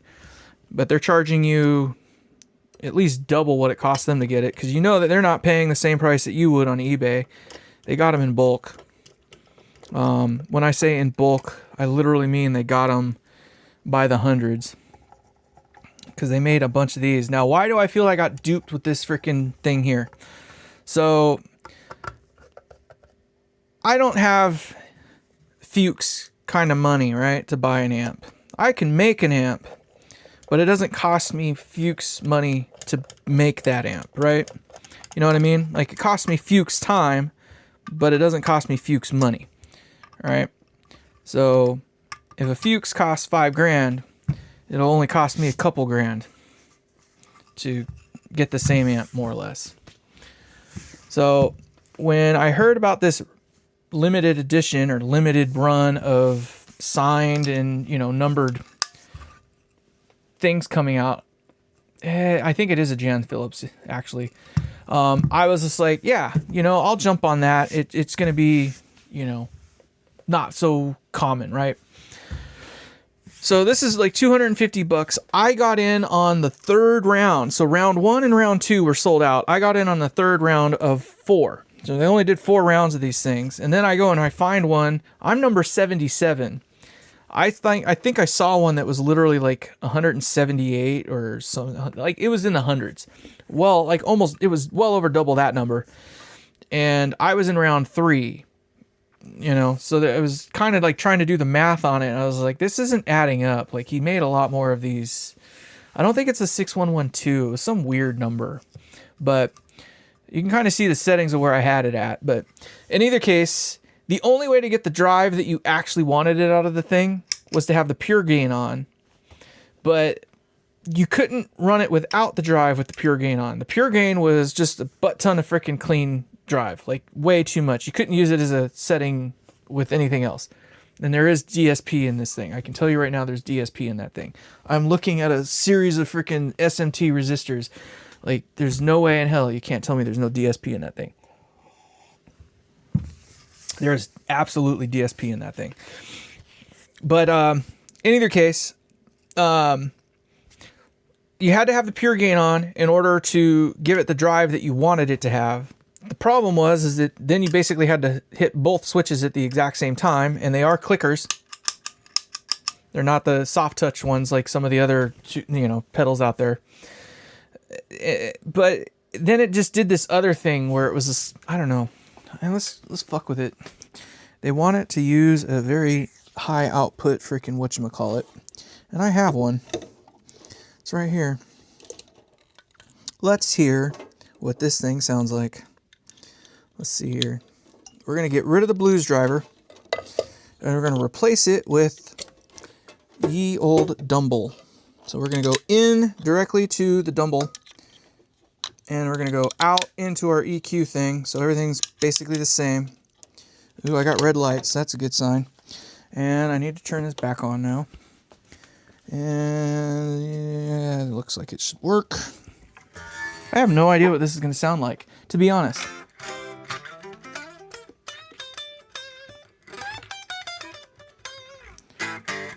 Even if it is all solid state, you can still emulate everything we're doing. Technically, my entire signal path is solid state, sans the freaking 2 notes at this point.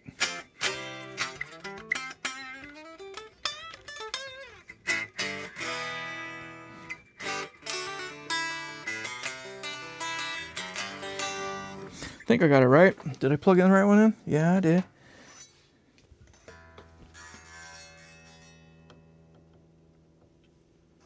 Yeah. I didn't need that on, did I?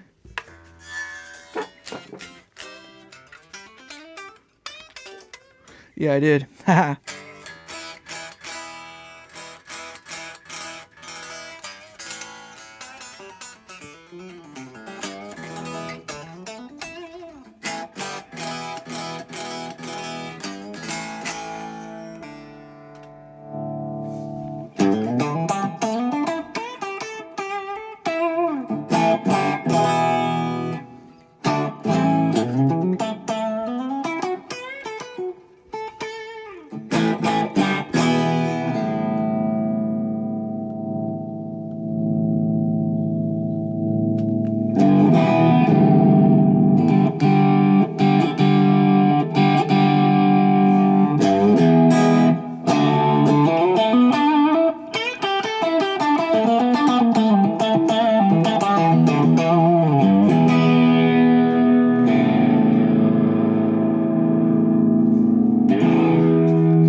I got something. All right, so this is the whatchamacallit.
question, yes, I am using the boost currently. And I know that you can only hear me coming through this microphone. It's probably sounding distant, but yes, that is with the boost. Let's turn the boost off. So this is with the boost off.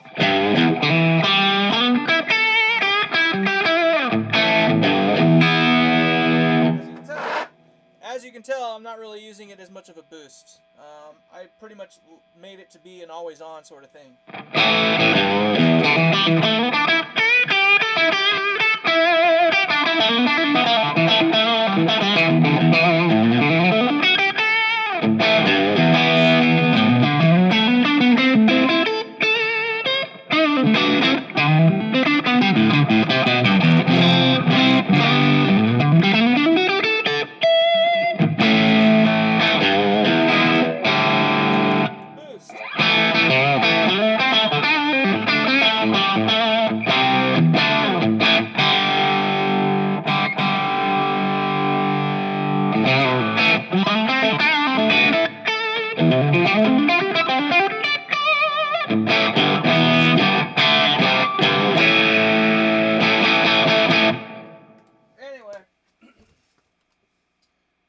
So that is in the treble boost mode. No, so I did check on those. The boost is only for the boost mode, and it doesn't affect the clean or whatnot, but it does affect all the other channels. But I didn't mess with that setting. I didn't really mess with any of the settings on the side. The only one I did was the one to make the classic channel work, because it was a little touchy. But so that was the Andy Fuchs. You can see that's all the gain it got, unless you go in there and turn that dial up. When you turn that dial up, obviously it gets a lot more gain, but it sounds not bad. It's just, so what we're hearing is a combination of two different power amplifiers. So I'm going from the Fuchs into an EQ to get rid of the low end, because you need to get rid of all the low end. Going into the Blug. The Blug is then going into the two notes, which is then feeding the power amp that I have in order to come out of this guy, which is mic'd for you. It's like a tri-amp sort of thing.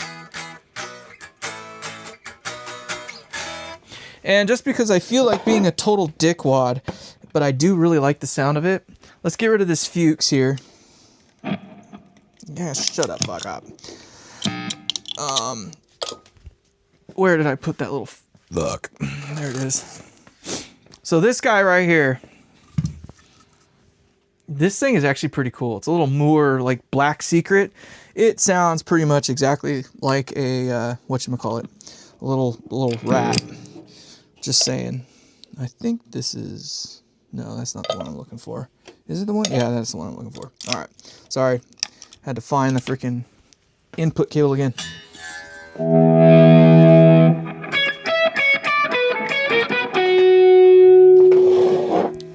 Let me get a sound going here.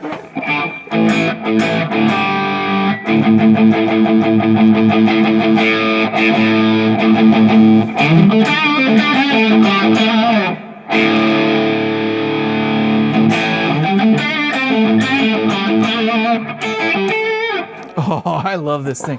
This little Black Secret. Hold on, you're gonna see. You're gonna hear what I mean.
setup.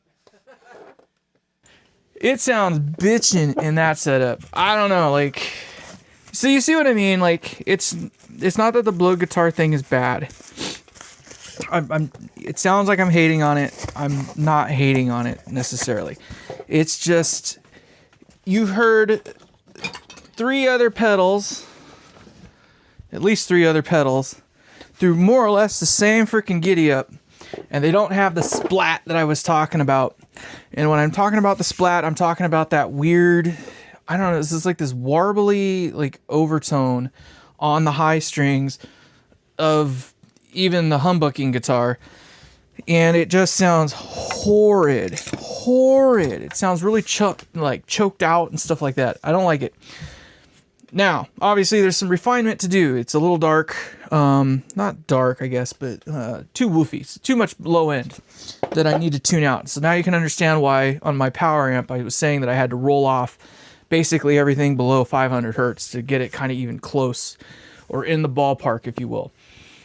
So I'm not saying I have his recipe figured out, but that's why I'm saying it definitely seems like he's doing a baked in tone that seems to be IR related. And if it's not an IR and it is truly all analog, I can tell you right now, it can be done. Like, you can do enough processing in the ye old analog world to get something close to that. And I know there's only a couple of you left, so if you've managed to get this far into the game, you are in for the freaking treats. So you get all the black arts over here. So just so you know, John and Riley, I do not sit here idle and just dream up these wild-eye freaking ideas. I am experimenting with crap all the freaking time. When it comes to stuff like this, like I say, this thing here is the great equalizer. I'm not kidding. Like, the freaking 2 notes is worth its weight in gold. Not because it's the greatest tool ever in the world. It's just that when you need something that treats everything the same, as long as you can stick a power amp into the damn thing that will run at 16 ohms, you have the great equalizer. You know what you were working with. And that was the aha, was when I plugged this thing in, because I decided, what the hell, let's just see what happens when we reamp an already mic'd thing. And it was like, it sounded almost not identical, but it just had that similar kind of that feel that the Blug has in the room. Okay, so when I say in the room, it kind of sounds like a mic'd amplifier in the room already through the cabinet. And that's why I really like this cabinet right here a lot. Is it's not a very flattering cabinet by any means. It's got a quad of 90s era T75, so the G12 T75s. Yes and no. It's not that solid state isn't fun to play. It's just, like, I love the feel of that Black Secret, or whatever the fuck they call it. Yeah, Black Secret. Like, it feels great, and it has this amazing rip. Now, in front of an amp, this thing doesn't necessarily always sound all that good. But when you run it just the way that we did, as you heard, it has the potential. I mean, it was still a little woolly. Like, there's still too much bottom end heft there. That can be tuned out, though. There's a way to do it. So you can really, like, and you can see I ran the filter pretty high up. Distortion's not even maxed. It's 4 items in the cart. Well, so this thing right here is a tool that if you're going to be building amps, you have to have something like this. Now, the only reason I like the 2 notes is this one's freaking stupid simple. Like, the app is on the phone. It's really easy to work with, etc., etc. And it's, $600 as opposed to the $1,200 for some of those other ones. And it's not that the other ones are better or worse or this or that or the other. This one you can load your own IRs into. So that's cool if you have the wherewithal to make your own IRs. If you can make your own IRs, that's great, because then you can take and insert them into this. Like, you can get it to run them. But the stuff that's already in there is pretty dang good. One of my favorite presets is one of the ones that's just right out of the box. It's in the box. and it's actually the Hughes and Kettner cab that they have. I think it's one of the only Hughes and Kettners that they have in there. It's a 4x12, and I think it's loaded with greenbacks or something like that. But this, like I say, this thing is just the great equalizer. Like, you can plug your amp into it, and you can plug a pedal through a power amp into it and get an idea of how they compare and contrast, right?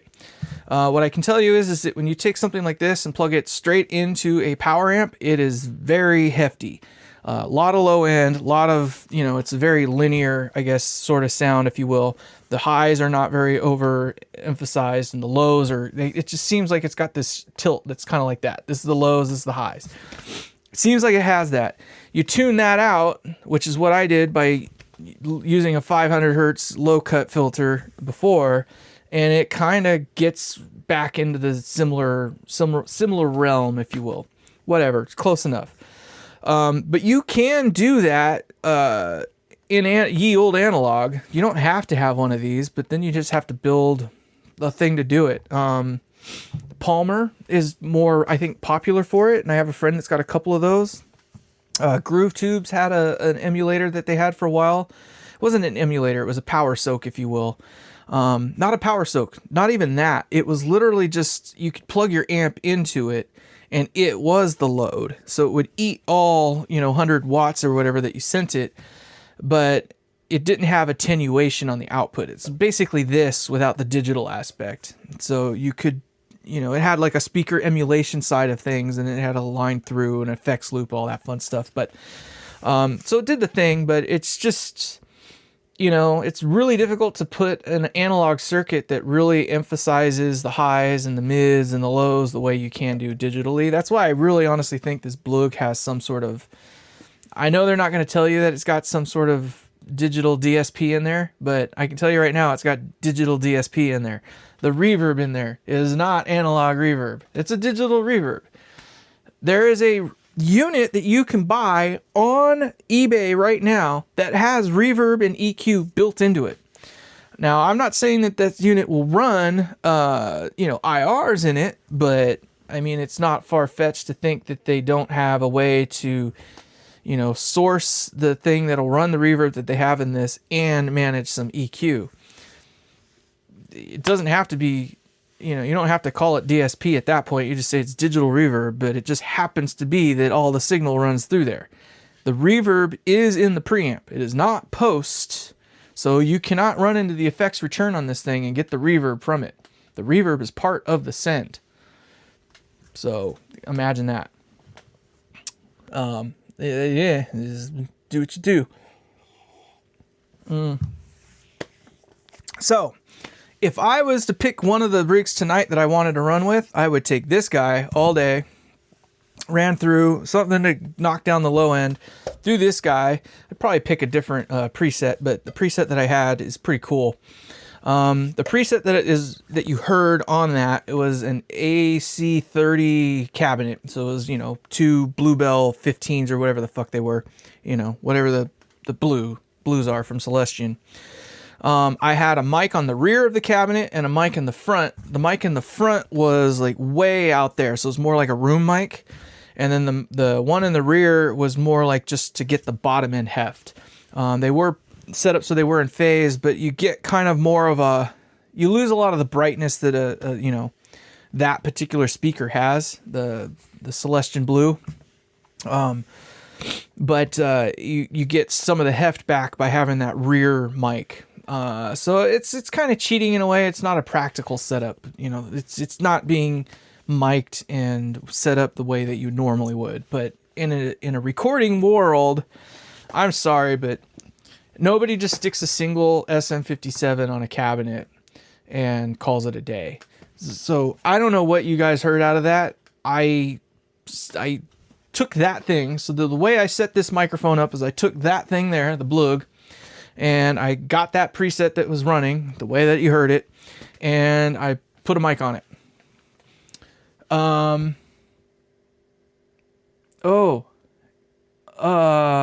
AC. Oh, okay. Yeah. So let me finish this real quick, and then I'll answer your question for sure. But do post the question because I'd love to hear it. So then I just moved the mic around until it sounded good. That's where it ended up. It just happened to be right a bit, you know, here's the cone. The mic is right at the edge of the cone. I'm about an inch and a half off of the grill, and that's just, it worked, whatever. It sounded okay. I don't know how good it was, but yeah. Through computer speakers, bro. I don't know what you play guitar through. I don't play guitar through computer speakers either. Well, I don't really monitor anything. I'm not monitoring anymore. I gave up on monitoring. So whatever sound you get, I kind of just preset it. Honestly, I have a nice pair of headphones that kind of give me a pretty realistic idea of where it is. I just put the headphones on and moved it around. It was like literally I spent 10 minutes just kind of finding that spot. I start out here, moved it in, moved it over this way, that, and it was like, okay, we got the tonality we're looking for there, and then we just kind of eke it back from there. How would you run this thing through a real cab? This is a real cab. That's what I'm getting at. So if I had that power amp, my XTI 2000 or whatever the hell it is, I would just come up with a DSP preset that has the EQ baked into it, run it through my 4x12, and I'd probably use this guy and come up with a setting for it that was just a little more realistic. By the way, you can run this without IR. You don't have to have the IR on. You can make it so it runs raw without it. Just FYI. Now, if you want to have all the other preset stuff in there, you kind of got to be a little trickier with how you do it. But you can run a 0 IR through there if you can find one. I don't have one in here yet, but I know that you can. They make 0 IRs. So it's an IR that has no, you know, whatever you want to call it. Yes, and using the captor for the cab IR. But then we're running it through a cabinet that's getting remiked yet again. So imagine, that's why I'm saying into a guitar. Exactly, that's what you just heard when you said it sounded good. Now so don't be fooled by what an IR is or isn't. I was lucky enough to kind of know what, or get to work with IRs when they were first like becoming a thing. Initially they were used for more like room reverb, or like, you know, acquiring like a acoustic space. Nah, dude, that isn't good. It's not that it's good or bad. It doesn't really matter as long as it sounds good. Is it ideal? No, that's not the way I'd want to do it, but I'm saying that there is a way that you can run this without an actual IR. So you can have a 0 IR, but then you can use the EQ that's built into it, have the doubling and the enhancer and all that other freaking crap that's in this thing. You can use all that stuff with it and still have a 0 IR. I am using an IR, but you get what I'm saying. Like, it has a similar feel and tonality of a guitar amp. Yada, yada, yada. Triple cone speaker, you could do that too. The problem with the only reason I don't like using IR cabs, like those cabinets that they're making nowadays that say they're IR for the, how do you mic that? You don't, right? You're just like, that's what you use the freaking XLR ports for, right? You use the XLRs for that. Well, not everybody's into that, right? So, I don't know. You can do it however you want. There's so many different ways to do this crap nowadays. So more or less what I was getting at though is that I do not just make guitar amplifiers. You have to remember, I was a sound engineer for 25 plus and going on years. I eat, sleep, shit, drink, everything else, freaking nothing but audio. So if there's a trick out there that I haven't heard of yet, I would be surprised. I am always into experimenting things, and I have been experimenting with things for a long time now. Now, practicality is always king. Like, it's not practical to take this guy, run it into a power amp that you then feed into this guy, and then run it out of a cabinet. Like, that's not practical. Like, most people aren't going to do that.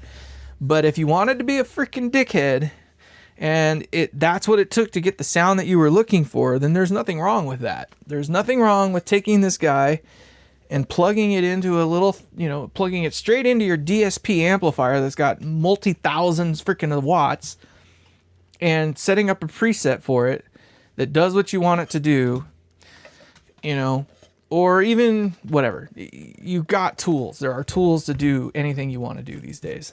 And yes, I do fuck around with that stupid stuff, because why the hell wouldn't I? So Riley, you had a question though.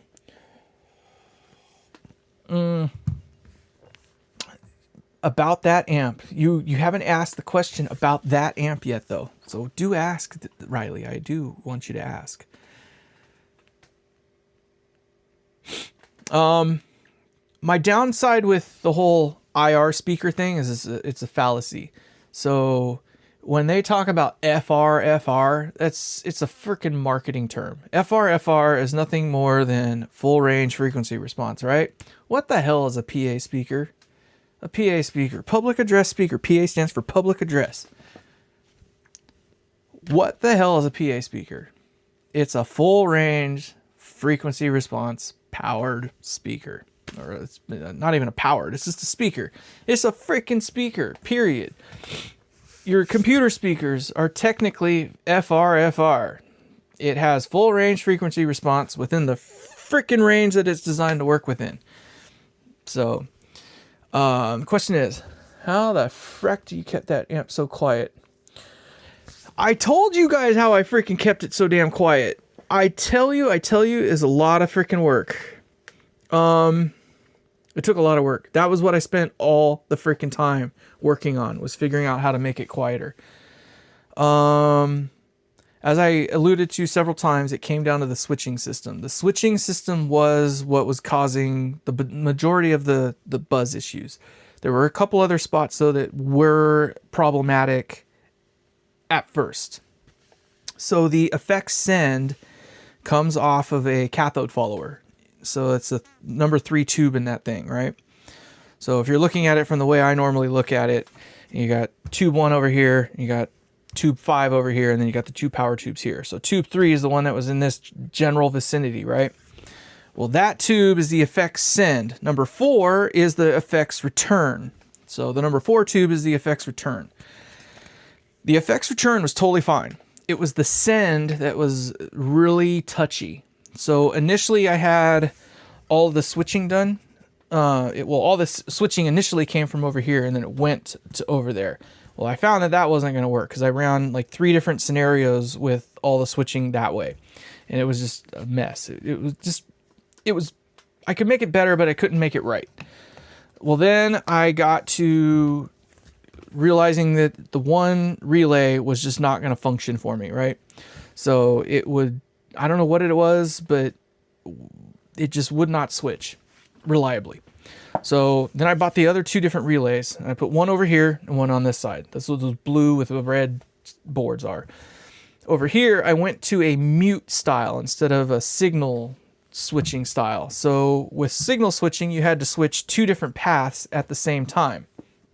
But the relay was in path, which means that the signal had to go out all the way to the relay and then back, etc., right? 2 times, right? 1 for each side. And you had to run double the number of wires. So then what I decided was I'm going to go to a mute style. And the reason was because that input on that effects end was just so touchy. And I don't know if you saw it. If you go back and you look in the video and you can see the gut shots, if you look really close, you'll see down in there's a resistor that goes kind of more or less straight down, and another one that comes at an angle and goes to the turret board over here, right? That was the magic trick to making that particular portion of the amp stable and quiet. And that was the genius freaking thing I did. So the way I did it with the muting, so instead of switching the channel path, all I did was mute the channel path out. They both mixed at that input tube right there, or the send to the effects. Well, I think it was a 330K was the one that shot down this way, and I think it was I can't remember what it was on the vertical. Maybe it was 100K or something like that. But the one that went this way, that went to the channel 2, that actually went to the gain channel, tied directly to ground. So when I muted that channel at that point right there, that turned into a grid leak.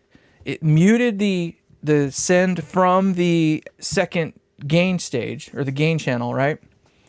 So it muted that. but it acted as a grid leak for channel 1. The other resistor was where it mixed in at, so that was the mixer resistor. So channel 1 ran in through that mixing resistor, and that whatever value it was, I think it was maybe like a 220 or a 100K or something like that, whatever it was, it acted as a grid stopper. So it just killed a little bit of the highs, but because both of those, as you probably know, the grid is the most sensitive part on all the tube circuits, because both of them were right on the grid. They converged there. You got rid of a lot of the noise. That's where half the noise went away just by doing that. It was making the switching on that half of the amp muted, a mute style switch. The other half of the problem was referencing ground for the channel switching, like the Vactrols or whatever. Since the other board was powered from the heaters initially, and the heaters were elevated, because of that, I could not reference to ground because there's, 70 volt difference. So it would just get weird. You could do it, but it wouldn't be right. You can never get it to work. So I used a different power board that took care of two needs at the same time. It powered my relay system, and it powered the lights that I needed to have power for anyway. So I killed two birds with one stone. But because it was only a 5 volt system, I could now reference it to ground from the chassis. That was how I was able to fix the buzz entirely. I'm not going to say it's dead silent. It's still not silent to my standards. But then again, I don't build multi-channel, multi-stage amps either. So I don't usually have that much going on in them. But it was for a channel switching amp and one that has as many stages going on as it does. It is rather quiet, needless to say. I do not like those. I do not like cathode follower system. Like, I don't like cathode followers in general, but I certainly don't like them as an effects loop. It was a job, and half of it was working out. Part one, it's a challenge. So initially when I got the amp, it was a freaking just an absolute mess. There were grounds broken in the switching system to begin with. So I don't know if you saw, but there was like this bundle of wires that come in and they all grounded over there. Well, a couple of those were broken. That wasn't really the problem anyway, but from what you're saying today, it doesn't seem like the secret is in the power amp. No, it is not in the power amp. The power amp does what it's supposed to do. If you build a power amp that does what it's supposed to do, it just does what it's supposed to do. Which is amplify. It should amplify the preamp. Now, where it gets challenging is when you're trying to ask the power amp to do something that is non-linear, which is to distort. And that's where most all of my amps work in this realm now, is that I design the amps to make it so the power section is part of the sound. That makes it very difficult because now you're trying to get an amp that does two different things and reacts two different ways entirely. And of course the freaking thing. So getting back to where we were, but wrong button. Sorry. When I first got the amp, a lot of little problems. Fix those, replace the transformers. Well, I still had a huge, just an amazing amount of buzz, like still an unusable amount of buzz. And I started doing measurements and checking things. And the heater to cathode voltage on the that effects send and effects return, that's what I was referring to as being like 140 volts at that time. That was before I realized that there were two droppers that I needed to replace. I did not know that yet because I didn't, like I said, I wasn't trying to modify anything in the amp that went beyond what I didn't know or did know that Andy had done. It was just, let's make it work. So had 140 volts. That's no good. Can't do it. Elevate the heaters. Hey, what do you know? It did reduce the buzz a little bit. Not a lot, but a little bit.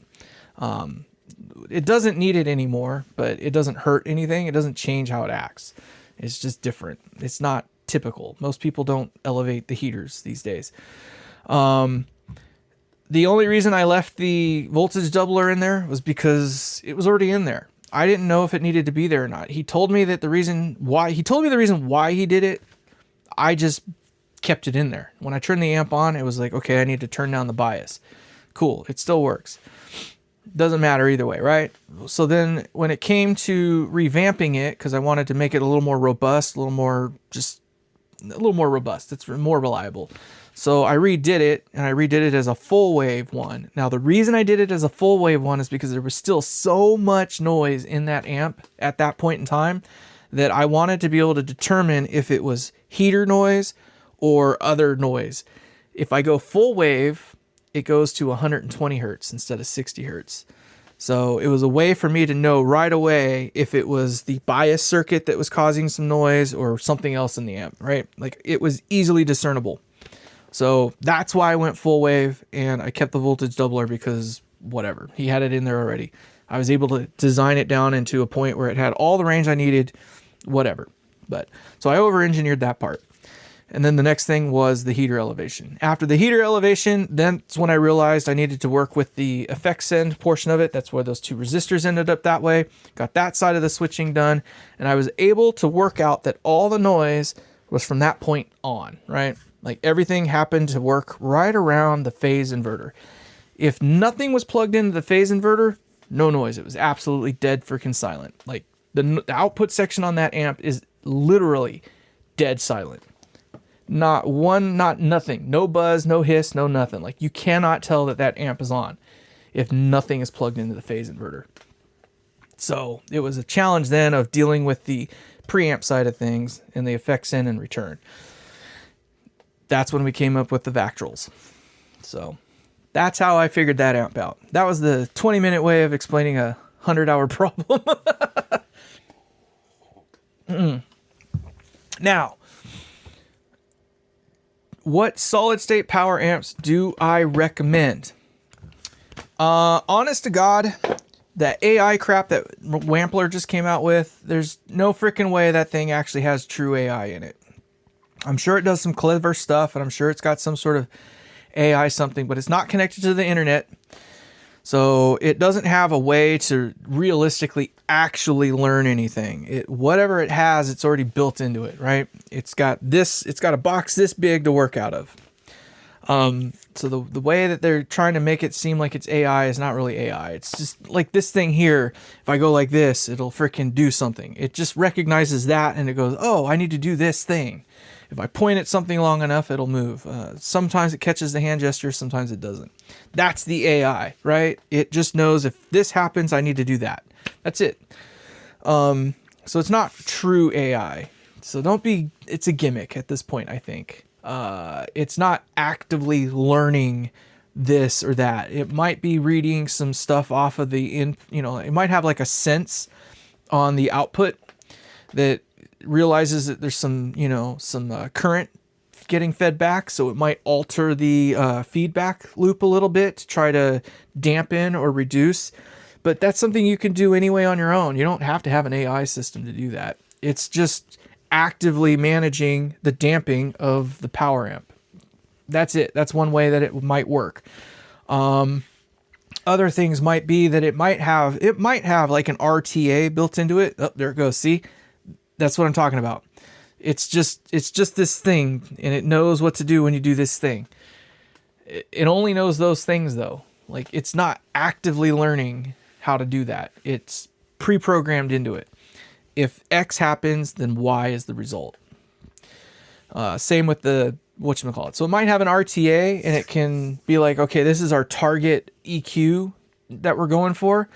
And this is what we're seeing coming out of the amp. So we're going to alter things around to kind of shoot us in that direction, right? And it might have X number of filters that it can do to kind of get you there.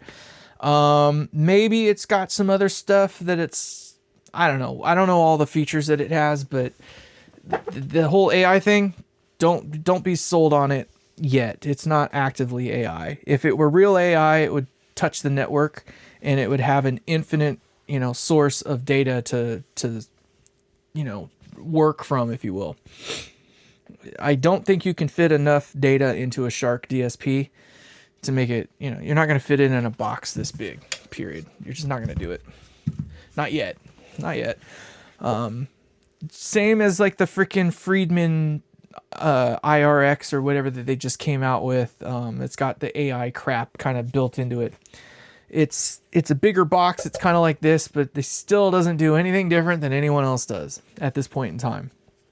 There's no true AI as it relates to us at the moment. The closest we can get to AI is the freaking Suno or something like that. There was this other one that's free that's out there now that you can use, but let's look this up.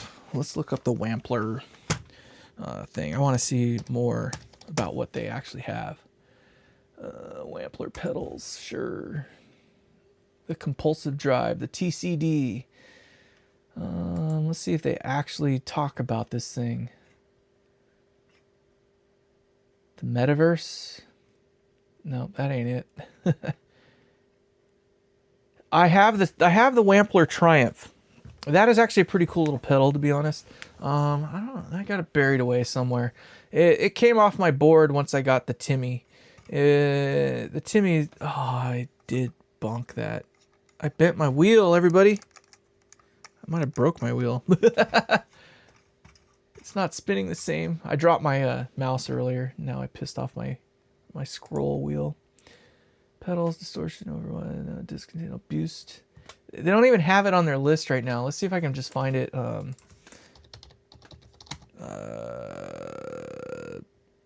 Power amp. See if they have it. So they got the Bravado still. That's still surprisingly cheap, to be honest. The Wampler pedal head, huh? So the pedal head, I guess is what it's called. Is that what it is? Let's call it that. Pedal head. Sorry, I know this isn't. Yeah, there it is. 60 watt per channel stereo and IR loader to mimic the feel. Okay, so this one here, they're not exactly claiming AI. No, they said the first AI powered power amp. Okay, whatever. Learn feature. Dedicated button allows the unit to analyze connected speaker cabinets for optimized real-time response. So that's what I'm talking about. It's just basically a clever freaking negative feedback loop, probably, because that's how I would do it. In case you didn't know, damping factor, right? So the damping factor of an amplifier is its ability to control the amount of current that is reflected back onto itself. So the higher the damping factor, the more ability it has to control the motion of the speaker that wants to move. So the speaker has a fucking piece of shit. Sorry. Okay, so a speaker has mass. So when it's told to move forward, it goes forward. Well, things in motion want to stay in motion, right? So when the amplifier over here says stop moving, well, that mass is going to be like, well, I'm going to keep doing whatever the fuck I'm doing. So it'll keep moving. Well, that induces a current in that closed loop, right? So same thing though, when this power amp says, hey, I want you to move forward, that speaker has mass, so it doesn't just jump forward. There's a buildup of charge behind it that then starts to make it want to move. So both of those actions create, current push back onto the power amp. Same thing goes the other way. The power amp's already said, I want you to go forward, and it stopped going forward. Now the speaker's moved forward. The power amp's no longer asking it to, but now the speaker's going to move backwards into its home position, right? Well, that motion backwards is now also inducing a charge back onto the power amp. So all those little unwanted motions are what negative feedback deal with. The more negative feedback you have, the more dampening factor you have, right? That's why most of these modern power amps run such low ohms ratings, right? So they use almost, I think it's like 10K.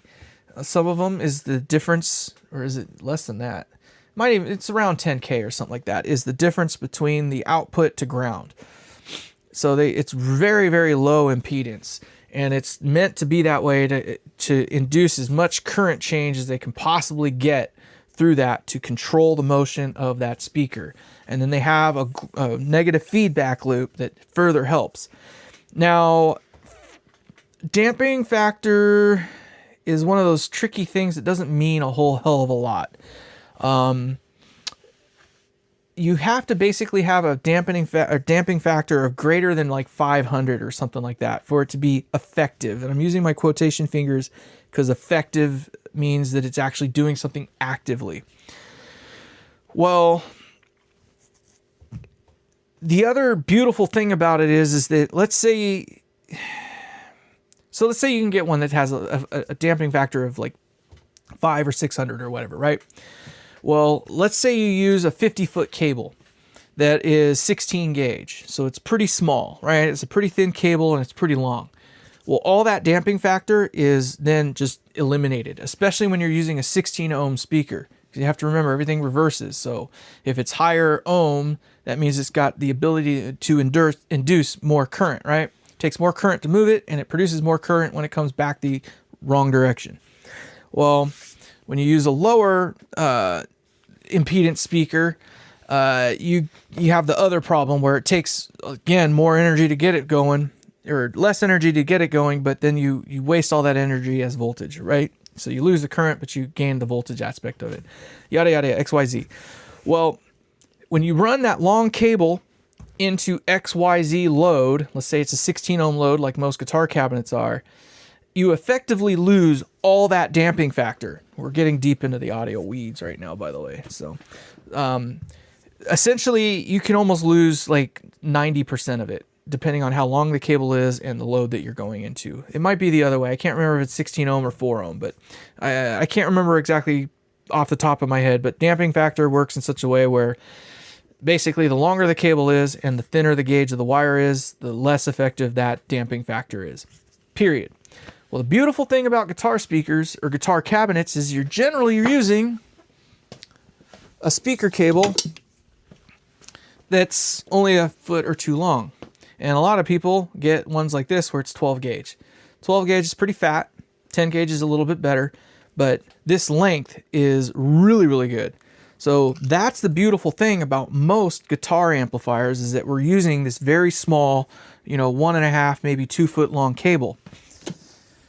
That makes the damping factor stay intact very much better. So there was one gentleman out there in the audio world that used to say that if you cared about damping factor at all, you would literally connect the outputs of the power amplifier directly to the back of the speaker, because that's the only way to get all the effective damping factor out of that amplifier. Now imagine you have an amplifier that's got more power than it produces more power than they actually rate it for. So it's kind of like detuning a race car, right?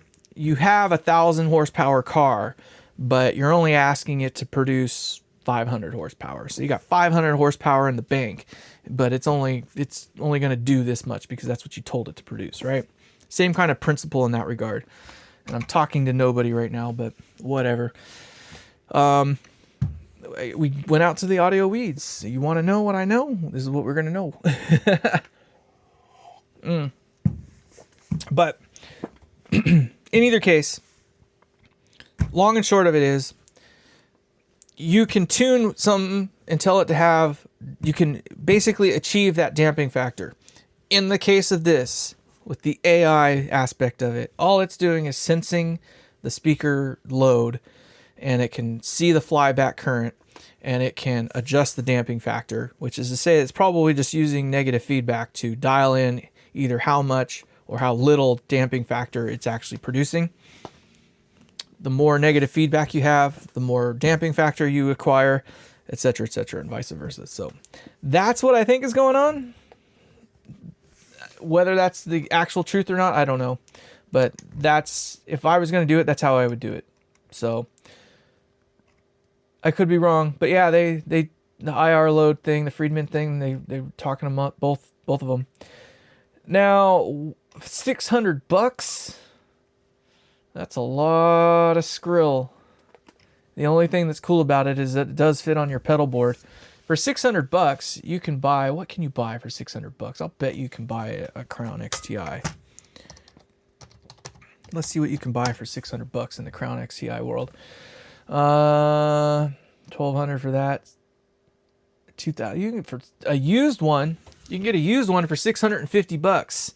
That gives you 2 channels, so it's stereo, and it's actually about 1,000 watts per channel. It says 800 watts per channel at whatever. I think it's 800 watts per channel at 16 ohms or something like that. Let's see if we can find the specifications. 475 watts at 8 ohms. It's not actually even rated at 16 ohms, which is kind of interesting because most of them have some sort of 16 ohm rating, but this one does 4, 8, and 2. Whatever. So at 16 ohms, it's technically only 200 and it would be what, 230 or some odd watts at 16 ohms. At 8 ohms, you could basically get 475 watts, call it 800 watts. If you bridge it though, at 8 ohms, you'd have 1600 watts. You can run this thing at 8 ohms. So 1600 watts, I don't know. I wouldn't be trying it, to be honest, but if you really wanted to go balls to the walls, at 4 ohms, you can get 2000 watts. But whatever. So you can get that for $650. It ain't gonna fit on your pedal board, but what is going on, my man? Welcome to the chat. You're late into the game. We're 5 hours into this. Holy shit. I still haven't dropped a frame yet. I'm so happy with our new camera system. It's going so good. I love that kind of stuff. It is going well. We've had a lot of chitty chats and we've been talking a lot about stupid stuff right now, but we are gonna probably wrap it up here in a few minutes. I think I've got one more drink in me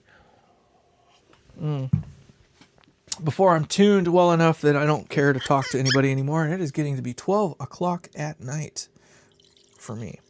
We're going to switch it up to single barrel. We went from Maker's Mark to single barrel.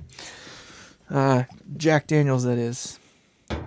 But I'm going to turn off some stuff over here that we don't need to have on. If you didn't catch it, what we were talking about was some stupid stuff. Oh, it's 8 in the morning where you're at. Okay. You're on the other side of the damn globe then. There's a couple of you where it's getting to be... So Grant up there, Grant Us Glorious Tone, John is his actual name, but it is... What time is it for him right now? It's probably getting to be about 6 or 7, maybe 8 o'clock at night for him. Riley's on the other side of the globe as well. He's out in England area. And shoot, it's probably nice and early in the morning for him too. They were asking me questions about an amp that I did some work on. And we were doing some like exposés, not exposés, but we were just kind of like, well, since we're in that mode right now, let's just go ahead and bust it out. So, Grant Us Glorious Tone there sent me this guy to check out. And I have some likes and dislikes about it. It, honestly, it sounds pretty freaking good. It sounds pretty good in that setting there, the classic setting. The vintage setting is not realistic. It's got way too much gain. The modern setting still has way too much gain. The classic setting it's right. Like that's where this thing was tuned, was for the classic setting. Very neat little tool. The reverb on it sounds pretty reasonable. It's not bad. It's not great, but it's certainly reasonable. And it's got some other options here. As you can see, I didn't use the noise. I don't like noise gates. The effects loop I set up as standard, whatever. And then, it's got these little dials over here, which are basically like tone and volume for each of the things, whatever. Pretty cool little tool though. I'm kind of shocked that they just use that. I don't understand why they didn't just have a single or dual output and it figures itself out, but it does some cool stuff. It doesn't sound bad unless you run single coils. This thing does not like single coils in any of the settings. The clean, it sounds clean. It's whatever. It's a clean channel. One of the things that we were talking about was that little nano tube that they got in there. I think it's a gimmick myself. So it's one of those old computer tubes that they used to use. It's Russian made, It's a Russian-made tube, whatever. They're not very rare. They're not special. They're just, it's a tube, right? It's a dual triode, whatever. I don't know if it's actually doing something. It doesn't appear that it is, at least from what I can tell. It's in the circuit, I can tell you that. It's definitely in the circuit, but I don't know if it's in the power amp section or in the preamp section. It feels to me like it's in the preamp section because it will not make noise out of the effects send until that guy gets warmed up. So I pretty much bet it's in the preamp section. Now, my hypothesis, and this is just my hypothesis, that's why this guy's out here, is that this guy here is running some sort, not the tube, but this unit is running some sort of like IR kind of system to bake in the sound into the preamp section of this amp. Now, the reason I say that is because if you plug directly into the effects return, that guy there, it sounds like a normal power amp. It's big, it's fat, it's woolly, it has 100 watts of power, whatever, right? This is a 100 watt amp in here, apparently. So it does whatever that does. But when you plug the send out into another amp or something else, it sounds really thin. Like the send is very, very thin.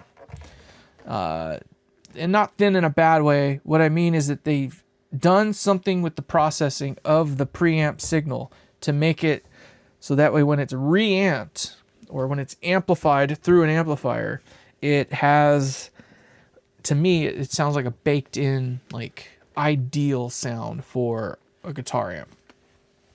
And by that I mean that if you were to have a cabinet, you know, whatever cabinet it might be, and you were to stick a mic in front of that cabinet, this thing is going to produce a sound that will work really well with a microphone like that one down there that's on this cabinet there, right? So to give you an idea what's going on here, this cabinet, there's a microphone right there. So it sounds great. It feels fine in that regard, but it does not like single coils. When you play single coils through this thing, if you want to go back 3 hours into the show, you can hear it a little bit more. But with single coils, it sounds splatty. It has this weird, I don't know, it's almost like choked. It sounds choked to me, but it's definitely very bright. It's very brash, and it sounds like choked and splatty. It has like this weird, it's not a very good sound. Let's just say that. With humbuckers, it sounds pretty dang good in that regard. But what we were doing later on, I was being an asshole, more or less is what it was. But I used this as just an amplifier. I took this guy here and I plugged it into the effects return. So it goes into the effects return. And then from the effects return, it goes out of the amplifier on here, right? So it goes out the 16 ohm, that one, yeah, 16 ohm, into this guy. I took this guy and I plugged it into another power amp that I have, an XTI 2000. And then that XTI 2000 is going out that guy right there, out that cabinet, right? So I've got an IR loaded in here. I'm using this as the preamp, using that as the power amp to then get it into this guy, into the two notes, so that we can reamp it more or less, right? It's basically like doing the same thing twice, but sounds bitchin'. Like this guy here is a freaking killer pedal if you're going to run that type of a get up. So,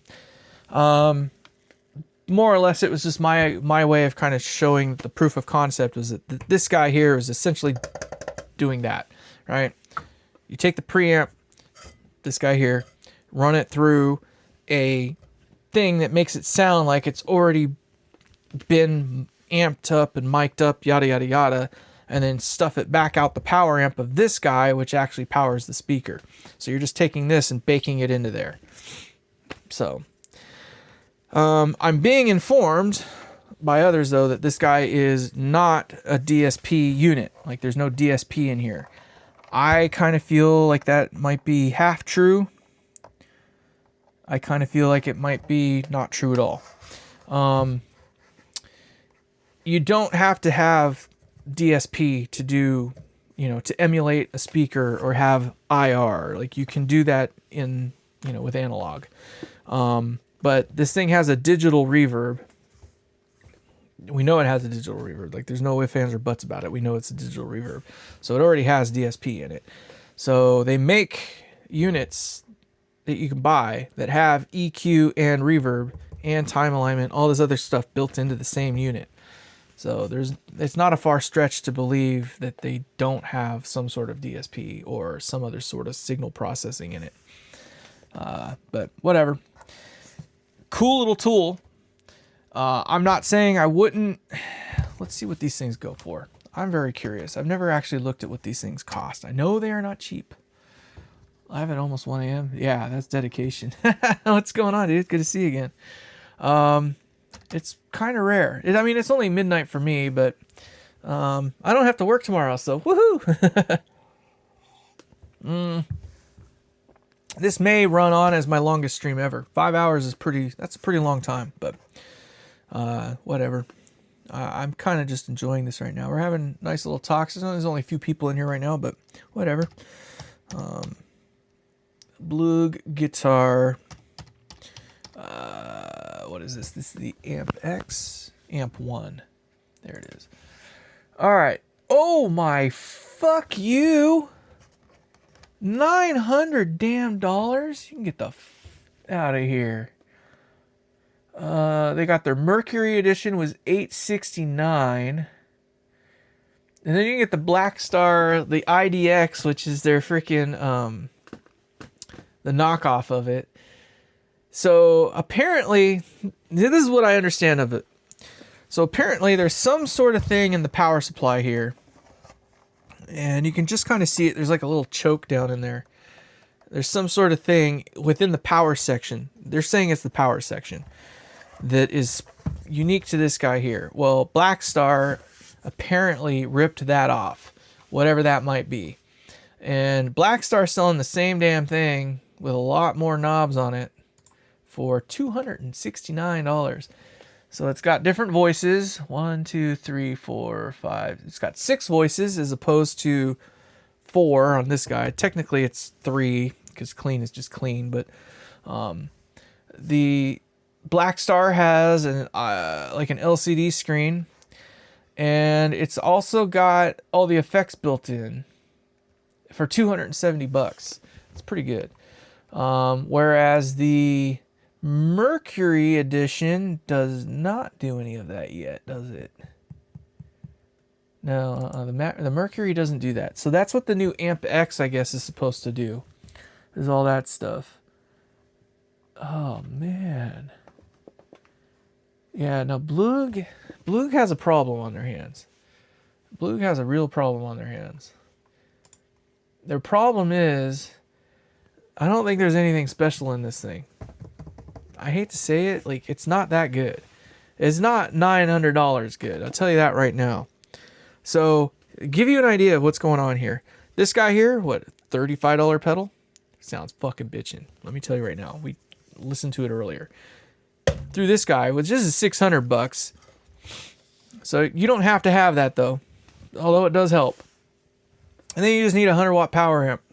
Now, we were talking about a freaking Crown XTI, but you don't have to have a Crown XTI. Although it would be nice to have an amp with some DSP in it, but you don't necessarily have to have the DSP. You can use that for that. But let's just see here what a 2 notes is going for. Torpedo Captor X. What are these things going for? So they're $500 right now. Oh, what? Load box. Well, why is this one $269? It says speaker sim. I don't think that's not the Captor X. That's a lie. So the real one's like $500. They used to be like $600. Now they're like $500. Whatever. But you can buy a used one, I'm sure. Let's see if we can find a used one on like eBay. Let's go eBay. Not eBay, eBay. eBay, thank you. $300 for one of them here. So there you have it. So $300. There's another one here for $449. I'm kind of shocked because you can basically buy it for $50 more, brand new. $399 for one here used, so right around $400, right? $400 you can get one used. I got mine used. It was like new until I dropped it. I dropped mine. It's kind of a bummer, but it works really good. I didn't damage it internally, thankfully. But so $400 there, $35 here. You're under $500 at the moment right now, unless you go new. If you buy a new, yeah, you're up at like $550. So right now you've got $300 left in your budget, and all you need at this point right now for $300 in your budget is a amplifier. So let's see if we can find a amplifier. We're gonna say we need 100 watt, not 1,000 watt. We want 100 watt, not 1,000 watt. God damn it. So if you wanted to be a dick-all or dick brat, you can get the orange pedal baby for another $400. So right now we'd be about $150 over budget. Or you can get an Art SLA1 power amplifier for right at that budget mark, so $227. The Jetstream power amp is $379. You can get an Electro Harmonix Abrams 100 for $300. So right now we've got at least 3 or 4 amps. The orange pedal baby is probably the one right in our hot spot. You can get the Seymour Duncan Power Stage 100 if you wanted to get into that realm. I think the Power Stage 100 is kind of cool because it has more options. It's got bass, mid, treble, and it kind of acts more like a real amp type thing. But that's $600, so that blows our budget by $300. But the Electro Harmonix Abrams 100 seems to be right in our market, and it has gain, bass, middle, and treble with reverb, and it's a power amp. So technically speaking, for the same price that you can get a Blug, you can buy an entire Giddy Up and do whatever the hell you want. You can load IRs, you can, whatever you want to do. Now, I was talking earlier about these things. You can run a 0 IR in these. So if you have one, or you make one, or you get one, whatever, you can load a 0 IR into these, which means that you can use it to just run the doubler. You can use it to run just the the enhancer. It has a multi-band EQ in there, and it's pretty effective. I'll tell you that right now. The EQ in this thing is pretty powerful. So all kinds of stuff. Temple Audio makes a freaking amp module as well, and it has bass, middle, treble, and it's stereo. Oh wow, that thing's kind of cool. What? And it runs from 4 to 16 ohms, and you wouldn't believe how big it is, or small it is. It's literally yay big. It's like yay big. And it's got bass, middle, treble, and volume with a headphone out. Temple, what the hell? That's kind of cool. Now I want to know. Hold on. Temple Audio stereo amplifier module, 100 watt stereo, so it's probably 50 watts per channel. So just note that. You got inputs on the bottom, and it runs off a 9 to 24 volt DC power supply in either orientation. So that's one I've never seen before. It does not care about the polarity of your barrel, so it'll run either direction. That's cool. 230 freaking bucks, and it's got 2 inputs and 2 outputs, so you can run a stereo rig, and it literally looks like, I don't know what it's meant to go in, but it's yay big. I'm kidding you not. It's like that size. Wow. What? On your Temple board, I don't know what a Temple board is, but it has a 1.5 watt headphone output. It's got 2 watt, 6 watt, or 20 watt power limiters, accommodate a wide range of power supplies. I don't know what that's about, but it says it's got state-of-the-art 56-bit amp simulation, offers the frequency response and feel of a real classic amp, whatever. So it's 1 inch tall, by 3.78 inches long, so it's about yay long, by about 2.35 yeah, it's yay big. Like, this thing is teeny. Holy hell. That's pretty freaking cool. I don't know. So there you have it, $229. You're in budget. Sold. Sorry, Blug, you got a problem. Because you don't even have to buy an all-in-one unit. You can literally piece together something that spanks on it. So, whatever. So, 3 minutes and 42 seconds is the average view duration for you guys today. I know I am boring, but damn. I'm just looking at some of my logistics here. But anyway, we're running into the 5 hour, 30-minute mark almost. We got about another 10 minutes before we get there. I have kind of beat every freaking horse I can possibly beat.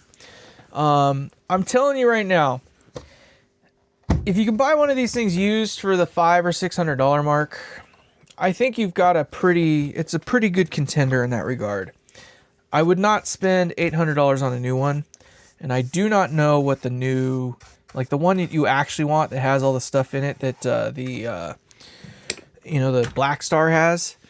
Then, the Black Star is like $300. That's hard to beat. Like, that's hard to beat. Even if they did steal the power supply, which is supposedly like this magical piece to this thing. I don't know. There's a reason that everything is reverse engineered, I guess. But I guess, I don't know. Like, this thing does not sound good enough to be $800. I'm sorry. Like, for $900, realistically. But for $900, I think you could buy a guitar amp that'll spank on this. For $900, you can build a whole damn unit that just does everything, all the above.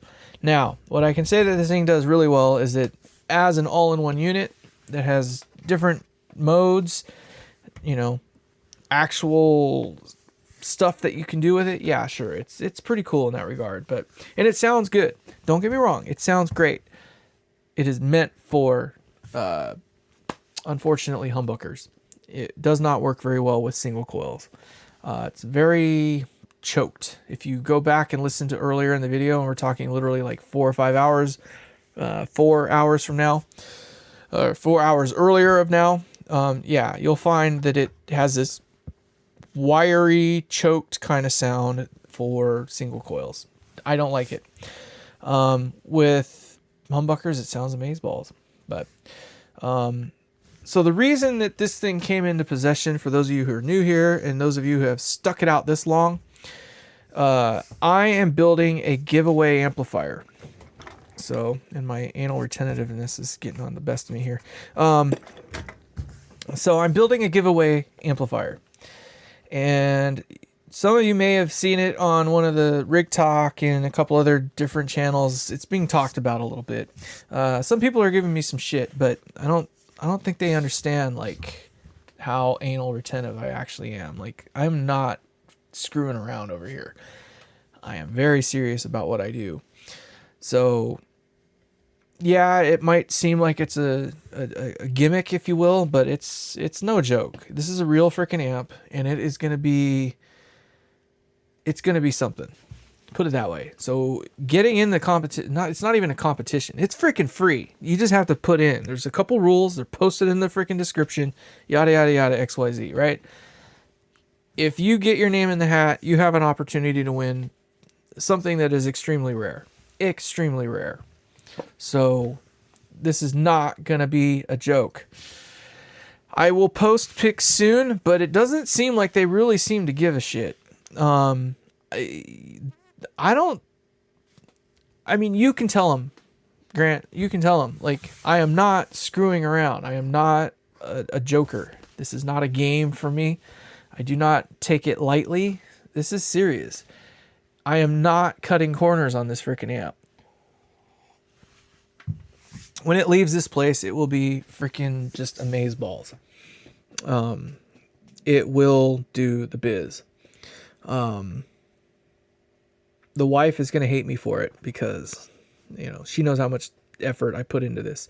I do not mess around. So just know, if you've made it this far into the game, or into this show, excuse me, and you want to just have your opportunity at having something that is truly rare, a one of one, there's only one like it, this is your opportunity. Because once this is done and it turns into what it is, it's probably going to turn into a production amp. And it's going to be something you wish you had your hands on. Because you're not getting it for free the second time. This is your only chance to get it for free, period. The next time this goes out, it's going to cost you. And it's not going to be cheap. So just know, we're on limited time for these giveaways here. I can do it, but I can't do it forever. And I'll continue to do it, but it might just literally be one of those things where you get one a year. And you want to call it a lottery, you want to call it whatever the hell you want to call it. You know, we set a value of $5,000 on this thing as a value for the amp. It's going to be a hell of a lot more than that. You're getting a hell of a lot more value than that. That's all I can tell you, is there's a hell of a lot more than that in it. So you're getting one of one from somebody who nobody knows. Right? That means nothing to you now, but the truth of it is that you now have something that no one else has, and no one else will have, at least not for free. And free is kind of a stretch of the imagination, because I'm learning that, again, we can't really prepay for the taxes and VAT and all that kind of crap, the tariff charges and stuff. We have to put a value on the amp. So if it goes to you, you do have to be prepared to, cough up something. And more or less, it's going to you have to come up with a tariff if you are out of the country. This will be a world mains amp, so it'll run at 220 or 230 or whatever the hell. But just know ahead of time that if you want to win it, you have to. This is not a freaking joke. So don't just non-rosin solder. It is rosin solder. But I am using the Kester. This is what I use. It is leaded, by the way. That non-leaded stuff, that stuff is a joke. You need to use rosin solder. I just want to. We're gonna call it solder today. It's solder. I'm tuned. It's solder today. Now the reason being is that so you have to use rosin, no matter what. Like, you cannot just heat up a freaking piece of metal and stick, solder on it and expect it to stick. It doesn't work that way. Now, you can get it hot enough that it will stick, but you're going to just burn shit up. It's just easier if you put some rosin on there. So the rosin, just so you know, is to etch the metal, to make it so it can accept the solder. Well, that's just it, right? You got to have at least something. I mean, nothing is technically ever for free, realistically. It's just that. So the reason I'm saying this now is because I tried to prepay on the import taxes and the duties, or whatever the hell you guys have in the European states or European countries, or whatever you want to call it. But I tried to prepay. They would not allow me to. I couldn't just say I want to pay for this. It has to go through their customs. It has to sit in their room, or wherever the hell it goes. And whoever is the recipient of that package has to pay those duties, whatever they might be. They will not let me prepay for it. And I can't tell you I'm going to sit here and build a freaking $5,000 or $6,000 amp and spend 200 plus hours on it, and also pay another $600 on top of it to make sure that you get it. So just be ready for it, whatever it might be. Non-rosin, so you can do it. I'm not saying you can't. It's just a hell of a lot easier. So the problem with the rosin, here's the problem with the rosin, and this is what a lot of people don't do, right? So they'll melt this wire on there, and the rosin in the middle will blob out. You'll see it as like this you know, this amber colored, you know, looks almost like that color there, waxy substance. It's kind of hard or whatever. It's almost like, well, you know, whatever. It looks like that kind of almost, whatever. It's like this hard substance, right? They don't wash it off, right? So they leave it on there. Well, that rosin is technically acid. It's an acid. It is meant to etch the metal to make it so it more easily accepts the solder, right? It makes it more weldable is the term, I guess. Well, if you don't scrape that off or rinse it off or wash it away or whatever the hell you want to call it, whatever it is, right? If you leave it on the surface, it will continue to etch over time, right? It's just sitting there. So if it gets moist and it can, you know, re-solidify, if you will, it gets too hot and it re-solidifies, whatever, XYZ, you now have an etchant sitting there on your turret board or some other portion of the thing. That's why wave solder works so well is, you know, it's pre-tinned on a lot of the stuff anyway. So they had to use some sort of an etchant to begin with to make it so it was pre-tinned. But then all the parts go in it, and then they dip this part into the, sorry, you can't really see what I'm talking about, but they dip this part into the fluid, which it isn't fluid, it's liquefied solder, right? They dip it in there, and when they dip it up, it sticks to what it needs to stick to. That's what they call the reflow or the hot flow or whatever the hell it is, right? But it was pre-done. It's not that there wasn't any etchant, it's just it was done ahead of time. Oh, well, thank you, man. I appreciate that. So I know I haven't really showed a whole lot of my work on this channel yet. I mean, there's a couple build videos that I got, but none of them really try to focus deeply on it. Earlier in the video you saw, there's an amp over here, but I'm pointing at it. You can't see it right now, but you saw it. I tried to point out. You can see a couple that I'm working on here that are kind of in their prototype stages, whatever. Like, you don't see it because I don't show it to you unless it's ready to go. Like, I don't try to load you up with a bunch of stuff that isn't ready to go. If you want to see any videos that show the beginning to the end of, you know, my work, you got to go to the Purple Hazel build, and it's the only build that I have that has a purple amp. It's not here right now, obviously. That one was a commissioned amp. It is in someone else's possession right now. The Peacemaker was the last giveaway I did, and that was a 5E3 style amp, and that one is called the Peacemaker build, right? It's a giveaway amp, the Peacemaker. That one's the one that I have that is green in color, right? If you want to see anything that gives you any idea of what kind of work I'm doing, those two videos right there will pretty much get you there. Second or third to that would be my fundraiser video that I have. Everything I've done right now I've put into little buckets, if you will, so playlists. So I have a giveaway amp, not a giveaway, it was a fundraiser amp that I built. It's a little 5-watt, and it's got the, you know, the teal green thing going on. And that amp is still to this day probably one of my better designs. My 18-watt is still kind of my flagship, if you will. So I have 3 amps that I'm saying are production ready. And when I say production ready, I mean that if I build it, it will be built the same way or to the same spec every time. It's done, it's ready. I'm presenting it to you. They are done and ready to go. And you can see in my shorts, if you go to my shorts on my channel, you can see the Peacemaker in action. Or you can hear it anyway, at least. It was just before I did a face reveal. So that gives you an idea of what that is and what kind of sound that one will produce. If you're into the 5E3 thing, it does that kind of thing, right? No freaking joke. I do not screw around over here. So I do have some other designs. They're just not presented because I don't have them finished yet. They're not finished yet because I'm not happy with where they're at currently. But this one is a 50-watt.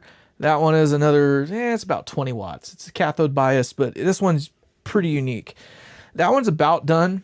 You can see I got face plates on it, so it's about ready to be presented, but I don't know that this one's ever going to make it to production. It's called the Atlas for a reason. A, it's heavy. It's got a power supply that is ridiculously overkill for what it is. It's using a choke that's overkill for what it is, and it's using a 45-watt power transformer in an amp that's only a 20-watt amp. So it's an overkill design. Like, I don't think anything in this thing can ever burn up because there's not enough power to hurt anything. But it's just too complicated for what it is. Like, I don't think anybody's interested in a 20 watt amp that does what it does. So you've heard about the Era 30 from Matchless.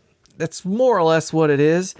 The weird thing about that whole deal is that I was coming up with this design over the course of the year prior to the release of the Matchless / Bad Cat Era 30.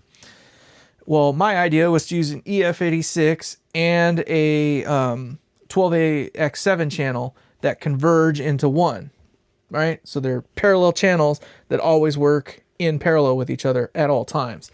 That's how this one runs. It's two independent gain, or whatever you want to call them, channels that run in parallel all the time. But you have two different controls, so you can turn one off, on, or whatever. And it does a thing. It does a really cool thing, but it's just not practical. I don't think people are going to be interested in it. So I don't do a whole lot of sound samples of these amps just because most of them aren't done yet. The ones that do have sound samples are the ones that are done.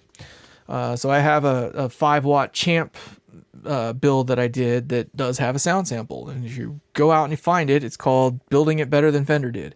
And it's about me building a 5 watt Champ and doing it better than Fender did. That's it. And at the end of that series, you get to hear what it sounds like and have a comparison of the before and the after. I need to exploit that one a little bit more. I have access to that amp still, but I'm not trying to sell anything right now. That's the other big thing. I'm not at that point where I'm looking to find buyers.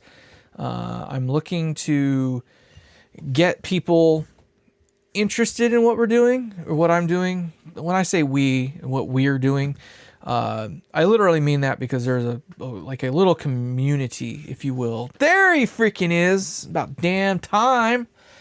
No, I'm not into solid state now. I can't say that I'm into solid state. There's Mr. Andrew Lee. Right as I say community, the man I was about to bring up is here. There you have it. That's what we're talking about.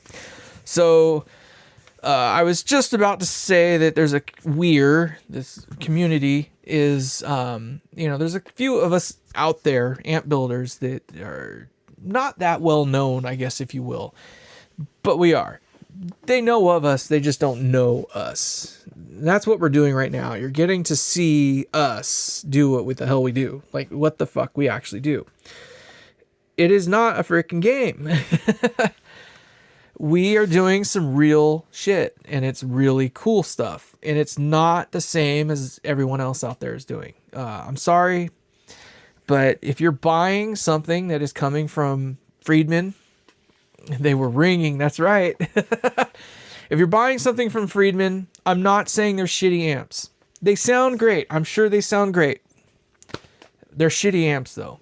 And it's not because they're shitty amps because they're shitty. They're shitty amps because they were made to a dollar point. Like, they were made to make money. I was doing some research trying to figure out, like, kind of where he's sitting, like, income-wise and stuff. Like, in all, whatever math you can kind of work it out, like, Homeboy should be making about $2 million a year.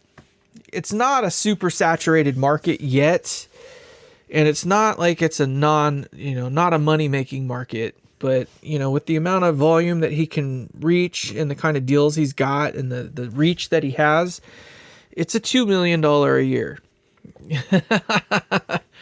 They are crap, but you know what I mean? Like, that's...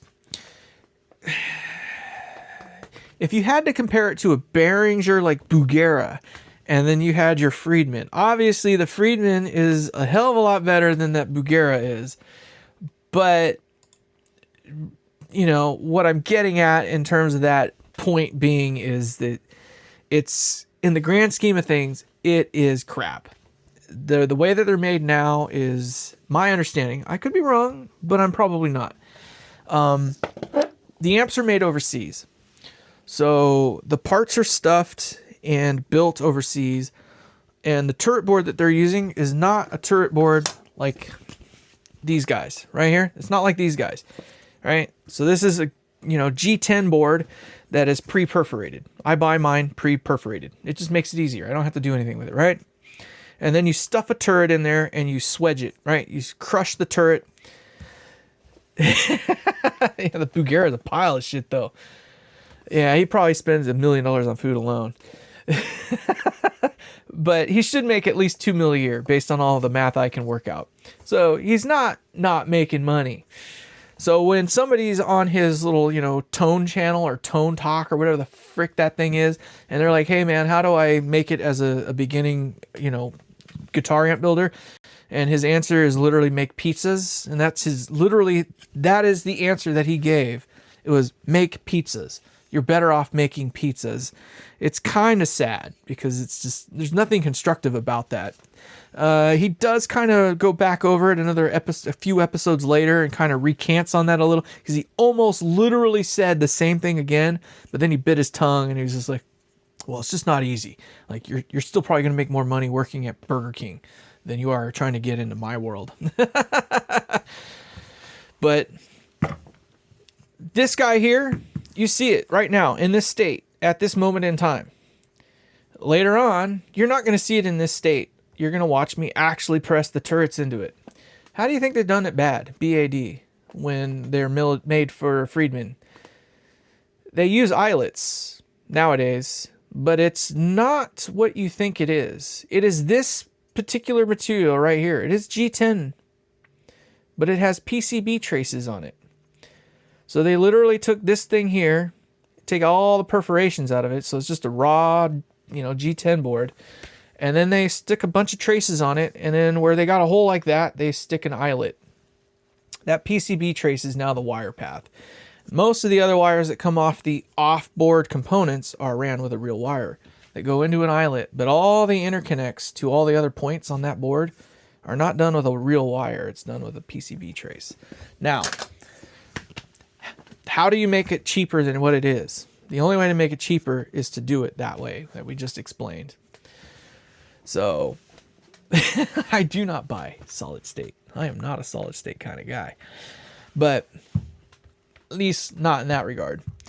But that's how they're cheapening it down. So when I say that they're crap, I mean that they're crap in that they are built to a dollar amount. Now, those Synergy caps that they use, who do you think owns Synergy? What is Synergy? It's not like Synergy is its own brand. It's a branded name. Right? No, it is not Epic. This thing is not Epic. It works. It does a cool thing, but it is not Epic. So what is wrong with PCBs? Nothing inherently is wrong with them, but let's imagine this. Let's say you took an 1/8 inch wide trace and you ran it from here over to there, right? 1/8 inch wide, and it's probably as thin as a piece of hair or a strand of hair, right? How thick is that trace that goes from here to there, right? Now, imagine you took a wire, an actual freaking chunk of wire, and ran it from here to there. Which one do you think is thicker, right? Like, I don't even think that's a trivial question, right? This wire is probably 24 gauge, but if you were to crush it as flat as you could possibly crush it, it would probably be 1/4 inch wide or something, right? Like if it was the same thickness as that PCB trace that they have, that's only 1/8 inch wide or thinner, maybe it's only 1/16 inch and it runs from here to there, right? This thing here is obviously a much more robust path, right? Whatever you want to call it. And that's assuming it's a 24 gauge or 22 gauge or something like that. Most of the cases, that's enough. But what's going to happen when this part and that part start working the way that they're not supposed to? That wire is going to get hot, right? Well, that PCB trace is also going to get hot. Now, what do PCB traces do when they get hot? They delaminate. Right? So when a PCB trace delaminates from the PCB, what do you have floating around in there? Dick all. You ain't got shit, because it's no longer connected if it's gotten that freaking hot. And you've seen pictures of burnt PCB boards. You've seen them on Mesas. You've seen them on Marshalls. There's already a known problem with Marshall amps, the DSL 2000 or whatever the frick it is. You know, they've had like 2 or 3 different companies right now that have redone that board because there's a known issue. Ground planes are another big issue. They don't always do it well. I talk about this a lot. Nobody really understands it. Everybody seems to think that designing PCBs is like this magical thing that you can do. There is AI software out there that does it for you, and there is software that will more or less do it for you. And I'm using my quotation fingers because there is software where if you have the circuit, it will pretty much do it for you. So it doesn't take a rocket scientist to figure out how to lay out parts and join a bunch of, you know, imaginary wires and all that stuff, right? Only a PCB designer would argue. But there is a huge difference between just your homebrew PCB designer and the guys over there at NASA, right? The guys in NASA are not doing it the same way. Needless to say, there is a range of design aspects when it comes to PCB design. You got these guys over here, which are the lowbrow guys, which are literally doing it because it looks good. They make the curves all pretty, or they make them sharp angles, or they make it actually look like some sort of a picture. Like, they literally do it for the aesthetic reason. Whereas over here at the NASA level, they're literally doing it because it absolutely has to function 100% of the time, every freaking time, in the, you know, the absolute freezing and, you know, thousands of degrees of whatever in space. These guys are doing it in ceramic integrated circuitry. So it's literally a ceramic board that is multi-layer, where all the component and resistance and capacitance, all that stuff is built into the layers of the ceramic. Right? And then you got these guys over here that are making pedals and stuff like that. Well, yeah, they don't put high voltages and stuff. But that's the other thing too, is, you know, most of these things that are going out into space, and most of these things that are high current, high voltage. High current, high voltage, right? What do they run inside of your car from the front to the back? Do they run wire? Or do they run a PCB trace? Right? What does low voltage have that high voltage doesn't? A lot of freaking current. Oh, okay. Yeah. No, they're not better in every single way. They're better in some ways. Technically speaking, if you design to the gnat's ass a PCB, you can make it so it is better than, you know, a normal whatever. You can make it better than a turret board amp. You can. But most don't spend the money. The R&D time that goes into it costs too much. And the energy it takes to go from here, you know, literally I'm making it because it looks pretty and all the points still connect, whatever, to this is, you know, mission critical, right?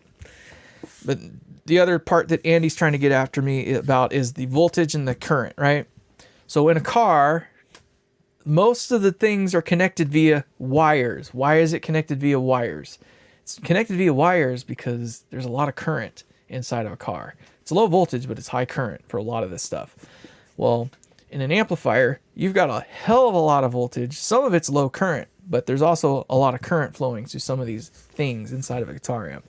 When you start mixing voltages to the level where if you start touching parts together, they will self-immolate. Yeah, plate to cathode, or even a plate to a heater, right? You want to talk about self-immolation? Holy hell. There's enough angry pixies inside of these things that if you don't even have to touch the two together. If you just have something within the vicinity of them, it'll arc from one to the other and then to itself. And then you can remove the implement that got it to happen, and that thing will self-immolate and destroy everything in its path. Well, now imagine that on a PCB trace. It will literally self-disintegrate. It will self-immolate to the point where there's nothing freaking left. So that's the point that we're making with that. Now, on one of these things here, yeah, you're going to have a freaking hot wire. You're probably going to have a burned, component or two, right? Yeah. So this thing here, though, even if this thing burns and catches on fire, you could probably still reuse that turret. You can probably get that turret to accept solder again. And then you can just put another wire across and you're good to go, right? More than likely, this is reusable. Now, if this was a PCB trace, guess what you're doing now? You're running a wire from over here to over here, but you're not doing it with that eyelet anymore that had a PCB trace attached to it. You're probably going to have to stick either a new turret in there or a new eyelet or something, and then physically reconnect them, right? So that's where we're getting at with that. It's not that it's better or worse, this, that, and the other. It's just where they are doing it, how they are doing it, and how they're doing it to make money. You have to imagine that a business's job is to make freaking money. So how does Friedman make money? They make it to a dollar amount, right? They're not spending this money to create that amp. They're spending this money to create this amp right here, right? How can we make this as cheap as we can? Those synergy caps I was starting to get on. Who makes the freaking synergy caps? Is it a Mallory cap that's just got synergy written on it, right? It's owned by a conglomerate, right? So we can pretty much guesstimate that Friedman, Synergy, and BAD, who are all kind of in the same home, probably have, joint ownership in this Synergy brand cap. Go figure it out, right? It will fry everything in square inches. Right? So it's not that PCB is bad inherently. It has its place. And in guitar amps, the only place that it has is in something that's trying to give you everything in the kitchen sink. We're talking like Mesa right now. Like AC, the poor guy is trying to freaking get that amp to show its true colors right now. He didn't get it to break today. But when I went there, he turned it on and it went brrr, and then he turns it off and then he goes and turns it back on a few moments later and it's fine. So it's got this intermittent problem that when he brings up the standby switch, it's freaking super pissed. Now, my answer to that would be don't use the standby switch. Leave the standby switch in the always on position and see if it does the same thing when you turn the power on. That would give me an idea of more or less what's going on. But I'm trying to wrap my head around what can be going on with the standby circuit that causes it to freaking do that. Is it shorting out with something? Like, is there an arc that's going on? I don't know if it has tube rectification in that particular amp. I didn't really go over that with him at that time to find that kind of stuff out, but Lord freaking knows what's going on in that thing. And there's nothing, it's a pain in the ass amp to work on. Like, I don't know if you've ever seen inside of a freaking Mesa amp.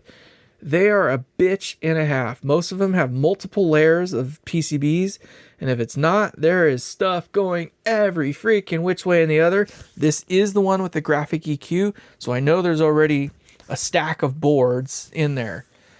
It's freaking nuts. I hate PCB. PCB sucks. This guy here, for example, this is a demo unit, so it has been beaten up on and abused over its course of life. But you'll notice here that there are no knobs in this freaking thing. There used to be 6 knobs. Used to be. What a fucking... That's a gimmick and a half right there. So there used to be 6 little knobs that you can get to from the side of this thing. Unfortunately now, in order to adjust these knobs, you have to use a freaking implement like this with a really small freaking head on it. Like, when I mean small, I mean freaking teeny tiny, right? So you got to use one of those things to adjust those knobs. They all broke, and the reason they broke is because they're literally... a 1/16 of an inch piece of plastic that you're twisting on these things with. If you meet the stop on one of them, it's game over. And they're not exactly the smoothest of pots anyway. It's little shit like that. Like, how hard would it have been Yeah, no, how hard would it have been to put them on physical pots up there at the top or something like that, or right along the side here or something, like just real actual devices as opposed to these mini pots with this thin plastic thing. You got to imagine that we're trying to shoot into, you can see them right down in there, right? Those little, right? See that? That's what you're working against. So you got to twist that with a little plastic shaft. Well, that little plastic shaft is what breaks. Stupid shit like that.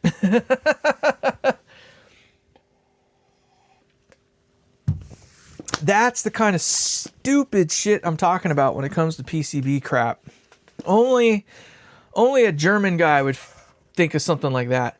And did you guys see that video that Blug recently did with Reinhold Bogner? I could not believe what the hell I just saw. So I watched that latest video. Blug went over there and hung out. I can't remember what country he was fucking in. But he was visiting somewhere, and he went to Reinhold Bogner's shop. And then Reinhold was talking about this, that, and the other. And they showed some shots of his amps. You would never believe what you freaking saw in there. What is the biggest no-no in guitar amp making, like anything? Period. Everybody knows you don't do this one thing. What is that one thing? Dude, so, okay, yeah. Yeah, there's all those things. Truth. Much truth. Tell me what you think I saw in that video. If you didn't see the video, just tell me, what is the number one no-no? The thing that everybody hates that's done in guitar amps. I'll give you a hint. I'll give you a freaking hint. I'll give you a hint. That. And there's 6 of you right now, so come on, talk to me. What is the biggest no-no in tube guitar amplifiers? PCB mounted what? PCB mounted tubes. That's what Bogner had in his amp. PCB mounted freaking tubes. The number, like, that is the most, like, even the guys that love PCB amps will sit there and go, ooh, it's getting nasty outside right now. PCB mounted tubes are the 100% absolute. You cannot do this in high-end amplification. That is not boutique. I don't give a fuck what you think boutique is. That is not boutique. Period. The second you start mounting tubes on a PCB, you are no longer, that's not boutique. That is fucking pile of shit. Like, you are racing to the absolute freaking bottom. Every time, 100% of the time. That is a no-no. We know it already is a no-no. We don't even have to think about that one.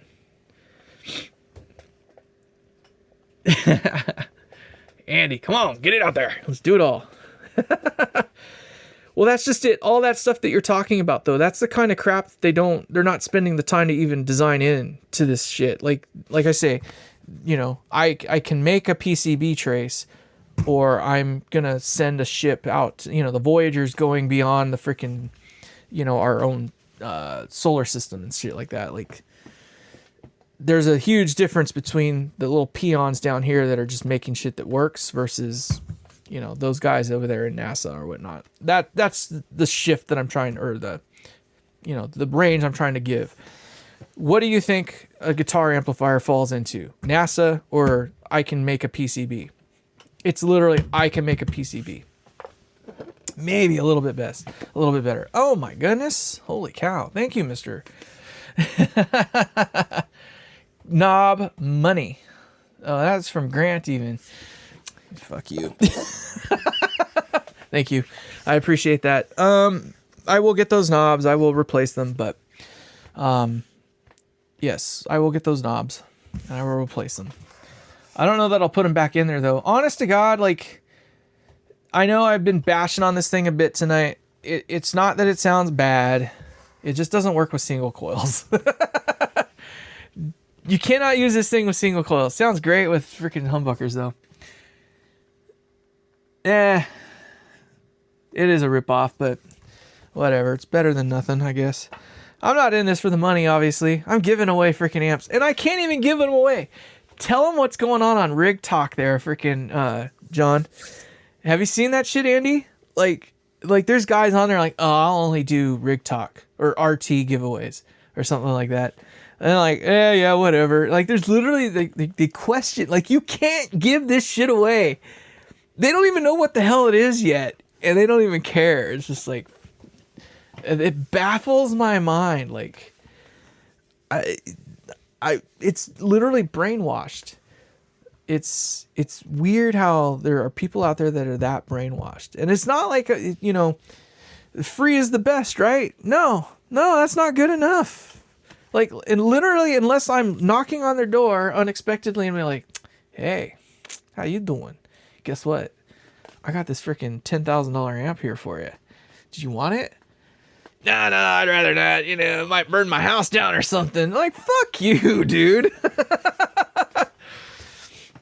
It's insane. Like, I don't understand. Like, they don't even, it's not like they even looked. Like, you can go to my channel and see what I'm about and what I'm doing and stuff like that. But I guess I'm lucky. Me and Andy were talking the other night, and he was trying to like do some research on me to see like what my social media like outlook is, I guess, if you will. I don't have any. But yeah, right. So I'm not very pushy in that regard, so I'm not like trying to become a household name. I'm okay with being the freaking guy behind the curtains, if you will. It might not seem like that based on all the conversation and everything else that we're having, but realistically speaking, I don't care if you know who the hell I am. But I'll tell you right now, when the time comes, that freaking L that you see is gonna mean something. That L that you see right there is gonna mean something. Like, it's not gonna be a joke. That L is not a freaking joke by any means. It has nothing to do with my name either, because that's not my name. It's my signature, but that's not my name. Legacy Amplification. That's who I am. That name, that L is not a freaking joke. When you see that, one of these days, when you see that, you are gonna know exactly what you're looking at, and you're gonna be like, holy fuck, why didn't I get on board when I had a chance? Because you have an opportunity to get it now. Well, it's pretty much being given away. So that's part of this war that we're talking about right here with Andy, because his thing is to bring down like BAD, boutique amp distribution and stuff like that. It's an absolute atrocity, the kind of shit that they're pulling in the veil that's literally laid over your head, thinking that your hard-earned money is getting you the best that you can possibly get. It's not even best you can possibly get, my ass. I know what the best you can get is. It ain't coming from some factory out of China. It sure as fuck ain't coming out of BAD's freaking assembly line either. So, I don't know. Does it work? Sure. Does it meet your budget? That's the big thing. It meets your budget. That's really about it. But for a few dollars more.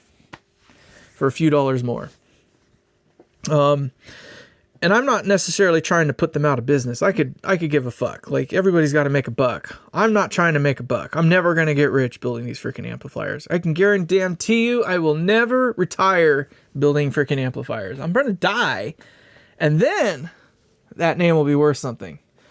That L will be worth more when I'm dead than when I'm alive. Ken Fisher was the same way. Homeboy didn't make a dime while he was alive. He was alive. He did all right. It wasn't like he did shit all, but literally his amps were not selling for $100,000 while he was alive. He had to die first, right?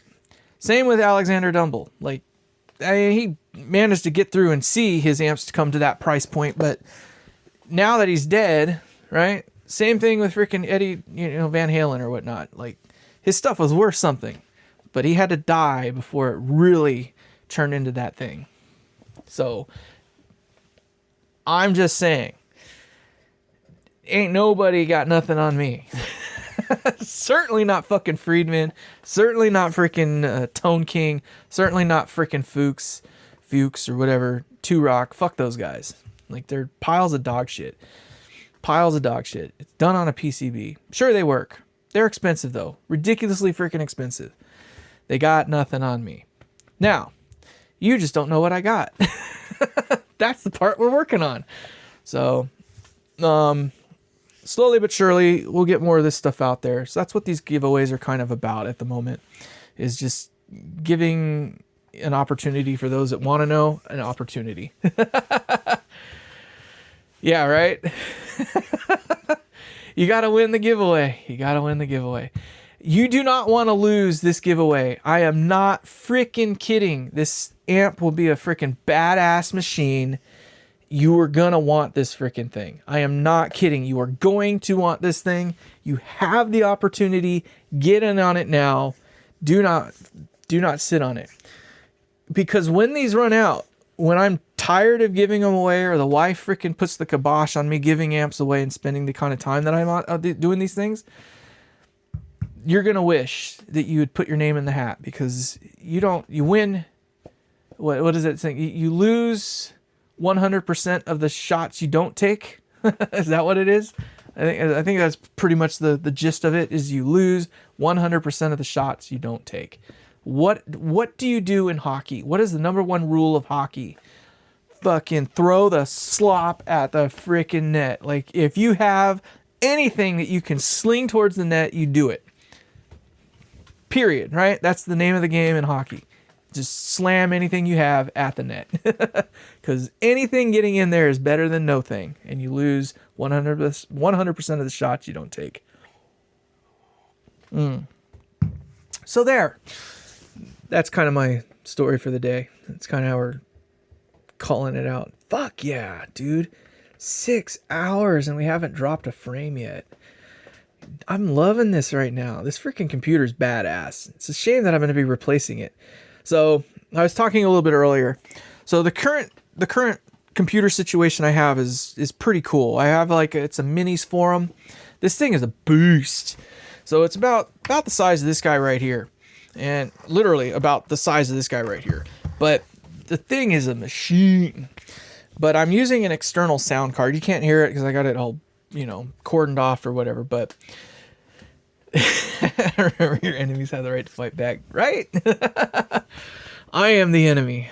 But they're in my description, in fact, my man. So if you go to my description of this video, it should be there. If I'm not mistaken, it should be there. And it tells you how to exactly enter. And I'm sure that freaking John will be here in just a second to help solidify some of that. But yeah, I'm almost positive. I'm going through my stuff right now.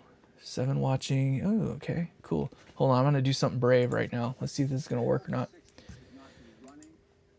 And what does it say? Yes, it is in my description. Sorry, I didn't mean to yell at you.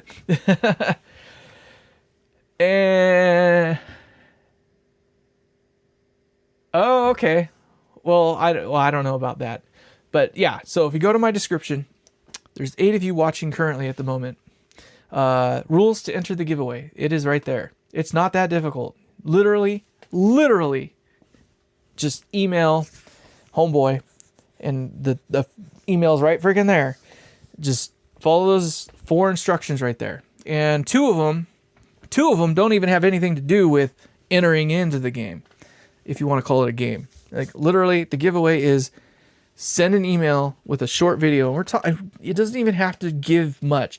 We just want to see your face and a quick rundown of your rig. My name is so and so. Check out my fucking rig. We just basically need to know that you got a cabinet, right? You got to have something to freaking make noise through. It would be nice if you could play guitar.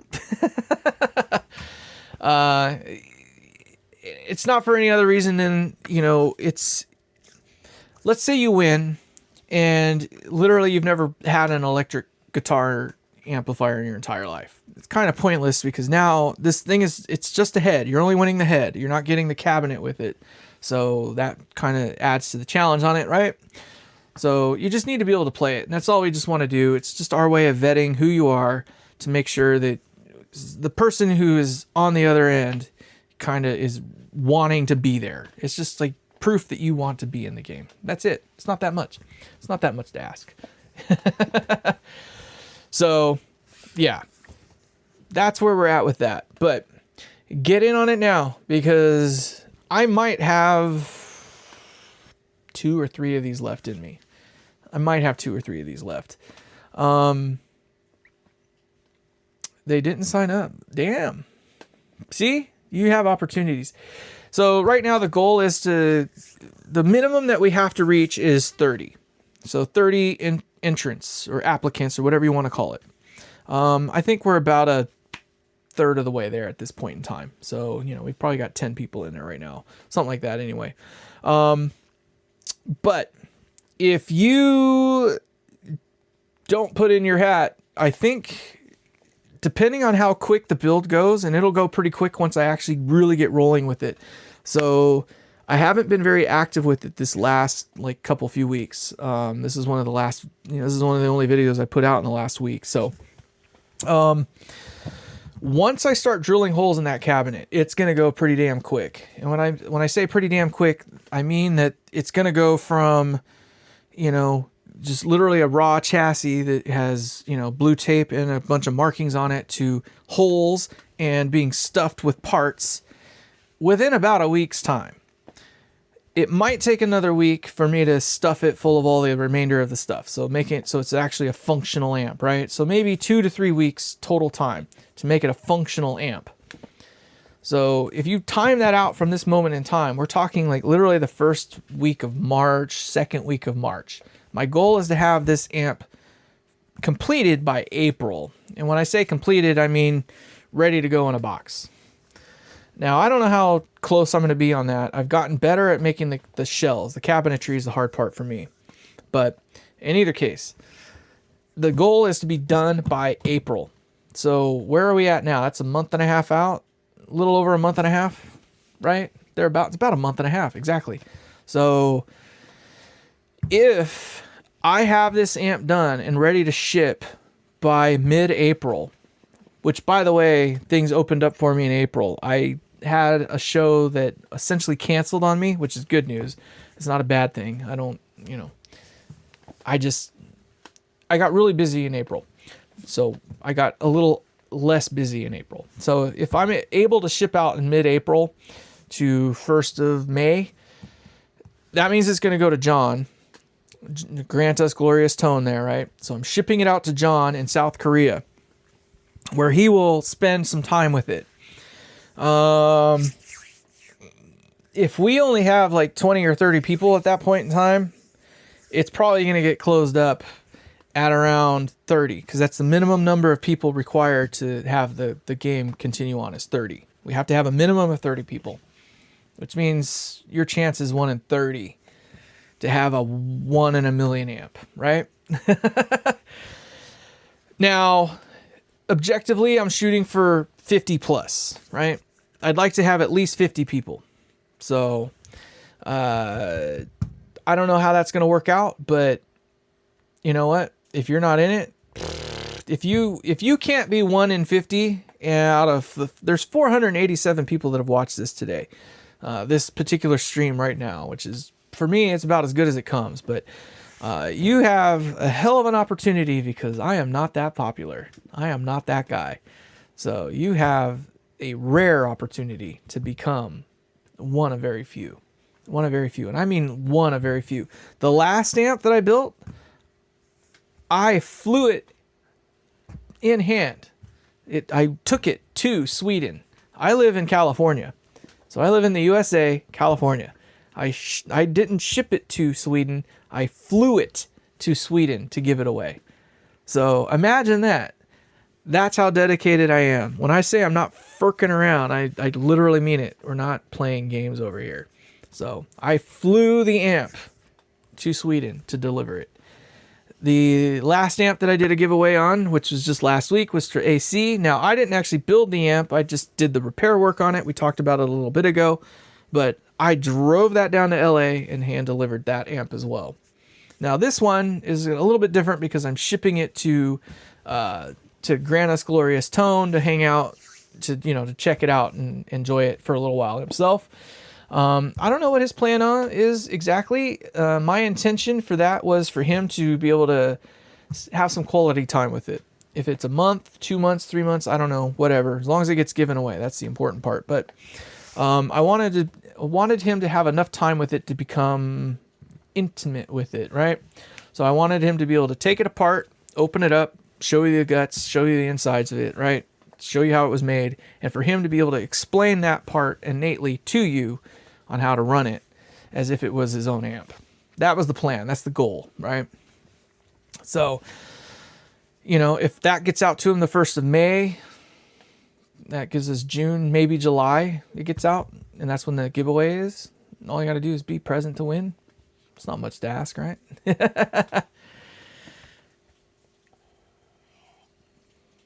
You survived. You survived. So, it's fucking raining right now. That's nice. The storm has finally hit where I'm at. So, yeah, that's all I can say. This is not a kidding around, amplifier that we're giving away today. Well, not today, but in general. Want to see the power supply again?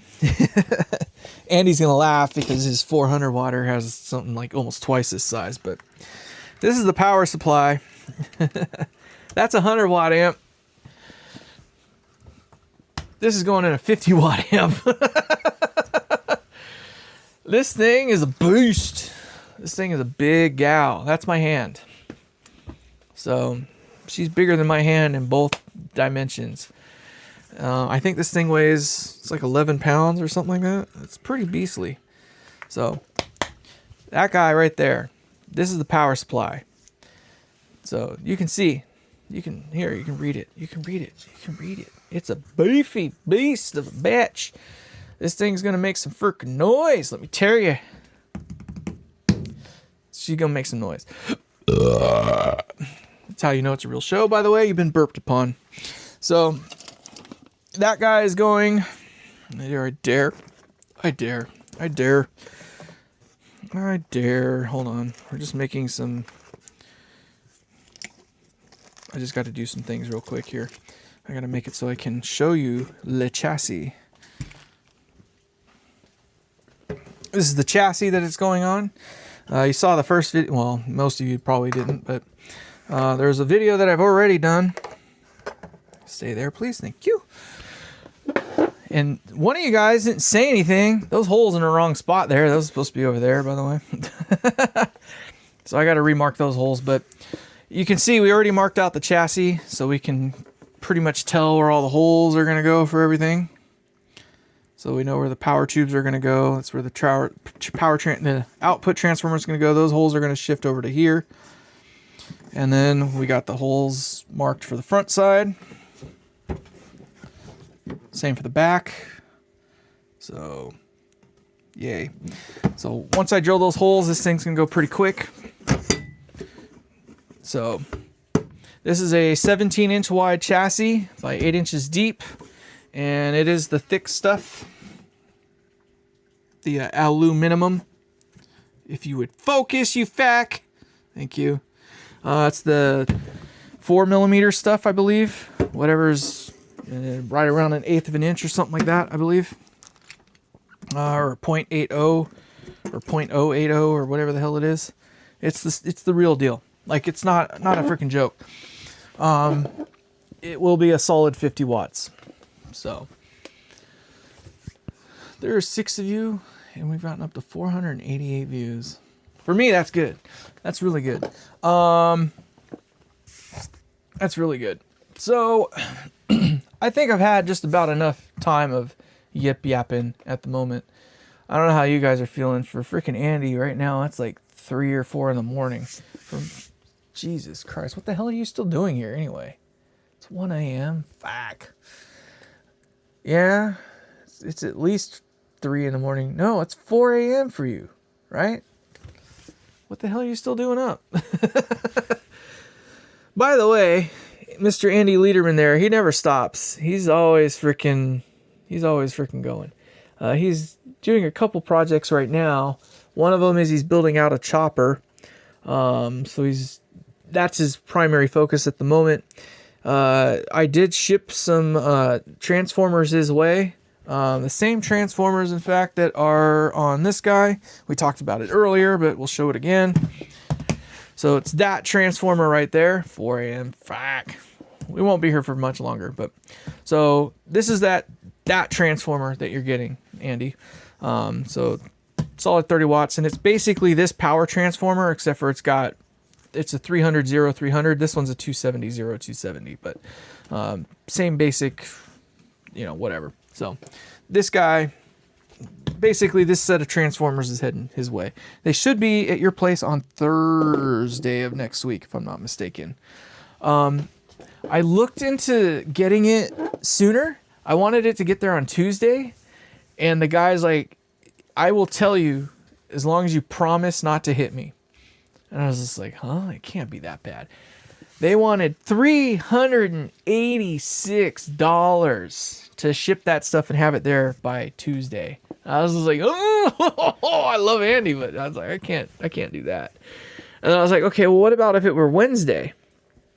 And then he's like, it's not much better. It was like 200 and something. It was like $280 or something like that. I was like, fuck. Well, I guess Thursday it is. So I don't know how you guys doing it, but I'm not having luck on the shipping side, but I shipped them your way. They are there on Thursday, so they better be there freaking Thursday, freaking bastards. So, I don't think I have much more left in me. It is kind of a ripoff.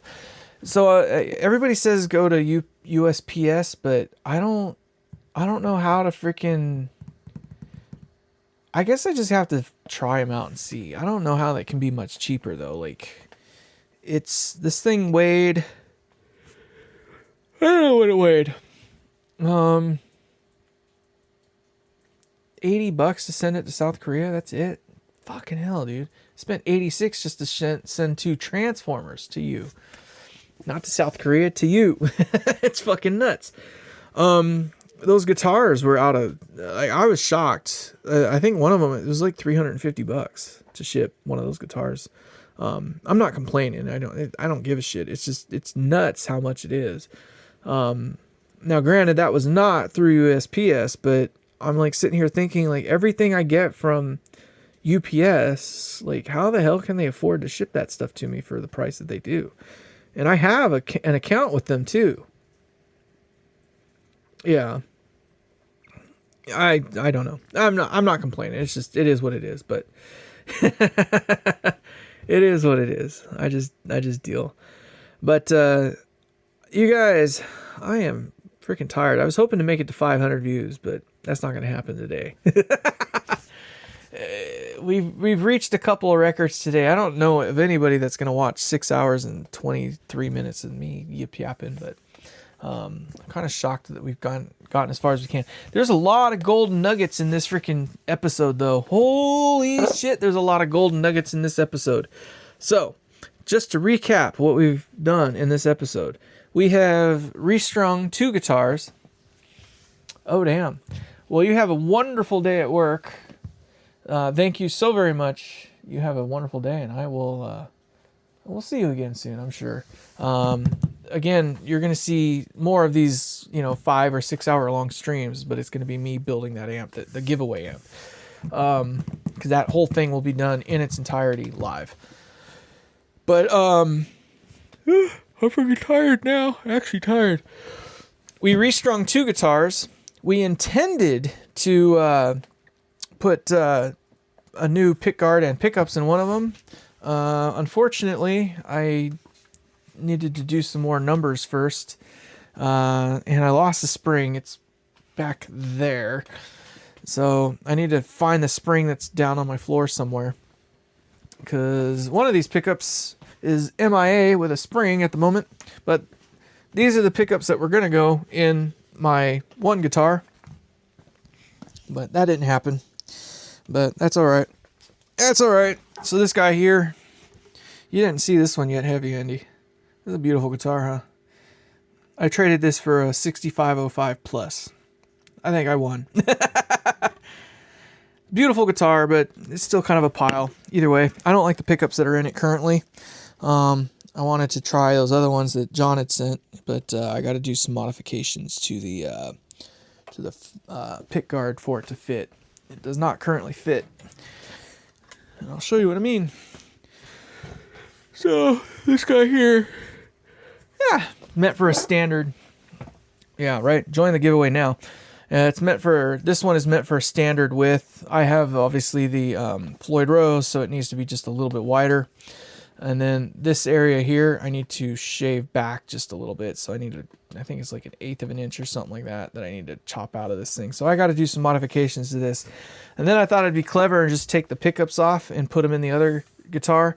No, that couldn't be done because these guys don't fit in the other pickguard that I have. So it was like literally full of nothing but loss on the whole try to make this thing work in another thing. But you would think that they would make it so that these things are more appropriate. See, that's the little things that I'm talking about. So thank you, sir.